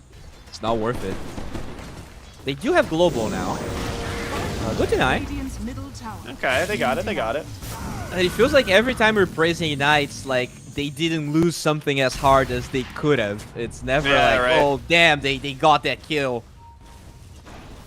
It's like, oh, at least they denied their own hero, right? Like, another set of Wisdom Shrines. This one will go to Ghost once again. As Ducho, this is not your neighborhood, homie. You cannot be here. Big Numb, just drop the Finger of Death, bro. Let it go. He'll hold it instead. All right, Vessel, pushback. There's a lot of damage onto the Lion. He's dead. Very good play from the Coddle. As Ghost looking to just dive here, spreading the Noxious Plague around a little bit. Kyoshi is in quite far and realizes that is the real Phantom Lancer. He gets absolutely blasted. Heal speed on the right side, but they might lose XXG. No, the heals. Dude, they're actually owning on this Coddle. The Vessel timing is doing a lot of work here. Yeah, meta. I think PL can just continue to jump in. Well, I say that. He's low. He's very low. The reflection doing work. Mortimer Kisses now trying to save him. Ghost, he's gonna seconds for live. In comes RCY. Another Lance to connect. Dude is 12-0 on the Phantom Lancer at 15 minutes. RCY, yes, please tip your Snapfire. He bailed you out for sure there. Radiant structures are fortified. Radiant's But as you top said, tower is under this attack. Cotto has been so important. Like, he's the only reason this game is still ongoing. Kills the Lion on the left side. Eventually, they also kill the Minions from the right side. The Blinding Light usage has been on point. He waits for the Manta. Yeah. It's just been so good. We're gonna head back live as, they're good diving James. the tier 2. That's the Helm of the Overlord reveal as the Finger of Death comes out. And XXG, well, he was thinking about looking for a D-ward there, but not looking good. Perfect chain stuns. RCY also bought out the shard, so he does have the Mortimer Kiss Glob, adding all that extra damage. Oof. It is looking rough. Like, they don't even have drums on Ducho. This game has been really hard. And by the way, we talked about his build. He did go all points of Sticky, feeling like maybe even if the PL can dispel it, like it's worth it to have on everyone else. But I'm not sure. There's a Lycan, right, that doesn't care about Sticky. I don't know.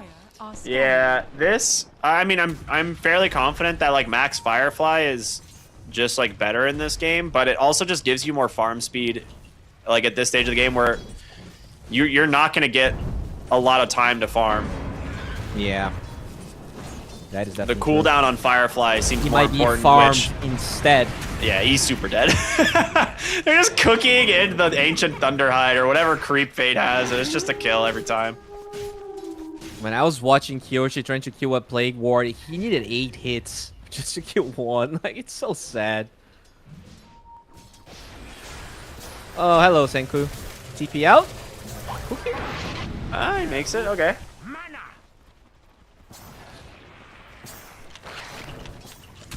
Smoke's gonna Potentially wants to pop. kill the creep. Venom Ward's gonna reveal him. Radiant's middle Speed tower not all is under too attack. concerned. But they got the wolves wrapping around looking for Kyoshi. They drop Watch the that Ward on Sentry. cooldown. Okay. He is dead. He got caught out of position there. Nice grab from the Terror Blade. In mid lane, Big Num's gonna get lassoed up. What is that hook shot? It was blind. He was looking for RCY, I think. Okay. I think he was looking for the Snapfire. He was hunting, hoping for something. Oh, Okay, those are 2 big kills that just probably shouldn't happen. Well, I was like, probably shouldn't happen, but Venomancer maybe a little bit too cocky in his positioning there. Yeah. Scotto, though, very healthy. Oh god, PL has that's Ags now.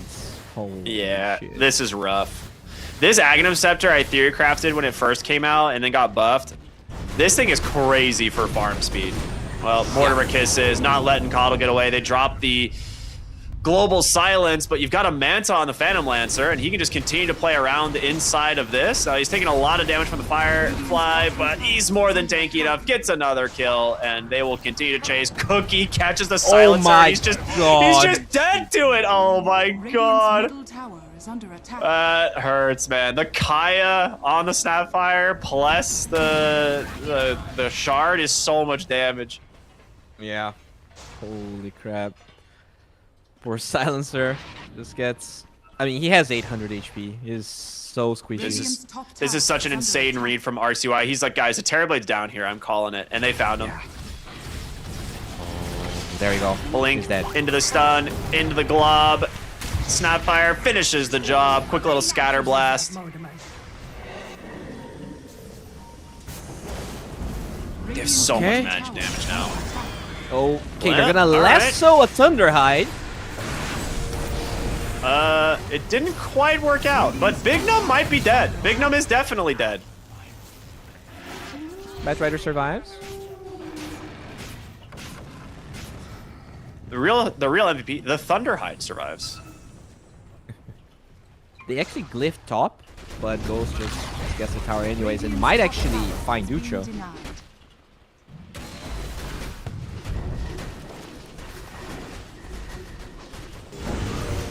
It is a blink in. clockwork. Is going to trap him in the cogs, but Has to hook shot. Oh, man. He is in deep, but the PL is so strong. He'll doppelganger up to the high ground, trying to find the real Ducho. He's got him. Just runs him down. Currently stuck, still running next to the gate, waiting for Doppelganger to come back up. They're just going to chase him underneath the tower here, look for the real PL, but they don't find him in the Sunder, and Ghost will continue to chase for more. Doesn't quite have the damage, but Kiyoshi is dead instead. Ghost, your base belongs to the Phantom Lancer. He definitely does. RCY. He's already going blood for him, by the way. They're just going to cook him in again! Oh, no! Oh, no! What a disaster! They're farming him outside the fountain. He's going into the... He can't do this. He has to leave. Ghost, you can't keep doing this, man. There's the GG. 17-0-4 Phantom Lancer. Yeah, almost a kill a minute with PL. I mean, it was a great PL game. We did talk about it. You know, not really a common hero, but this was perfect testing grounds for it. GamerLegion played well. We gotta give it to Ignite. I think this was much better. Senku specifically, I think, made this game a bit competitive. Good auto rotations. Everyone overall, I think, played better. But, you know, the gap's still so big between those teams. Yeah, I mean, you can just see Ghost RCY, right? Like, their game is so easy with how they play this. The mid matchup for the Coddle, he got the first blood on Snapfire, and then he never died for the rest of the game. And like his ability to rotate matched that of the Keeper of the Light, but the downside is you don't have the global silence early. Like Kiyoshi and the Clockwork, both these two heroes at neither level 6s, never got a Wisdom Shrine the entire game. You're just like dealing with these two support like two supports that really don't offer much to your team fight, and so Snapfire can just do whatever she wants.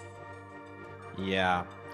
It was crazy to see Clockwork being dismantled this hard by speed. Like, those Plague Wards, the amount of farm speed got. Like, Clockwork felt so useless this game. Yeah. And I still feel like picking Clock was the right move. So maybe this Clock Batrider lane together wasn't ideal. I just feel like GamerLegion drafted really well. Like, kudos to Mangusu. This was a really good draft. Yeah, it's cool to see. And, you know, the first pick Snapfire, it clearly shows like why teams want this so heavily, like why it's been getting banned so much. The heroes like spikes in the mid game around that like 10 and 15 talent plus the Aghanim shard. You can do so much, and then early Boots of Travel gets you all over the map. And the icing on the cake, right? Having these Invis Wolves that are just running around that you just cookie an Invis Wolf onto a hero and it dies, you know, like that's super cool. Yeah, just really good play by RCY, GamerLegion in general. This time, we do have a break that's going to be shorter than game number 2, so I'm expecting game 3 to be even longer than game 2, hopefully. Yeah. All right. Well, we're going to go to a break, everyone. We'll see you in just a few minutes for game number 3 between Ignite and GamerLegion.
Can't get to you. Can't get to you.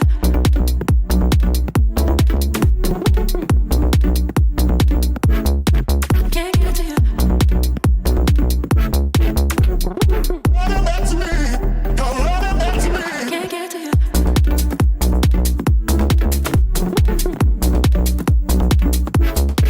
Can't get to you.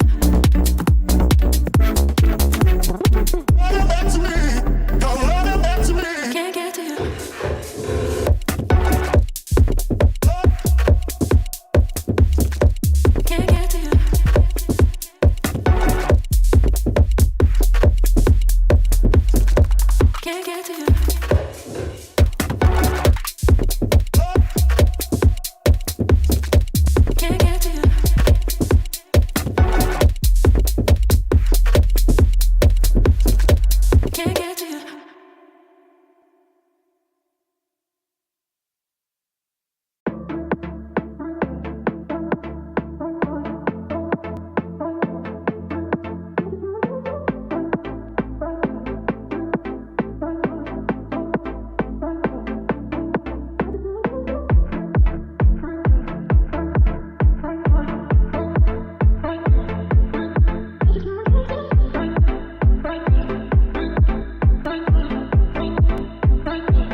What is up, everybody? We actually had them get ready and jump right into the draft, so that's what we're going to do. It is GamerLegion here versus Ignite in the North American Grand Finals. Both games have been a little bit one-sided, Bowie, wouldn't you say? Oh, yeah. But, you know, I think it was expected. Game 2, though, showed some promise. I feel like Ignite might still have a couple of things hidden. That Kato was a very nice surprise by them. But, you know, it cannot only be Senku bringing the heat, right? I feel like Ducho, in both games, struggled a lot. And obviously his hero has been picked kind of early in both drafts. But I think they need to find a way to enable him a bit more. Dire team ban. I can get behind that. Let's go. Ooh. Okay. Yes.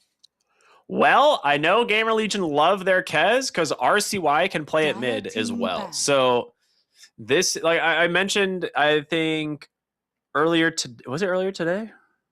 I don't remember. I mentioned recently on a broadcast that like Kez is like a hero that some teams can flex mid. Yeah, it was early this morning. I was like, are they going to flex at mid?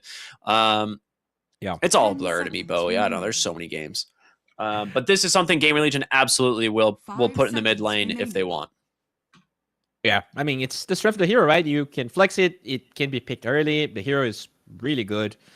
And it's been banned very often because of it. So in the process of trying to ban this Lone Druid and the Puck and the Pango, it does slip through the cracks. Huskar ban again, though. They want to make sure. I think the Huskar ban means that there's a high chance Kaz is mid because that is another matchup that is probably super annoying for him. 10 seconds remaining. Because in game 2, they banned Huskar, I think, third phase. They were not banning it every time. I think they... I think if they're planning on playing Kez mid, like, that would explain why the Huskar gets upped in priority. The Snapfire ban is also a little bit interesting. But they don't have first pick, right? It's like Ignite's first pick this time, right? So they have to go back to the Snapfire Clockwork bans. Take the draw out. Yeah, one thing that I feel like it's hurting Ignite a little bit, their Rubik has been good. Like, I don't want to like harp on this Rubik too much. I just feel like it's not going to be banned as much. So the fact that they're using first pick for it sometimes feels a bit wasted, you know, even if the performance is good afterwards. Oh boy, the Witch Doctor is out. Okay. So this hero has started to get a lot more attention recently, and it's looking pretty damn good. I'm mostly just curious to see what the lane partner is going to be, if it's the Kez or not. But it does give a lot of sustain and a lot of damage. And they're very good against the tanky boys that Ignite so far has none of, but... Oh, well, it's been a while. Not a popular hero whatsoever. Not a good sign to me if you're picking Juggernaut. I feel like if you're picking Juggernaut, it's like you are accepting that it is a rough game. I see what you mean. It's a strong lane, right? Lich Jug, very classic. Yeah. So maybe they just want to have a strong lane, feeling like they were being bullied quite a bit. With that said, out of 900 games in competitive the past 2 weeks, only 3 Juggernaut games. It has a positive. I'm not surprised. It's like Juggernaut is just like worst Kez.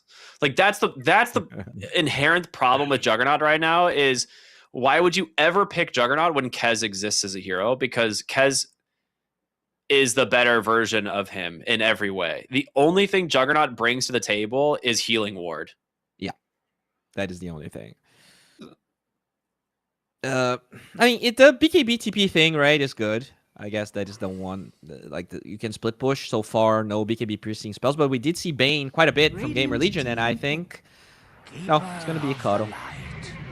Oh boy. Oh, yo! That might be Quarantine, by the way. Yeah, this might be the offlane duo, Keeper and Undying offlane. I think so. Ooh, I mean, into Jug Lich, how do you play the game if you're just getting decayed constantly? Yeah, because you want to get on top of him, Blade Fury, but that's just easy DKs 5 for him. seconds remaining. You can probably just mend the Juggernaut up because you just don't do enough damage through Blade Fury against him. Yeah, you'll have like twice his health pool and probably like 20 extra base damage. Yeah. And he's going to have to be spamming Healing Ward quite a bit because that Caudal... Like we talked about, Void and TA as the usual responses to Caudal. Jug can survive that lane, but it doesn't feel great. Storm Spirit. Okay, I feel like this was a forced Storm pick. Like they're really worried about this being like a last pick Storm mid. Yeah. Obviously, like you can just run the Kez in the safe lane, but they'll be able to ban the Storm Spirit now. So they'll get rid of, the Ember. The Puck is already banned. Maybe they consider looking at the Invoker as well. Yeah, Invoker is nice. 5 Cop's also seconds good remaining. with Caudal, but what do you ban as GamerLegion? Probably Dire team ban. Underlord. I guess Tide would be nice. They're lacking control, and I feel like Tide can actually ignore Cass for the most part. You don't dispel Maledict though, which is a problem. 10 seconds remaining. Yeah, and it's a decent combo. 5 seconds The thing is remaining. if you pick the Tide, they pick Shadow Fiend. And then Yeah. then you have a really bad time. You are right. They can still flex the Cass, as we said. Get rid of Dawnbreaker. Okay. Is there a better offlaner though? Like, what else would you run to the Rubik? seconds It's remaining. not good. 5 seconds remaining. It's the same issue. It's like the Kez flex actually gives them so much. Oh, Okay. Not a lot that of was stuns. fast. Anti-mage. Wow. Anti-Mago for Ghost. Okay. Instant pick, not even considering the enemies. So that being said, is actually decent into Primal Beast. You can just blink away from trample if you're in danger. You have magic resistance. You don't care Yeah. about Omni Slash. God, when was the last time we saw an anti-mage? Do you have the stats on that one? Well, in this past 2 weeks, which is the stat that I have, it was picked once and he lost. But Yeah. only one game. Not a big size, but it's a great anti-mage game. Like, really, really freaking good. It's going to be that RCY cast that also benefits from this Caudal. It's a great Caudal game. Like, the synergy on GamerLegion is through the roof. Yeah, I like Kez mid a lot, personally. I think the player that I've seen play it the most was Niku off of Na'Vi, which unfortunately they lost the qualifiers, which is not good. But he's a very good mid Kez player. And then RCY is the other one who's been playing it mid quite a bit. And so I think, give RCY these high, skill heroes, the dude delivers. So I'm excited to see what he can get done on it this game. I think it's just going to be like Mage Slayer as like his first item. Pretty good Mage Slayer game, if you ask me. This might be the slowest game because GamerLegion Siege is very, very bad. So even if they are ahead, this is not a game I think they can like completely take over the game as fast as we saw in game 1 and 2. Right? They had Lycan game 2 and DNP game 1. So this could allow the Storm, the Jug to scale. They also don't have a lot of catch for the Storm, which I think might become a problem if we see as good of a performance on Senku as he showed with the Caudal game 2.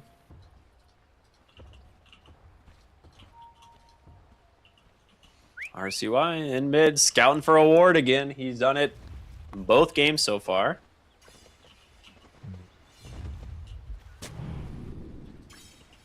And he will now know that there's a ward there. So 3 games in a row, they were prepared to just scout the ward off of. Well, he does spin the left side, so he's actually maybe they're gonna miss the sentry position. Yeah, they may not know it's that far forward, but Yeah. My hands are an extension of my will. Lights out. I think now that he knows the smoke popped bottom, he's probably going to know the wards on the bottom half. Yeah. Can't kill the dead. Okay. So Should just be 2 for 2 on the runes, unless somehow RCY gets this bottom one, but I don't think he wants to risk it.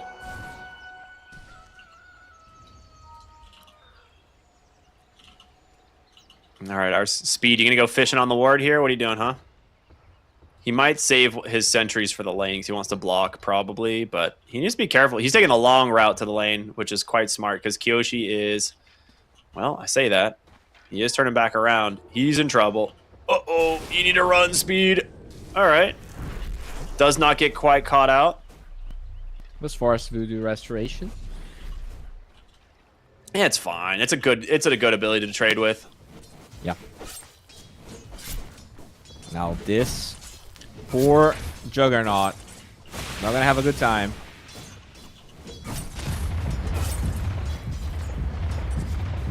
Honestly, Anti-Mage versus Primal Beast does seem super toxic once he's at 0 mana. Because then he has, like, no move speed. And he can't trample This might you. be a game you actually get your E, right? Just so you can actually trade. I mean, maybe. I think he's just max mana break, and Primal Beast can't play the game anymore. I mean the Primal. I feel like the Primal gets the yeah. Because yeah. you're not gonna have mana to do anything ever. Yeah, I think you're right.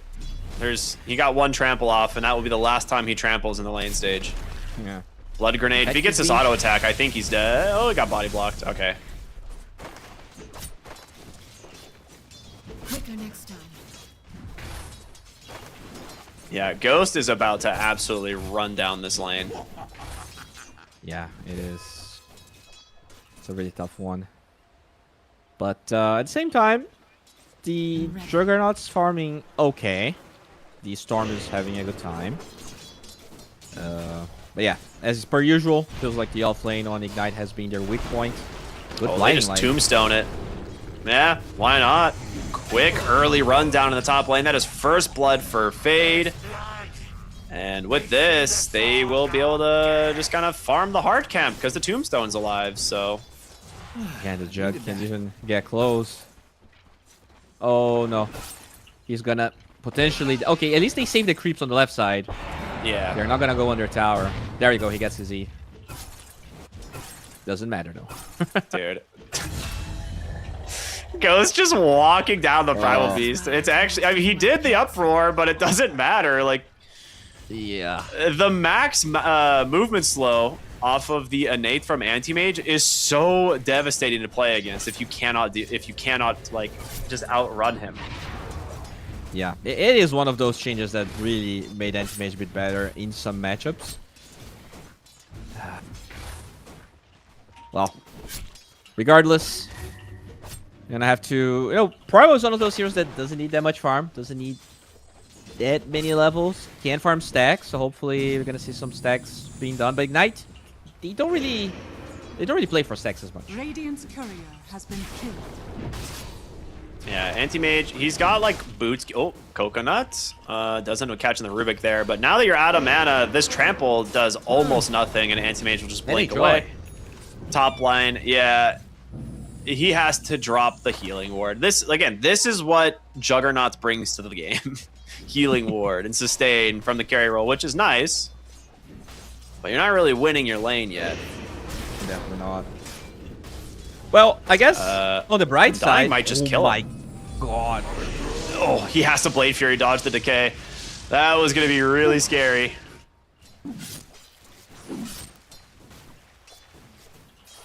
Guess doing well. Storm doing okay. Boost. This is a game where Senku does have a lot of potential to get some rotations going. Well, they just yoinked his runes. Big Num walked mid. Yeah. And still the Jug still getting absolutely destroyed. Ooh. Has to Blade What a Fury sad in Blade fear of Fury. another decay. Stupendous. Primal Beast forced to go walk back to base because he has 0 mana. And I mean, it doesn't really matter, right? He's gonna come back and it will be 0. As soon as he steps Yeah. in. I'm Oh, assuming that's a he's dead gonna witch. go Orb of Corrosion maybe on Anti-Mage. Maybe he won't. Maybe he'll just sit on the casual Orb of Frost, but another kill in the top lane going the way of Fade. Structures are fortified. 2 cores sitting in the fountain. Never a good sign. Minute 4. This team shower, you know, it's fine. It's a bonding experience. Okay. Oh gosh. Senku's gonna bond with the jungle creeps. Ducho about to bond with potentially just death here. Again, like when you lose a lot of the movement speed on the Primal Beast, you just trample does not really matter. So be a quick little kill for speed. He does spend a lot of his health on this, but And they did TP the Lich top, which means this Jug is now alone against a Phase Boots Undying. yeah, he needs to heal. Okay, he did finish the Orb of Corrosion. I like this decision a lot. It's not an item we see picked up very often, but Orb of Corrosion is such a good item on these types of heroes. Radiant are Look Fade at is Fade. he's just bullying the Juggernaut. And here's the thing, like, against a lot of heals, Undying is actually not that good because your HP gets so low that you heal more percentage-wise. But healing more mid. is percentage. Oh no, RCY, he's got level 6. You don't have it quite yet on the other side. He's gonna be forced to dance away after the Raptor dance. Big Num. He's sticking around a little bit too long though. Oh, the Lotus. They got him. Senku's still not level 6 though. You need to be very careful. RCY is gonna commit, gets the backstab, needs one more auto attack. He burns him, but he dies in the process. Okay. 3v1, a little too bold, potentially. Yeah. That's really good for Senku. Like, he's the hero Huge. that can potentially save the side lanes. Because, you know, Jugs again, back to the fountain. But, yeah, He's gonna that's TP nice. bottom for this Wisdom Shrine if they commit on the Anti-Mage, I think. Yeah, they should. We're gonna see the Witch Doctor here. They cannot give Yeah, away he's on the way. another Wisdom. They're bringing the Jug. You gotta be 6 careful. heroes. It's a lot of damage that comes through from the Anti-Mage and the Witch Doctor. They've got one. Telekinesis. He'll just blink away on Ghost. So Wisdom Shrine. It works. They get it. It's a 1-for-1 trade. Overall, is still a win for GamerLegion because, you know, it's a 4v2. You trade even.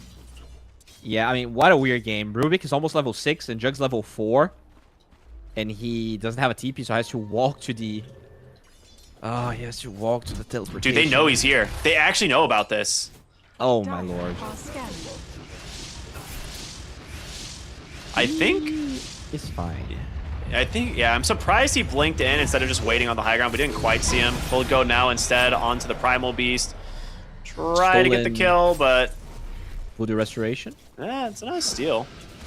Rubik level 6. Primal Beast is barely 4. Dire's Bruh. middle tower is under attack. You have to ignore So- this Undying, right? Top lane, you cannot kill that guy. So I think the Storm has to either rotate to the Rubik's mid dead. lane. Dire's top tower Why kill the Primal Beast when you can kill the more farmed Rubik? Yoshi is dead as well. Find your father's staff. Oh, Yeah. yeah, he's dead.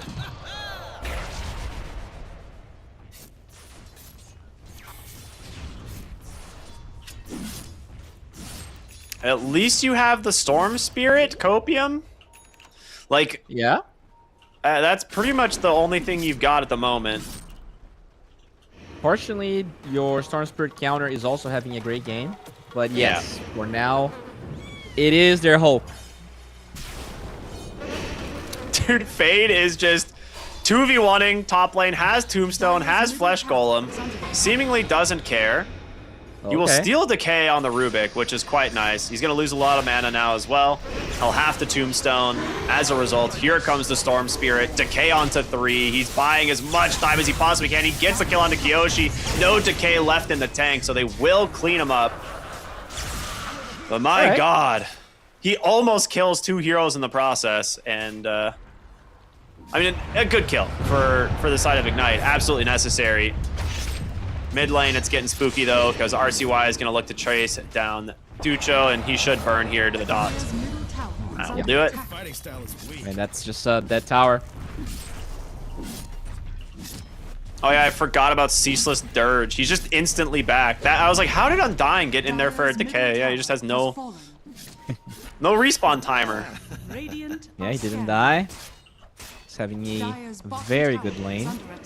And now the catapult wave, they can force stop. They already got the rune as well. You're gonna see them invading the Dire jungle. Okay, they're bringing a lot of heroes. They're a little bit afraid, you know, of Undying getting too out of control, but they get Kyoshi, Rubik, and a Storm Spirit are now in a kind of an awkward spot here. If Speed had spells, it'd be better, but he needs his cooldowns. No Omni Slash. There's no way they can Q Fade. They need to get this decay off the Rubik. He needs to die, and they're trying. He's gonna get a little bit one more off, maybe, but Raptor Dance is there. They got him. Oh, stolen Raptor Dance? That was cheeky. All right, Rubik's styling. I'll give him that. Like, he's doing some cool stuff, but it seems almost futile as the Tricore is very farmed on the side of GamerLegion, and they are going to take your top tower. Yeah, the cores and Ignite are starving. Not level 6 on Jug. Storm going for a play here on Speed, but he'll get him. And he's got plenty of mana to play with too, so he should be fine. Okay. Yeah, he can get away. Kyoshi maybe not as lucky. He's gonna go for the Raven's Veil into that attack, try and dive for more. Has a parry to play around. Stolen Raven's Veil, kind of nice. But he does have a Talon Toss in one. Yeah, he can go in, gets the kill. He'll burn him down. Very nicely done from RCY. Almost get the stick, but 1 second cooldown. Doesn't get it on the Lich. Okay, so Blink first item on Ducho. Just needs to make plays. Like if they can actually jump this Kaz a couple of times. He's so far from the Blink though. He's got so far to go to the Blink. It's better than the Mars game, alright? Yeah, it is definitely better than that one. RCY, Raven's Veil in the mid lanes. Counter Raven's Veil from the Rubik. But you gotta be careful. If he catches you on a Talon Toss right now, if you're the Rubik, you are dead. And go for this. A lot of mana on the Storm. He's baiting him for sure. He's still got the parry available in 20 stick charges. He's just burned all of Senku's mana. He needs to. Okay, there's a regen. He's fine now. They are looking. They shouldn't be able to. Oh boy. They want to look for the supports instead. They're a little bit too far away. He's maybe going to go on the Lich. Pulls him in with the Sinister Gaze. Falling low now, and they get him under the tower. That is a little bit too far, RCY.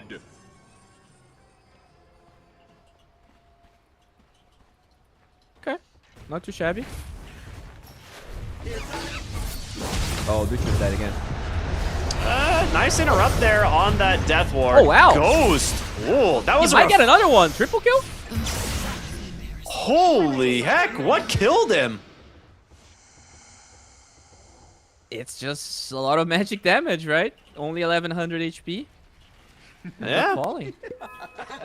All right, Storm back in the game, dude. That regen rune changed everything for him. It really did. 7 galvanized stacks in a game where your 7k goes behind is crazy. Like pretty much every kill that they have is out of Senku. He really is. This is where it all starts, right? The regen rune gets him all the way to the bottom lane with full mana, where he was like basically out of mana in the mid lane. Yeah, really good cancel. Yeah, I don't know how he. There was like one damage instance there that probably took 400 out of the anti-mage. Kind of hard to see what it was, but maybe it was a tower hit with like. I think he just got hit from 3 overloads. I think that's actually what it was. I think like the zip in, the overload, then the remnant, and the follow-up overload. Like he just took like 800 magic damage. Okay, I mean, obviously it gets reduced, but I think like raw number-wise, it was a ton. Wisdom Shrine for RCY.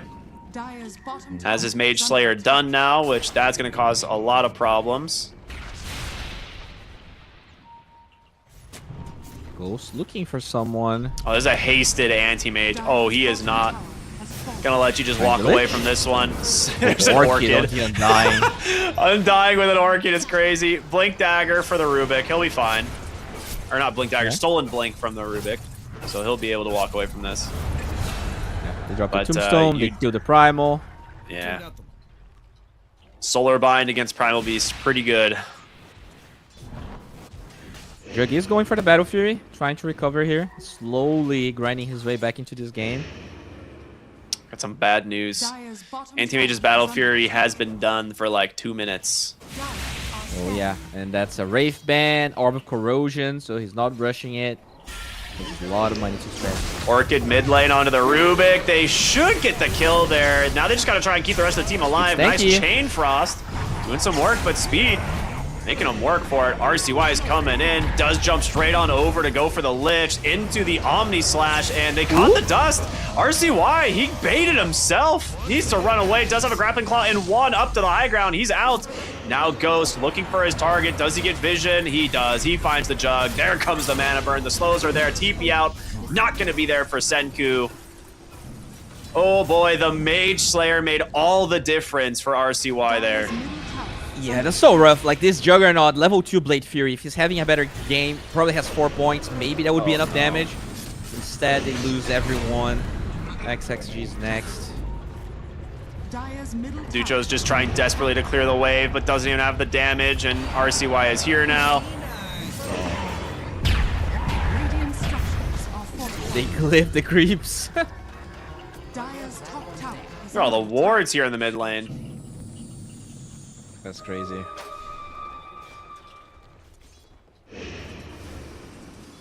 Well, technically, I would say better. It is better in the game too. Like, there's no way it's gonna be a 17-minute game. Yeah.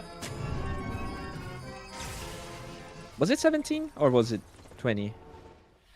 Last game was 20 minutes and 45 seconds. Okay, yeah, we're still getting. So they're doing better. Yeah, I think they. I mean, look how long it took him to kill Speed here. This is what made Witch Doctor so annoying. This is only level 2 Voodoo Restoration, but he's got an Ash Legion shield. He's got himself a couple blood grenades, a full stick, or a full wand, and like Fluffy Hat. So he's deceptively tanky. So the amount of resources you have to spend on the Storm just to get this kill ends up just not being worth it at all. We'll smoke here towards Cass. Already level 14. That's a very hard kill. His Deso is coming on Courier right now. If you take the fight into the completed Deso and he wins the fight, it would be an absolute disaster. Oh, Speed. Well, this could be good, actually. Ducho. Gets the silence. Nice talent toss. Now they're going to zip in and try and find the Kez, but this is not really where you want to be anymore in Speed. He's looking for the Death Ward, drops it, tries to get Ducho, but quickly Stolen Death Ward. Hold up. Oh, I mean, I don't think it's going to matter. There's an anti-mage just beating him down on the back line. Broken. Easily killed. They really want the Storm Spirit. He's out of mana. He's not escaping this one. It's a bloodbath. 3 dead in the bottom lane. And, you know, silver lining, the Deso wasn't delivered in time. Good news. Battle Fury is done for NA Joy. All right, all right. Mid lane, Primal Beast is dead. Oh, Fade just hits him with the Tombstone, Atos, Orchid, Decay, and just bombs him. That's, yeah. Straight out of my pubs, but yeah, Fade's just absolutely wrecking things up.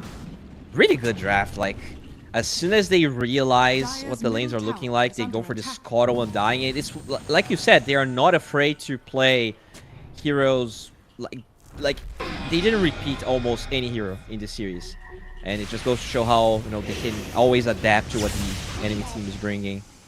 Yeah, they're willing to just pick the strong lanes that they know they're going to win off of, and then they'll make the rest of the draft work through itemization and like team play. Like they're like, we're going to pick the strong lanes because we know we're like a more experienced team essentially.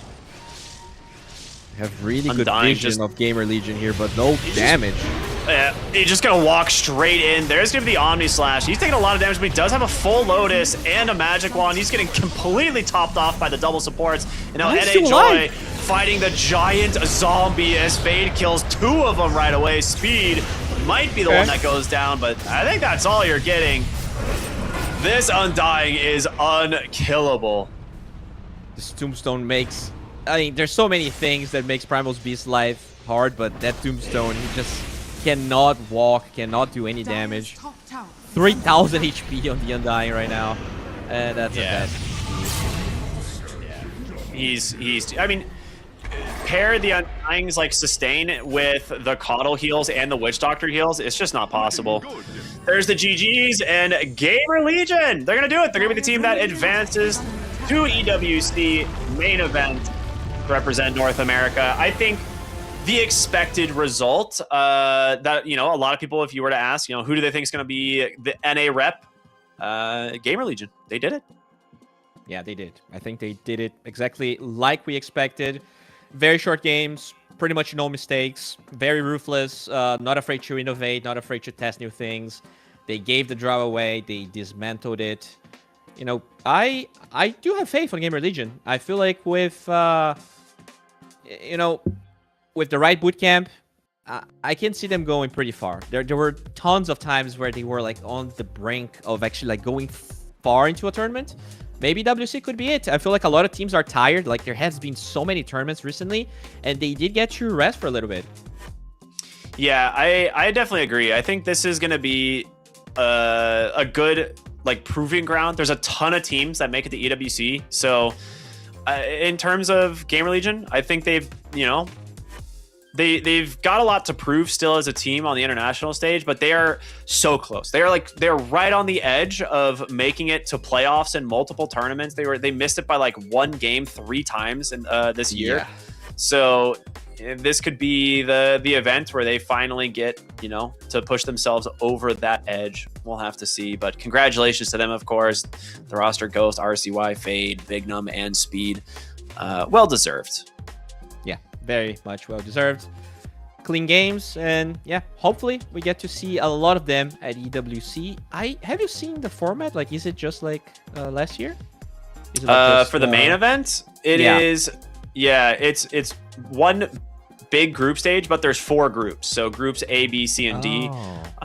So there's 4 groups of 6, I believe, and then it goes straight into a single elimination, like to see who like makes it from 2nd and 4th. So the bottom 2 of each group are eliminated, and then it goes to like a basically a last chance adjustment for the finals, essentially. Yeah, I see. Well, they are pretty much like, is there any other region? Oh, Southeast Asia is yet to be determined. So yeah, they are pretty much the last team to qualify. Kudos to them. I think they deserve it. And there's so many teams, right? Is this the biggest EWC ever? Like I don't know if it's actually bigger than last year, but right? it does feel like it was pretty huge. Last year definitely had, let's see. Yeah, this is way bigger than last year. So last year was 4 groups of 4.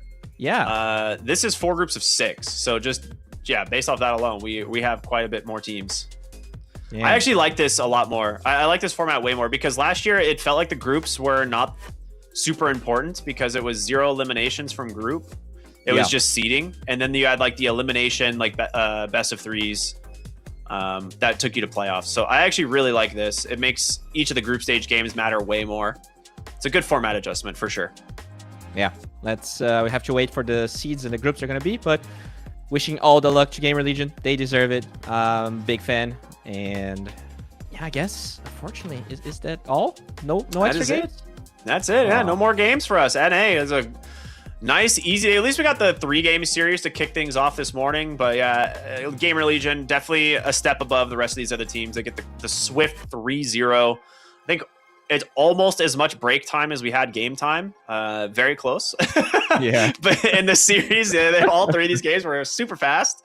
But it's what we come to expect with them. So congratulations to them. But yeah, that'll do it for us here in the North American Closed Qualifiers for the road to EWC. My name is Greg. We've been here with Bowie. We want to say thank you all so much for watching, and we will see you all next time. Have a wonderful evening.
準備